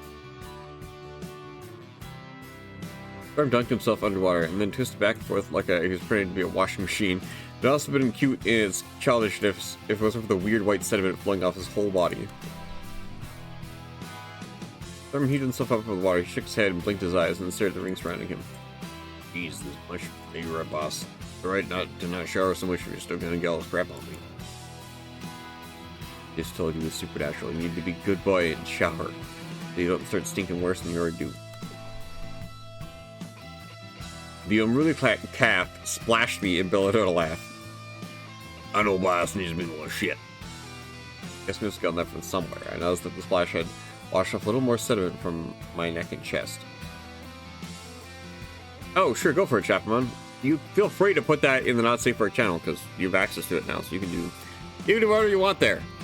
You can put my only rules regarding my not safe for work channel is like don't put human PPs in there. And credit artists. Like, it's pretty simple.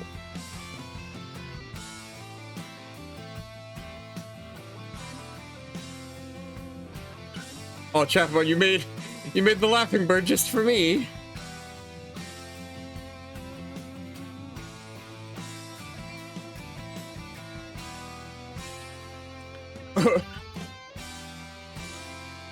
What are you talking about? You can't see anything. That's totally a fine thing to have in general.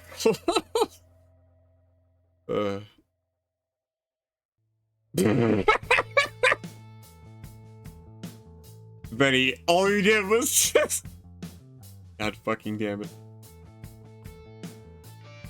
That's fucking funny. Well, thank you, Benny. I'll just fucking... Anyways, back to the game.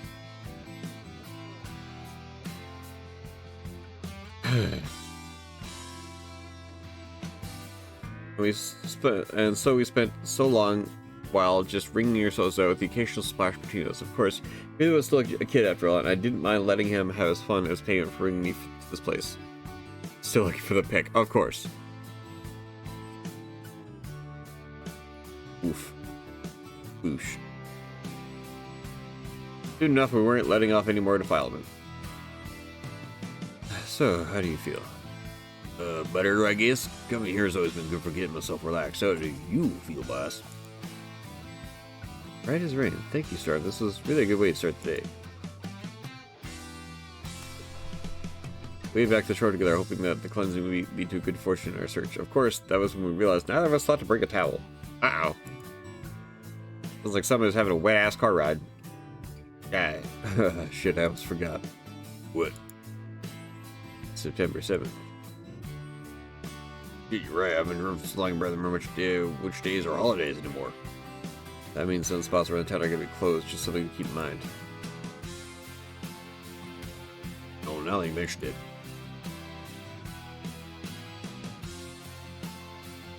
What? Forget it, just stupid I had it ain't worth it. Now you got me curious. Don't leave me in the dark, just say it. Alright, this. Well, so every year there's a parade in Drown Taper. Celebrate Independence Day. I don't reckon we'll find anything about the Minotaur's Hotel there, but it would be fun if you want to just hang and relax for a day. I'll think about it.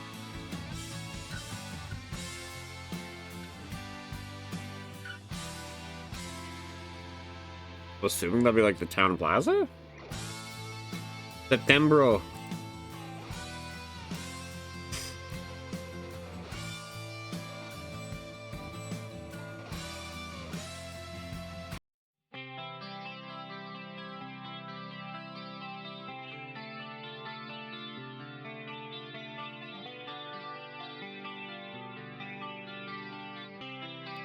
Oh shit, I forgot to save. Hang on.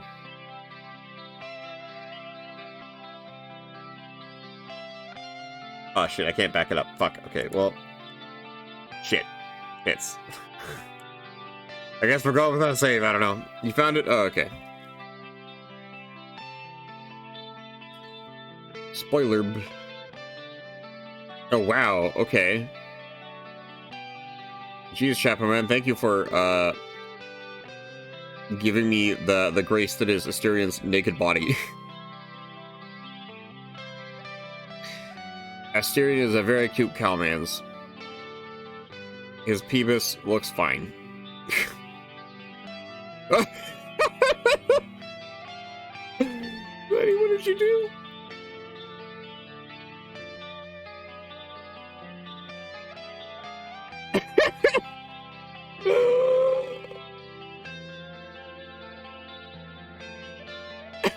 This fish.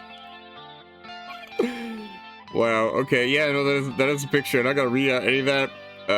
If you wanna go to my server, you can see it, but that's really fucking funny. Okay. That's all Nanoff. Oh, okay. Oh, yeah.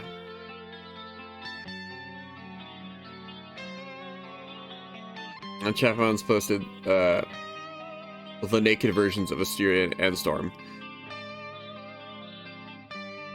I like how they're both Minotaurs, but they're both different, like drastically different in terms of like body types and whatnot. And I'm 100% behind this. That's pretty cool, actually.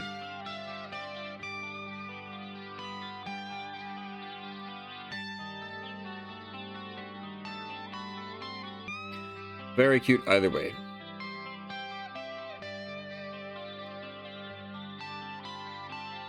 Anyway. The kid was sitting on the bed. He stared with a look of deep concentration at his hooves and had one finger sticking through his ear gauge. Is something the matter? It's nothing.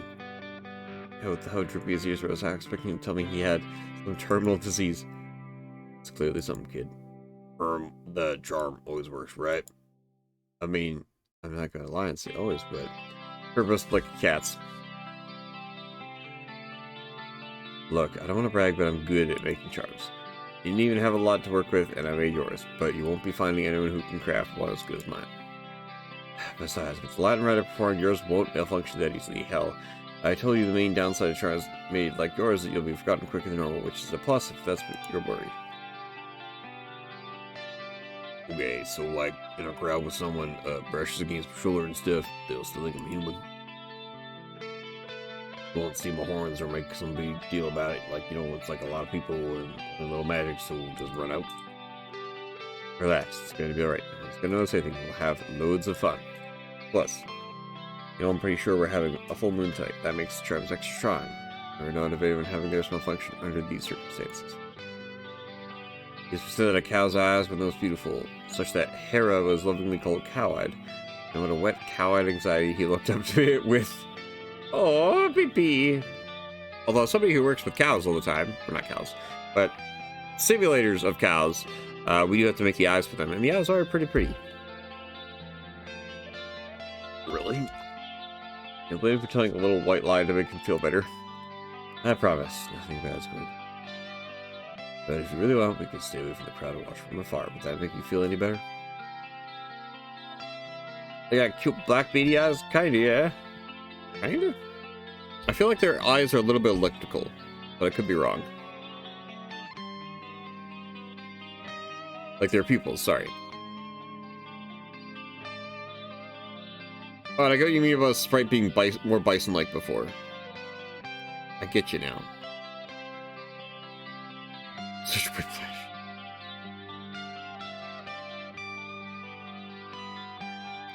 There must be some cute cows.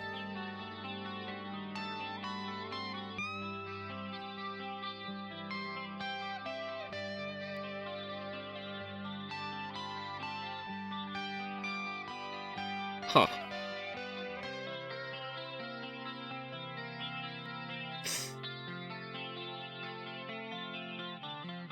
Oh, and P literally... Yeah, P doesn't even use the fucking sensor bar. P just looks like a fucking Muppets character. There's nothing there.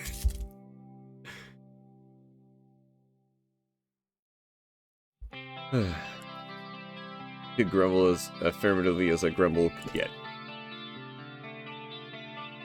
Yeah, I think so. Yeah. Alright, let's go then. Also, I realized I was supposed to end stream now. Fuck. Okay, you say pubic feathers, but like, honestly, they just look like feathers. He just happens to have feather in his crotch area. Like, he paid for the safe work mode DLC, yeah. Wait, pubic as a sex-based... Oh, of course it is, fuck.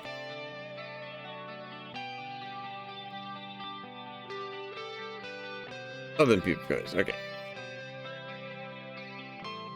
Okay, fuck. Maybe I'll try finishing this parade. And then we can go to bed. Because it's almost 1 a.m. here.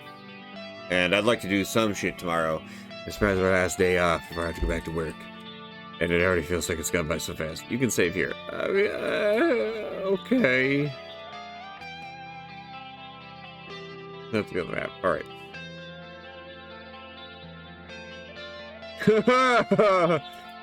Uh-oh. What? Never mind. Never mind. What do you mean, never mind? What the fuck happened?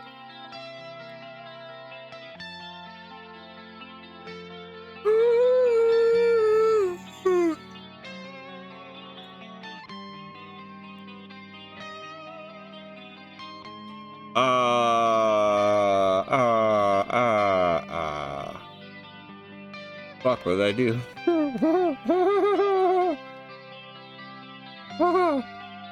Apparently, looking at too much PP has broken the game. Fuck. Oopsies.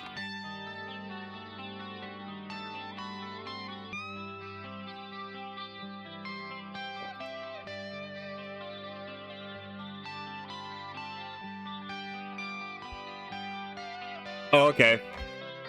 Well, thank you, Vinny. I'll just say I'm a beta tester for the game. That's funny. Huh.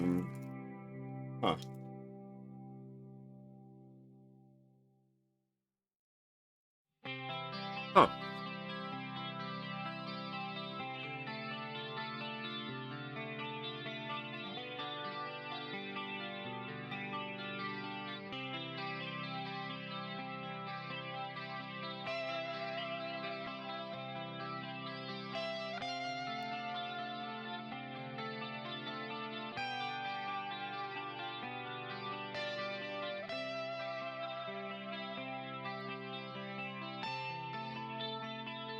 Hmm.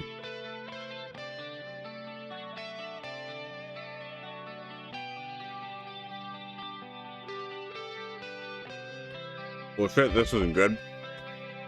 Hmm.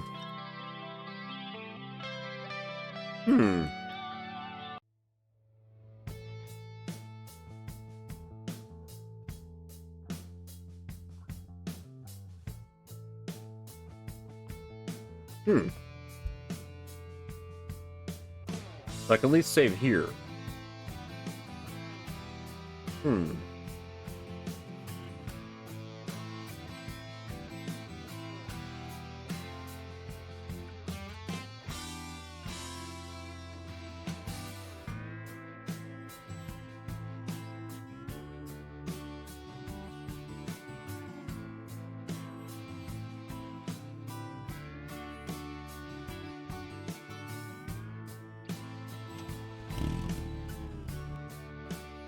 Alright, let's go then.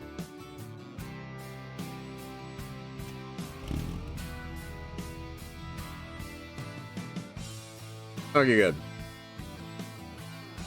Someone showed me which street the parade would run down on the map. I made sure to park in a good central location facing a handful of meters away.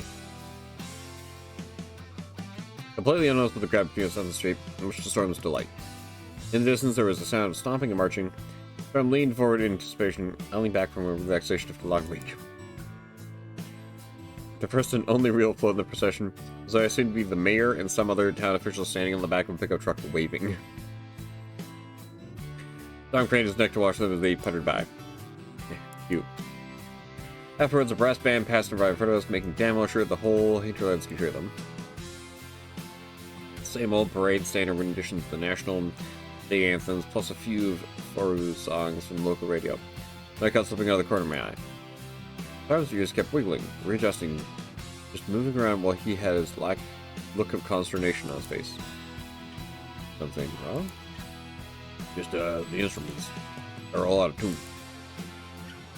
Huh, really? Can't you hear it? That wobble? As far as shitty marching bands from shitty small towns go, that sounds pretty normal to me. Storm huffed. Could at least tune their damn instruments to some shit if they're gonna play so loud. It's sort of straight painful. I don't know how they can stand being right in the middle of it. I'd be going crazy. Considering the music you put on my phone, you are definitely expert on out of tune and noise. Snordos jumped up from his seat, and I saw exactly how close his hearts were to puncturing my car's roof. Fucking... Hey, first of all, fuck you. Second of all rock I like is organized and stuff, so it's not out of tune. Being loud is good, but it makes sense. This is just nothing works. Hey, if you say so, kid. He turned away pouting. Ain't even got ears. What do you know? First of all, fuck you. I sighed. I may be a no good cunt, but part of me still felt bad for getting him wound up like that. Oh, not for the fact that you don't have ears because you're a bird. Listen, I was just playing around, sorry. I think music's all noise. It's clearly not played by some day-drunk Independence Day paraders, regardless of like.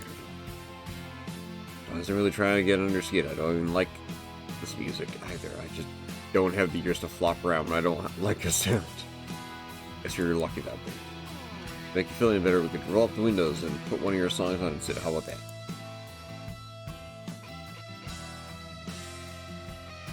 Alright, thanks, buddy. So we stayed there, watching the parade from far, AC blowing on our faces as the sun kept rising. I think Storm even enjoyed it after a while, and I did too. It reminded me a bit of Grandpa. Aww. This is it. This song rules. Great.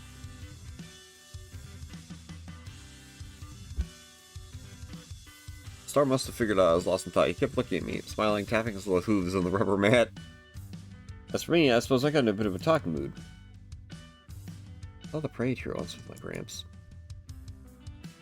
If I remember right, we stood a few blocks down from here. There's a stretch of time when Dad had to come here for business. Mom didn't know how to cook, so he didn't let me stay alone with her, which is why I used to tag along and stay with Gramp.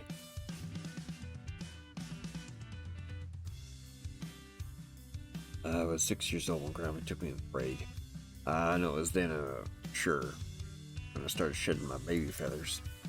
My people, when we were born, we have brown feathers. Over time, the boys shed all of them and brought new, more colorful set. 6 minutes turned up for me. Well, Grant's being so proud, he was talking about it all when we came here. He got me a pinwheel, green and blue, because of the feathers, but the air around town was still death that day, and I was super upset it wouldn't spin. Started blowing on as hard as I could, but that didn't do much. Now Grant put me up on his shoulders, and when he raised my arms up as high as I could, it spun. Well, later that day, the pinwheel broke. I still kept it during my stay here, but it must have been thrown away sometime. It's weird. What I wouldn't give today to hold the little paper pinwheel. It must be buried deep in some landfill, all decomposed from 20 years of abandonment, but in my mind, it's still so vivid. On some level, I feel like it should be right here where I left it, Grandpa's. I feel horrible knowing that it's not.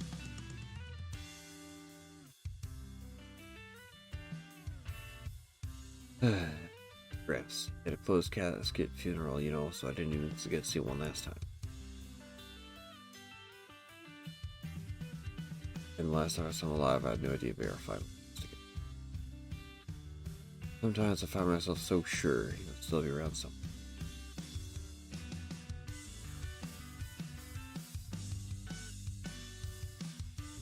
All the precious moments we had together feel so small compared to all the inconsequential shit. Hurts knowing how little of our time together was spent. But I suppose the more we love someone, the more unforgivable it becomes to know they died. If it wasn't so dear to me, I wouldn't be feeling this pain. So what's it like being around him?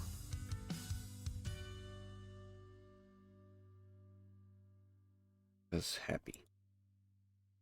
Mom didn't care for me. Dad always treated me like shit. Gramps, though, he just loved me. From the day I was born all the way to his last moment, I've never been so sure of anything. At night, we'd stay on the porch and he'd tell me all the stories he knew. The old gods of Greece, Jesus, and all the saints. He taught me all the constellations, and when I learned them all, made up new ones. P related to Luke, because that'd be funny. Love's a very real thing, you know. A child needs as much as they need food, water, and shelter. They don't get it, it's a kind of malnutrition, you know. It leaves scars, mark. The bones grow weak as they can't see in their eyes. I suppose it'd be more fucked up today if I didn't have Gramps to set me on a decent enough. You know, he taught me my first rites too. Blood was searing on my throat.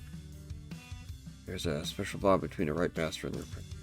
It's when you're initiated into tradition or practice, a piece of the master is passed on to an apprentice. By inheriting a piece of someone who's initiated before you, you become attuned with their heritage. They partake of it. I inherited a piece of my grandfather and me crafting your charm as I did. You're carrying a piece of me, him, and everyone who came before us.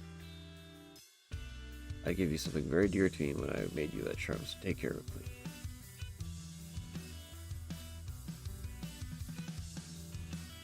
Well, sir, before you came along, this gauge was the only thing I actually owned. It was mine. I wanted to take as good care of it as I could. But when the right did make something actually, powerful, it means something. I don't know what I'm even saying, sir, but I just wanted to let you know. We'll take care of this. Memory of your Gramps, and that's a promise.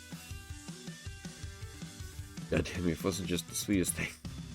Lean back in our seats, just staring at the windshield at the last sight before us together. A precious moment, so much bigger than all the inconsequential shit.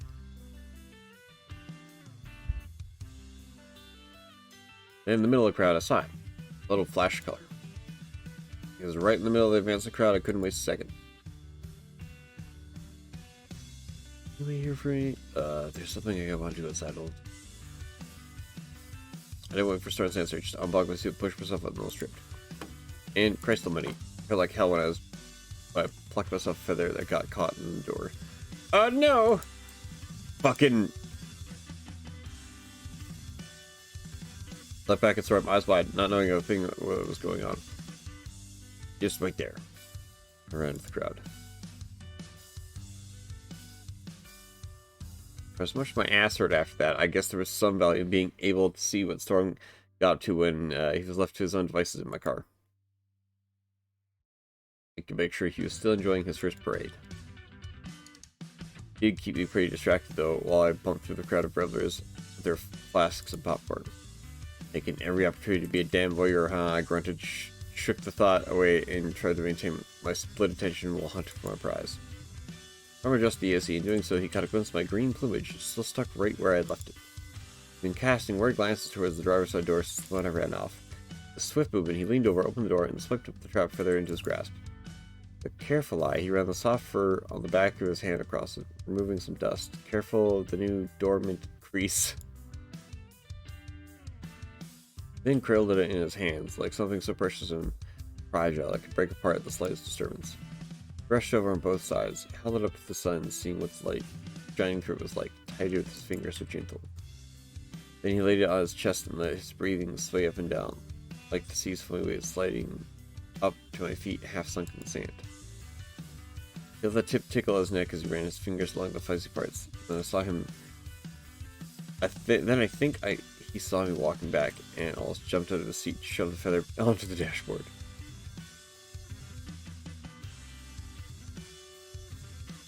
He'd lean forward to straighten out again, though. I was already sweating from my time in the sun, eager to get back in the AC. I was careful to keep my tail clear of the door this time, too.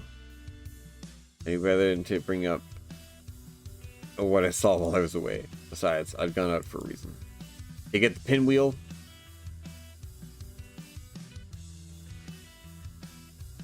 Here, this is for you. Wasn't exactly, remember, the yellow was all equally, and the blue looked as if it was already bleaching in the sun. But God, I really was happy when it spun as I walked back, and I handed it over to the kid. The storm began to laugh, stifled it. That's fair, I poked fun at you, so go on, have at me. That's what you get for rambling like a fucking shizo. Here comes the kids. No, I didn't. I mean like that, really, honest. It's just surprising us all. He gave the pinwheel a thorough once over, feeling the paper's different textures, and then turned over to me again. Thank you, boss. Blew into the pinwheel, still stifling a chortle. It spun with ease, not all like how I remembered. I was glad for that. Oh, I got the pinwheel! The lands were swarmed by clouds of bugs. All driven wild by breeding season, their shadows speckled and crawled on every surface, like stitched together centipedes. I looked down and imagined I could see them skittering over my and Storm's chest. Even if they weren't actually there, I could almost feel the pinprick leg digging into my feathers and skin. Feels like they're crawling on. Feel it too. Yeah, but I'm used to it. Don't even bother me anymore, except when they got around my ears. Up ahead was Drown Tapir's greatest hang-up spot, ZZ's Bar, which could only be described as a set of 3 canvas tents on the median of the street. It had about a dozen plastic tables and chairs scattered all colored and branded with assortment of beer logos. The counter was just 3 stacked wooden boxes covered by a length of canvas recycled from a truck's covering. Music, tinny, and half-static played from a parked sound truck. Some of the patrons milled about while us danced, and all the tables were taken. Storm seemed a bit unfamiliar with what one does at a bar. I elbowed his arm and motioned him to follow me. He and I took our seats by the counter on the wobbly wooden stools. It all fit in like clockwork. Time became perfect. All of a sudden, the coolness of the night air was noticeable. The dull roar of folks talking mingled with the garbled audio into a warm sea of even sound. Music seeped down my back and undid every vile knot riddling it. I breathed out, pressed my shoes onto the beaten dirt. Who the fuck is this large lad? I looked out to find a brick wall of a man looking down at us. He smelled of cheese, stale beer, and bitter sweat. The cup he was holding was tiny, almost toy-like in his monstrously big hands. His nostrils shook with each slow, ponderous wheeze. At every step came the sound of creaking knees. Yahoo indeed. Sweat dripped from his forehead onto the counter. He wiped it up with the same stained rag he had used to polish the glasses. That was ZZ himself, proprietor of this fine establishment. I didn't even notice he had already taken our order. He ducked behind the counter, pulled out a tall bottle of cheap, watery lager, and cracked open with a movement too smooth and perfect to be rehearsed. He poured my drink into an ancient, scratched Pyrex cup, the very second time that Ing used to serve coffee, and no doubt used here for the same purpose as well. Vertical grooves going from the bottom up 10 or so centimeters with a thin horizontal brim at the top, perfect for the most cost-effective mass production. Made with a single care for soul, aesthetics, or marketability. Lizzie poured Storm's drink into a mismatched cup, and then got a portion of fries. The kid and I shared a silent toast, already feeling how cold the beer was. It was perfect. Your grandpa used to come here a lot. And I told you the reason he got cirrhosis. Surprised you remember him at all, though. I have a good memory. As far as cirrhosis, if it weren't for me, it'd be someone else.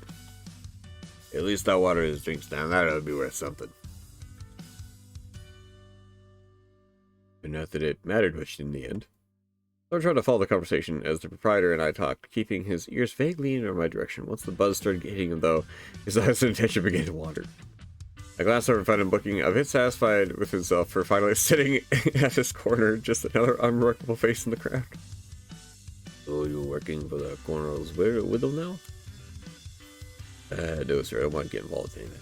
It's not exactly looking for a caddy. Word's been going around. You've been in town with all the mess going on here, but yeah, I was betting you'd get involved. Just like the Gramps. No, sir. Then what brings you to drown tape therapy? Just here on some inheritance business somewhere. Grandpa left an inheritance, but they even have to pass on. If my time here has been any indication, grief and death are nothing more. So I did reconnect with a cousin of mine on the way here. He raised an eyebrow, giving Storm a dubious look. Cousin, no, that's a good one. Someone got some horns growing in that family through a voice. Wait, what? See, you can just fucking see it? What the shit?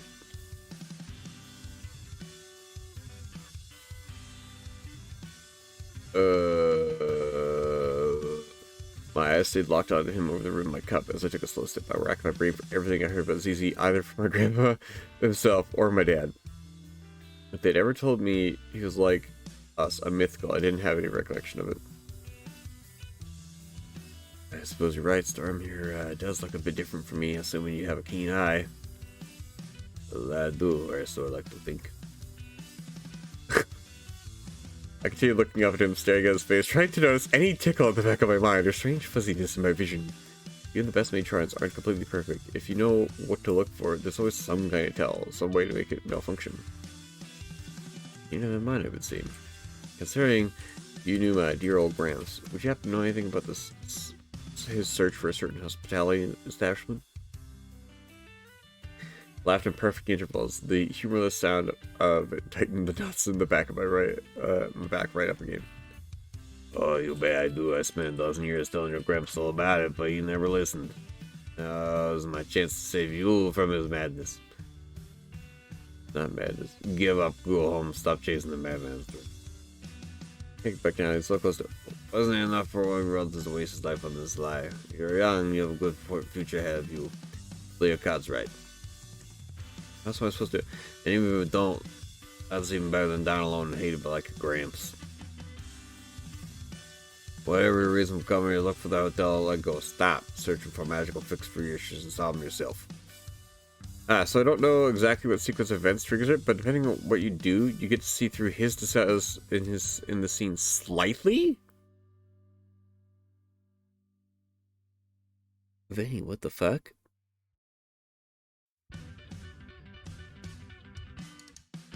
Okay, well, good to know this man is what he seems to be. That bastard ZZ finished his speech and started cleaning glasses again. I just nursed my drink. The kid looked over and gave me a concerned frown. It must have looked like I'd been shot. Be you doing alright? Yeah, just thinking. Hell, that girl over there has been eyeing you for a while now. He grunted, eyes wide, and I half expected to see the fur on the back of his head and neck stand up. Like all the confusion as to how to act in a bar had suddenly returned. Which one, sir? Over there, dancing, blonde hair at the root showing. Usually he does for me. Oh, okay. Then tried to straighten his hair, and for once in his life, be subtle as he attempted to look at it over nonchalantly without fully looking. Go on, have a little fun, Storm. Dance with her. I'll give you some cash to buy your drink. His ears went fully red as he looked away from me, and which forced him to finally make eye contact with the girl. Storm gave her the most timid wave you could see from man in the Hinterlands, and she beckoned him over. Zoop. Kid threw his drink back, looked at me, and still his nerves went to chatter up. Baby. Susan and I couldn't hear him, but we could see him speaking with clipped and halting awkwardness. She seemed quite charmed, however, giggling and moving to entice. I down my cup. Norm shook his head and shrugged his shoulders. She gave him a cartoonish pout and asked something. Storm shrugged again. As drunk young women are wont to do, she gave him a hug before waving down another young woman at a table and tottering off. Storm strolled back on over. Well, what the hell was that? Yeah, I didn't want to dance. She seemed fun, but it's, just not my type. Shame, she seemed fun.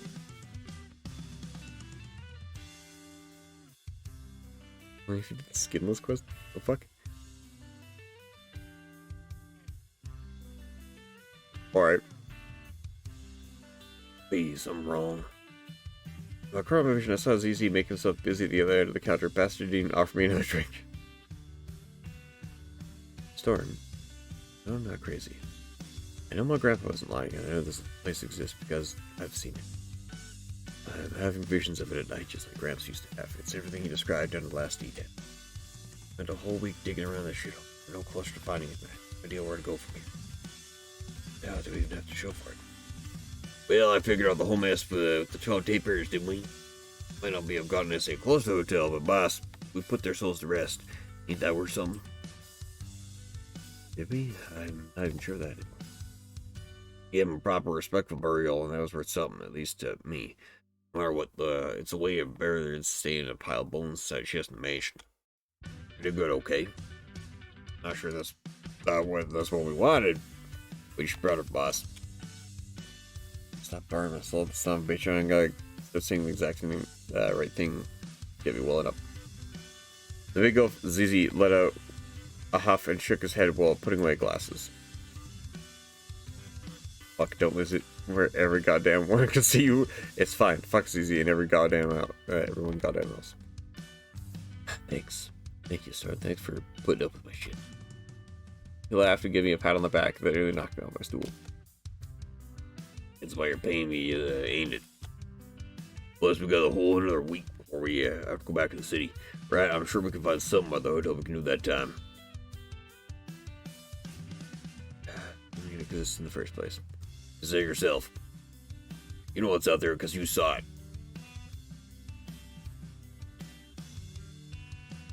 Hey, ZZ, give me another beer and make it colder than death. What? That fucking scared me. Yeah, I thought I got a hard crash desktop.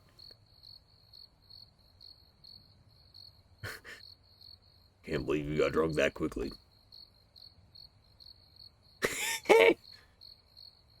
Burb. We've had a few too many, but I know damn well the kid really was drunk, and of fewer beers too. Still had to practice drinking for his size. He wasn't carrying me. We were leaning on each other as we walked back to the hotel. So like a gentleman, and shut the door while I went and collapsed backwards onto the bed. Just need to lie down until I felt less dizzy. By the hotel, it's not about the inheritance. Storm sat beside me.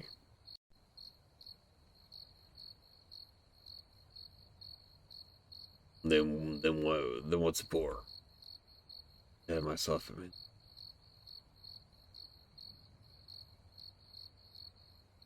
Grandpa worked for the colonel. My dad works for a private security firm, and I work for the federal police. Purpose. We're really good at it, or at least that's what we are. I never told you what I did during my time on the force, did I? Now you always danced around it enough for me to get that it was pretty bad, but you never said alright. Well, it's simple, really. I feel the concept of a pen-up. Oh, we don't need to sleep. Us peacocks and our feathers of ours aren't just for show. Each one of us is a fully functional eye. In fact, they're better than regular eyes. We'll see just fine through the feathers I pluck from myself, and sometimes I can even see through the charms of me. Stand with the gauge in his ear, pinching and rubbing it. And they even grow back too. Wouldn't you say we're perfect security guards? Where are you going with this? Well, I kind of guessed it, but only because of a piece of art I saw earlier, where I was like, oh, wait a second. Well, I work for the police, but that doesn't mean what I did was right or... But bluntly, my job was doing what was called mass surveillance. Superiors knew exactly what I was capable of, and that's why they hired me in the first place, you know. It's simple enough. A few years back, they installed some fancy surveillance network for national security reasons. That's what's like 1,000 cameras good for if no one's watching. That's what I did. Watch and report everything. Oh, that's all right to you. Well, I can't say I know much about the law, but if you're not doing anything wrong, then why should you worry? Good folk won't get affected by it. Listen, no. Not acceptable at first, but what happens when you catch a fellow police officer doing something wrong? Stormy looked at your peepee. Oh, variant of the hot springs. Oh, okay. Or it.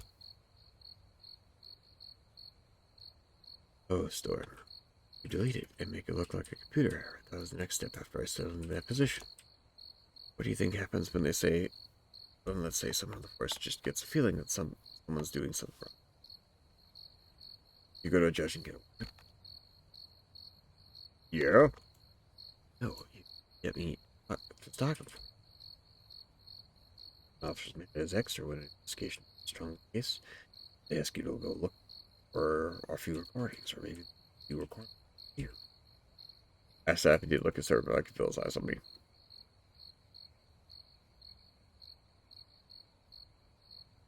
Oh, yeah. Can't see through his charm. Because he ended up having to give him another feather anyways. Or when a politician simply put, like, they recorded somewhere they didn't want to be seen, maybe doing something very wrong. Go on, he's finally seeing for you there. He'd been there about somehow eventually as well manage up now. He'd be doing a favor if he starts hating you. He's not done. He goes, oh, hey. Hey, come on. Farnsworth's better than this bird brain. I'll leave tonight just pretending I passed out from being loud. You get therapy. You know, there's been cases of police officers that what they do is keep a secondly at home. And then if I or so of them pull together and might buy a stolen motorbike. They keep on playing so they can. Just not good. I think you understand. Now my time working for the police was far from exemplary. You wanna know what's the best part though? Funniest part that is. Storm nodded. I can tell you I quit because it was too and I wanted to stick to my morals. But that'd be a lie.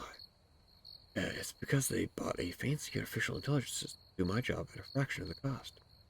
Turns out computers are just better. I did want to quit because it was wrong, you know? That's the real reason. I was just on my way to being upset. And the pay really was nothing special either.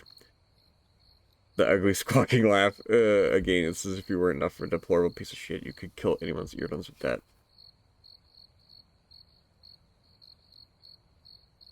From started down the shuffling hooves, kept going, showing just how close he was to being pulled into your spiral. My grandpa was the only one in the family who didn't want to do this kind of business. That's why he kept chasing the hotel. He'd hoped to be his way out. He always told me to be trying to do good. Well, I want to find it to prove that I can do something right and good once in my life. Wait, sorry, one more contribution by Discord. Very important. Yeah, that one. Benny, that's the one that I saw on Twitter earlier, and I was like, wait a minute.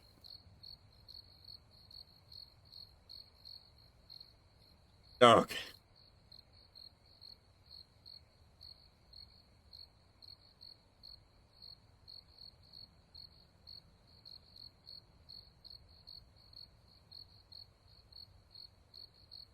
I forgot to make sure. Yeah, okay.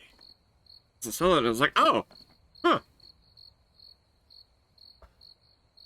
Again, it's right back to whatever job my dad rings. Probably do the same shit as before private firm. You kid, I know you're thinking, yes, I don't care to have you see me as your hero. Trying to waste your time with me anymore. Just say what's on your mind, goddamn you. Oh, you still think I'm a good person?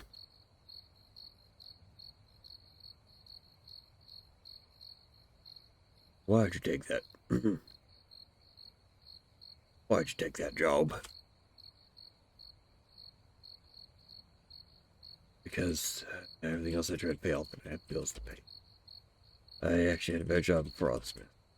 I tried to do good for a while, but I just kept going to shit again. So one day, I just gave it to my dad and took the job offer he got for me. Color remain unplugged for so long, you know. This clenched his brow. Stood plot. Every breath he took was shallow and tense. What's the matter? You want to punch my lights out? Go on. It's the least I deserve from you. How's that any different from me stealing his rod? You wanted to stop, you just couldn't. Meanwhile, I only stopped because I had to. I was gonna get fired out of the way. That doesn't matter. You did what you had to strive, and yeah, it was bad, but now what? Little huff. Not quite angry, but lively with anxiety. Gonna feel sorry for yourself, cry? He grabbed my shoulder rough, but I could feel his hand trembling.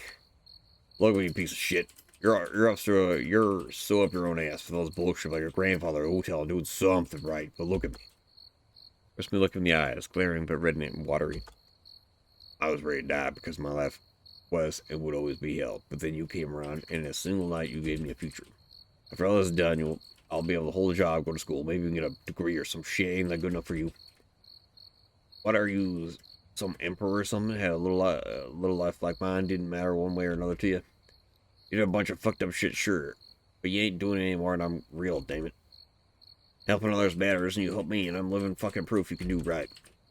Maybe that ain't the hotel you were looking for, but if all you want was proof you could do something good, you can stop your search. You have a real-life Minotaur to come and vouch for you now. And if you feel so bad with this day job of yours, then, listen to your own advice and go to school. Learn something new, for God's sake.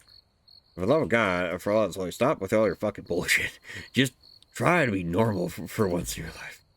If I could say anything, he pulled forward and wrapped his arms right around me. Maybe you could just so he could half yell in my ear. And don't be a cunt when I'm the only trying to be nice. Don't go moping about your dad treating you like shit, and most of all, who the fuck calls this kid P? What the fuck kind of name is that? P. This little cowman is literally depending on you to keep him out of homelessness. It doesn't matter if he thinks you're a good person. Your power over him puts him in a position where I don't like P anymore. Oh, actually goes on that record saying he has too much power over him. Okay. Don't release me from the hug, but kept me close to his shoulders. The thing with the Hinterlands is that depending on the choices you take, you can make them good. If you do, peace struggles a lot with their power dynamic. I bet. I ain't falling for that. That's why you're a sad cunt. You're just stuck up your own ass. Don't tell people your fucking name. It's Pafaladamu. Oh, okay. He shook me and must have been staring up into space. Forced myself to look at him and nodded. He was right. All this time I'm moping and crying, and stayed right by my side through all the bullshit. I sniffed and wiped my eyes and swallowed hard. Give him the apologies he deserved. I really should just... Oh, no you don't, you fucking asshole. More bullshit. No more being sad, angry, goddamn cunt. No more feeling sorry for yourself.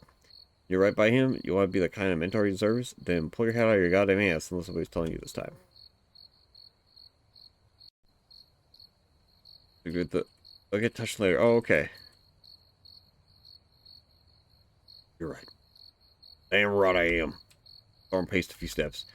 We're doing this right now. No more sass, just do mystery bullshit, you hear? I'm not Storm. That's just thinking I gotta join that game. My real name's Oscar. What? Okay, well, I kind of like Storm better, but alright, Oscar it is, okay. Oscar. Not what I had in mind, but okay. What's yours? Pafamamu. PP.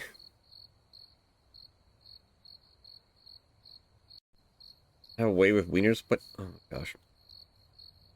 I let all the air drift out of my lungs. Body deflate, relax before my next big breath maybe look back up and at me. My grandpa called me Pedro. That's the kind of normal name I wanted to hear. It suits you. With introductions out of the way, we both allowed semi-shy awkwardness to wash over us, asking each other, then looking away, and peeking from the corner of our respective vision. Moments like this are why I could be accused of avoiding your earnestness. Where the hell do you can go from there? I should have expected you to call Oscar. Why is that? Because you're a real prize. You're a real smooth talker too, Pedro. Yeah, whipped and thrashed behind him. I'd almost have thought it was bragging. With a grunt, I met Oscar eye to eye. So you really think I'm good, Oscar? You fucking bet. Thank you.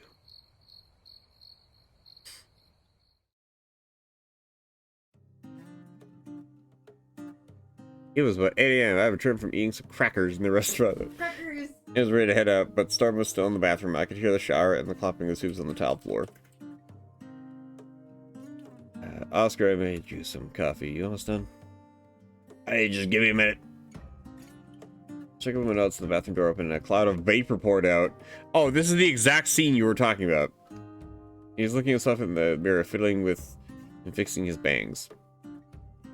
Yeah, let me guess. He has his pingus out here normally. While he eating the crackers. We don't mind, boss. I ain't ever dry myself with all this steam in here. Well, you know, that hadn't been an issue before. Sounds like you could use a dryer. There might be one in the reception. I could look around. Nah, don't go. No need for the girly shit, you know. Dryer isn't girly. It's just a tool, like a hammer, a cart, or a nail trimmer. Fucking Pedro's spitting facts here. Oh, I bumped out their affection high enough to go together. Well, there you go. I guess it's kind of like my gauge. People here always give me shit over it. Still, I don't think a shithole like this will ever have a dryer. Not even worth trying. Wasn't right about that.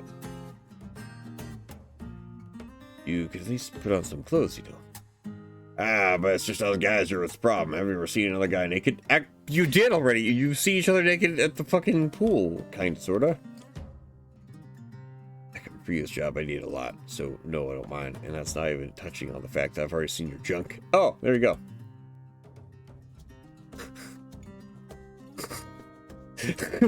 Fucking Oscar's just like, excuse me? That's gay.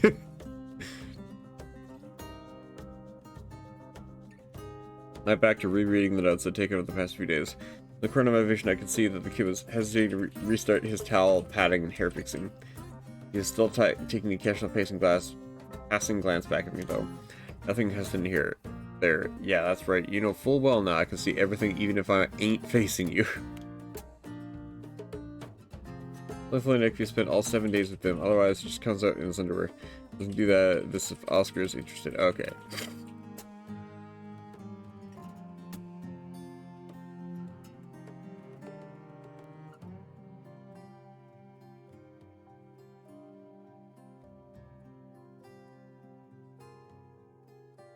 That said, I know you think that being is cool. Aren't you still just a little uncomfortable staying there naked while I'm in the room? I'm even seeing that red in Oscar's ears, or was just me poking fun at him, making a pass at something, probably for the first time ever. Also, I'm glad to know that from you guys, apparently there are various things that can happen in this game. On different playthroughs. Damn bold kill, I'll give you that. I've got to admit, it's pretty hot. Come on, don't say that.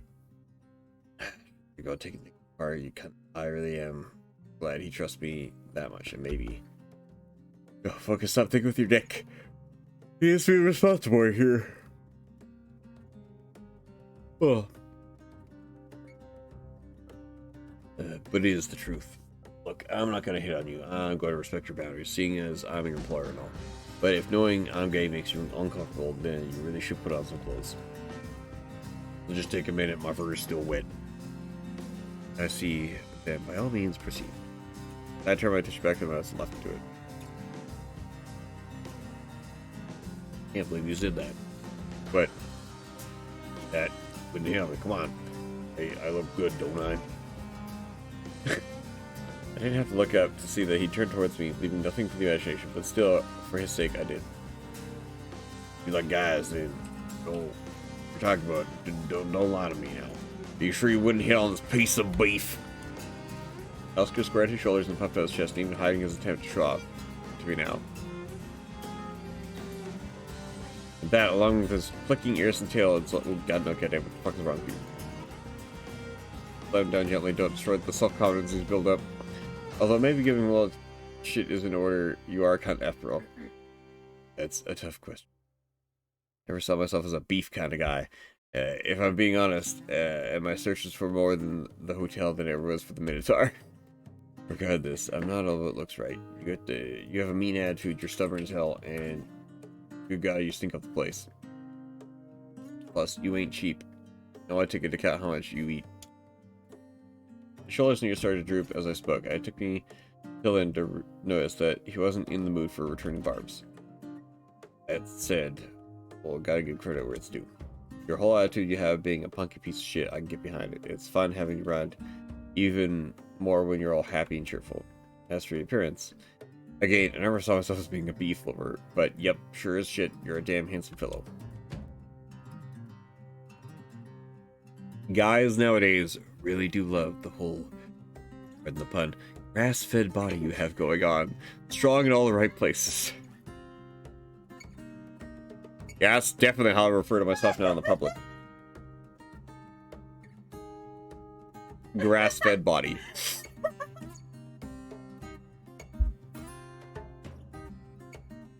Did cross your mind many times. I love your grass-fed baby bun. Oh, thank you. Hi. Once it gets to the map screen, I'll save and I think I'll call that for tonight because this has been an additional 5 hours to our hotel this week. And that gauge of yours grew on me. The rest of your face is downright pleasing to look at, too. At least I don't mind too much seeing everything. So, okay, I'll admit it. I'd hit on you. If I wasn't your boss, that is, and nearly 10 years your elder. Oh, come on, I'm not a kid, I'm 21. It's not like you're gonna be my boss forever. Well, no, is that an invitation? I thought you were just talking in hypotheticals here. Oh, this is actually the end of the chapter. Oh, okay. Give Rose like a deer in the headlights. At least he'd finally come to open it. Sort of. Then I got to pondering if I should do the same, or give him some time to form his own words like an adult. Sorry. Nothing to worry about, kid. Just don't worry about it. You're the first person ever told me those things, you know. But you look good.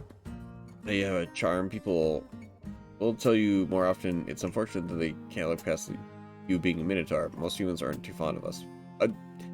I mean, I guess most. But now that you can pass off as one of them, you'll be able to tell how handsome you are. And you are handsome, Storm. Maybe just need to get used to the idea. Yeah, but you're the only one who said that while seeing the real me. Oh. And your entire friend group is made of furries. You're biased just a bit. Right enough to start dressing. He put on some of the clothes as if tending to a wound after a fight. When he was done, he sat on the bed next to me. I'm just grateful I got to meet you, Pedro. The whole thing ever since you showed up, it's like a fairy tale. Tank top Storm, tank top Storm. Yeah, look at him.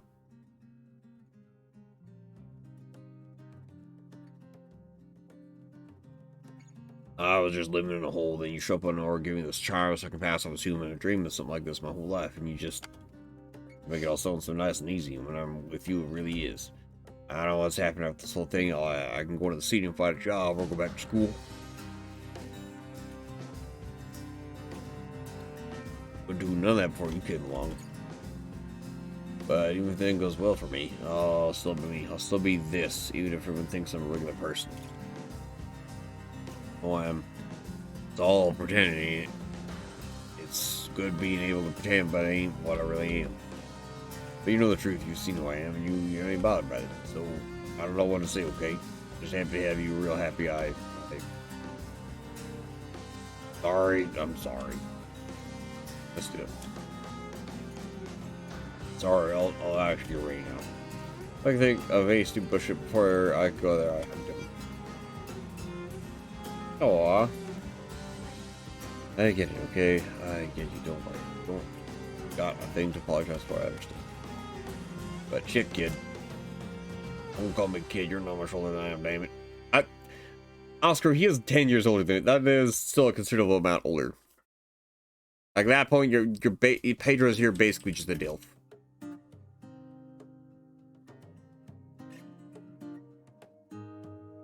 I'm not, you're right, but there is still a gap. What the hell does that mean? Oscar, it's just not right. You know, you're learning the ropes, and I'll gladly teach you everything I can, but look, you're handsome, you're charming and talented, I do like you. But it ain't right for us to be together like that, because you deserve to learn more, find yourself on your own terms,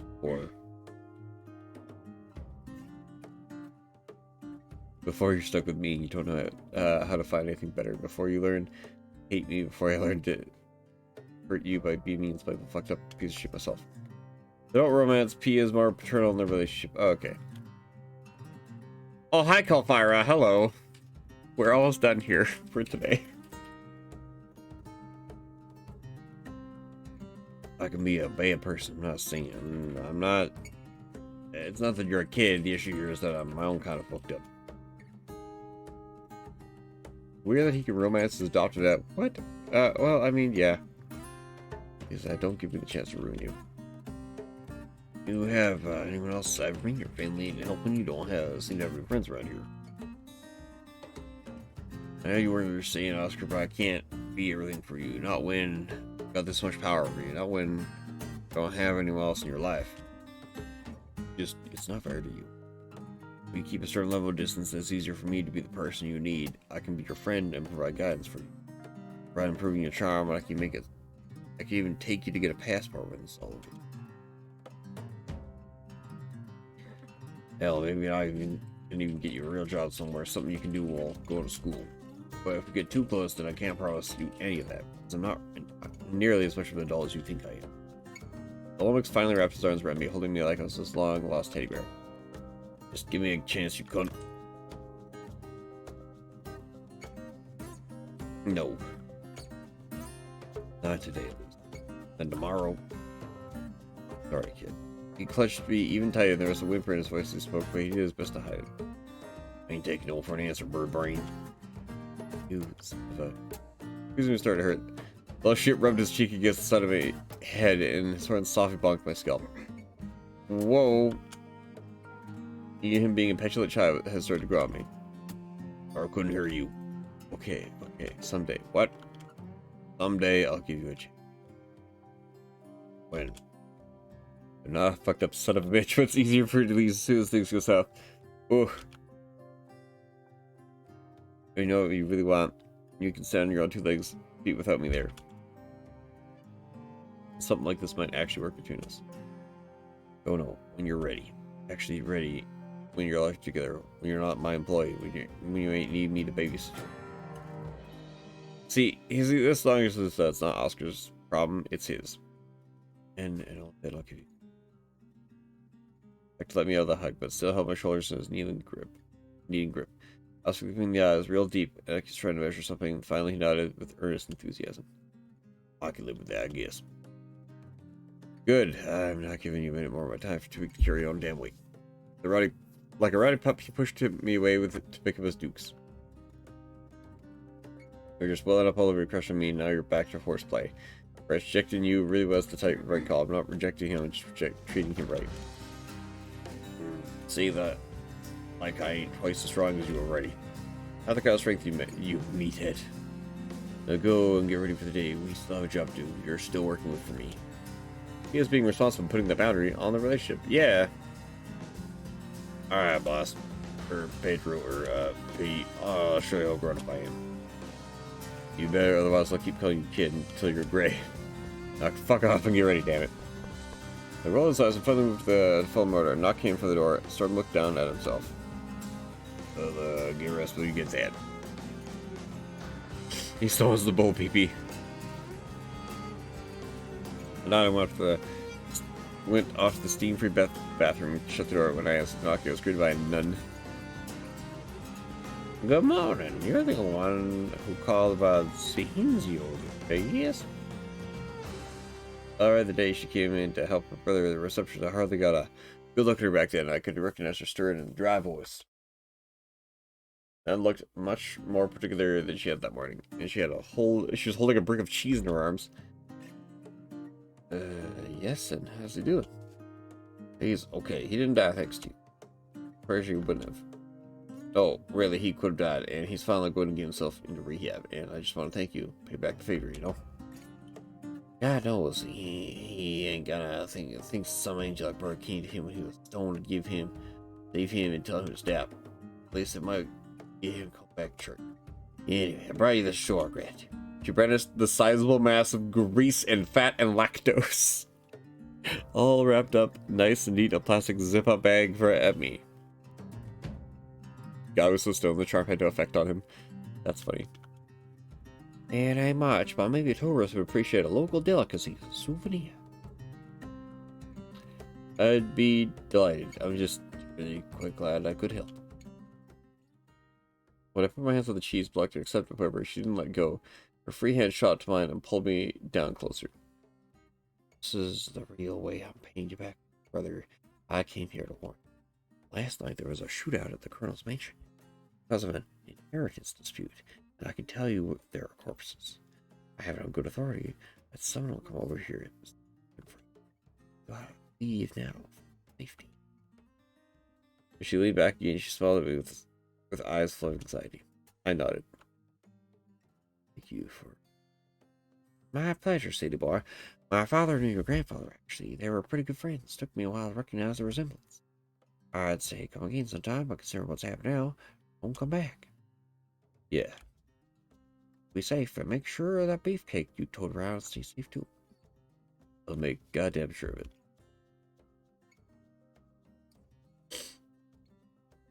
Cross yourself before saying goodbye.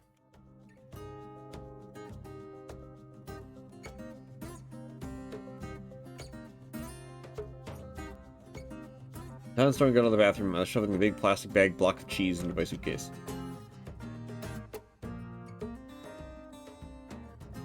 So who is we're leaving? Oh, we don't have to. Anymore, we don't. I'll explain in the car, but we need to get the fuck out of here. Something dangerous happened with the pearls, and we're heading to the city now. I love when a woman brings me cheese. Yeah, Oscar was stunned, but I tossed him my car keys.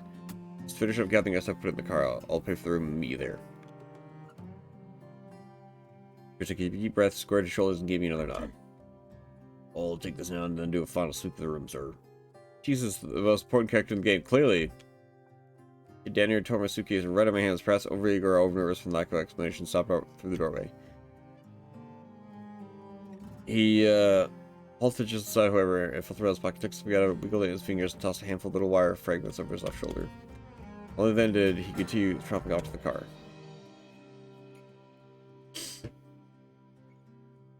Alright, Oscar. Huh. History just keeps repeating, doesn't it?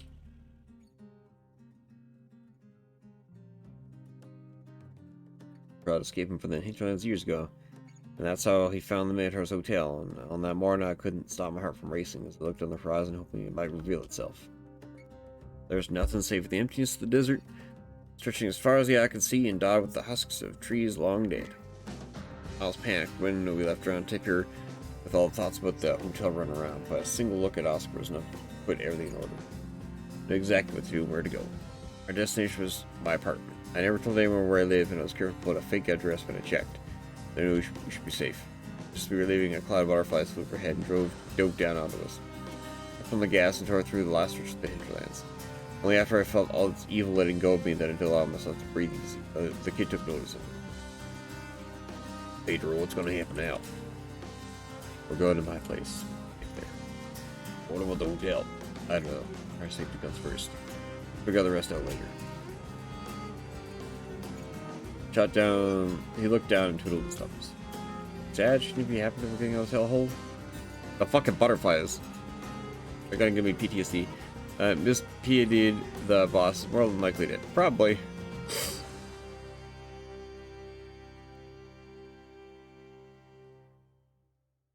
You wanna call your family? Tell them you're skipping town. He beat his lip. No thanks. Can you tell Nini though? She might get worried. I like my phone and have draw Oscar, and he navigated through my contacts list and called.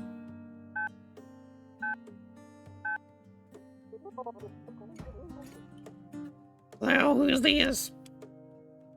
Nini, it's me. I decided to cut my trip short and go into a little trip for fee for a bit. I got myself a nice room in a hotel by the beach, the one with the sharks. Oh, so you didn't find the Minotaur's hotel after all? No such luck. And that's it? Did you find anything? Anything what? A loud crack came from Nina's side. As she dropped her phone, and then I heard the distant honeysuckle sound of her cackling. Before I could say anything, she hung up. Spooky, okay. What the fuck was that? I don't know. This smells real bad. There's no use in speculating about it now. Now we better focus on the road and then... Then what? Try again. I can plan another trip. I just have to be more discreet next time. Maybe other two let things settle down and... Leave? No, it isn't safe. We won't be... For who knows what. Forget about the damn hotel you did. Pedro? Yeah, something better to do with your life. And we'll just forget the whole hotel business at least for a while. We can look into getting you into school or a job and a passport. But what about your inheritance? Fuck it. Stepped on the gas. Defiled. And I'm on to chapter 16. Okay. I'm gonna call it there because my voice is tired. We're saving here. I have a sleepy cow. It's bedtime. I have saved. Oh, the cowman's in bed. Okay, we're gonna probably raid somebody. We're probably gonna raid my husbando here, Blue Arctos. Because I think he's live doing his birthday stream.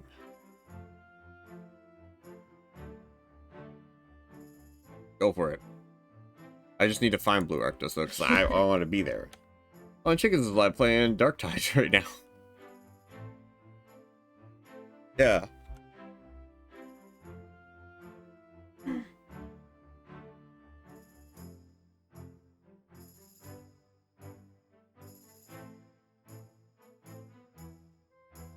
Yo, if somebody follows Blue right now, he'll be up to 666 followers.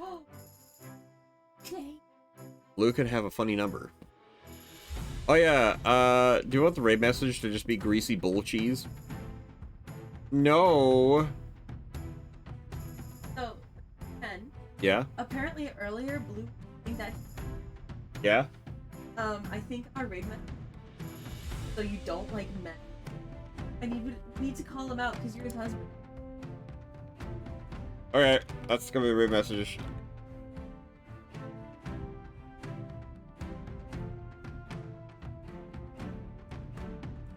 This blast can love these. Oh, thanks, Vinny. I'm glad that you guys are here and that you guys can, well, both a combination of helping out with the game, but also providing context and enjoyment with this game because I really love playing this game. Even though, like, my voice is dead like 90% of the time now. Wait, we actually have Blue on a live cam? The Yeah. fuck? This He's is doing weird. face cam for his birthday. Cosplaying himself. Not like the. He and does. suit. You don't like men? Okay, everybody. Thank you for the stream. There's the raid messages. I got one of each, and I guess I'll see you probably next week. Take care, everybody. I love you all. Thanks for stopping by. As I ogle a bunch of large gay men. Bye-bye now, everybody. Bye.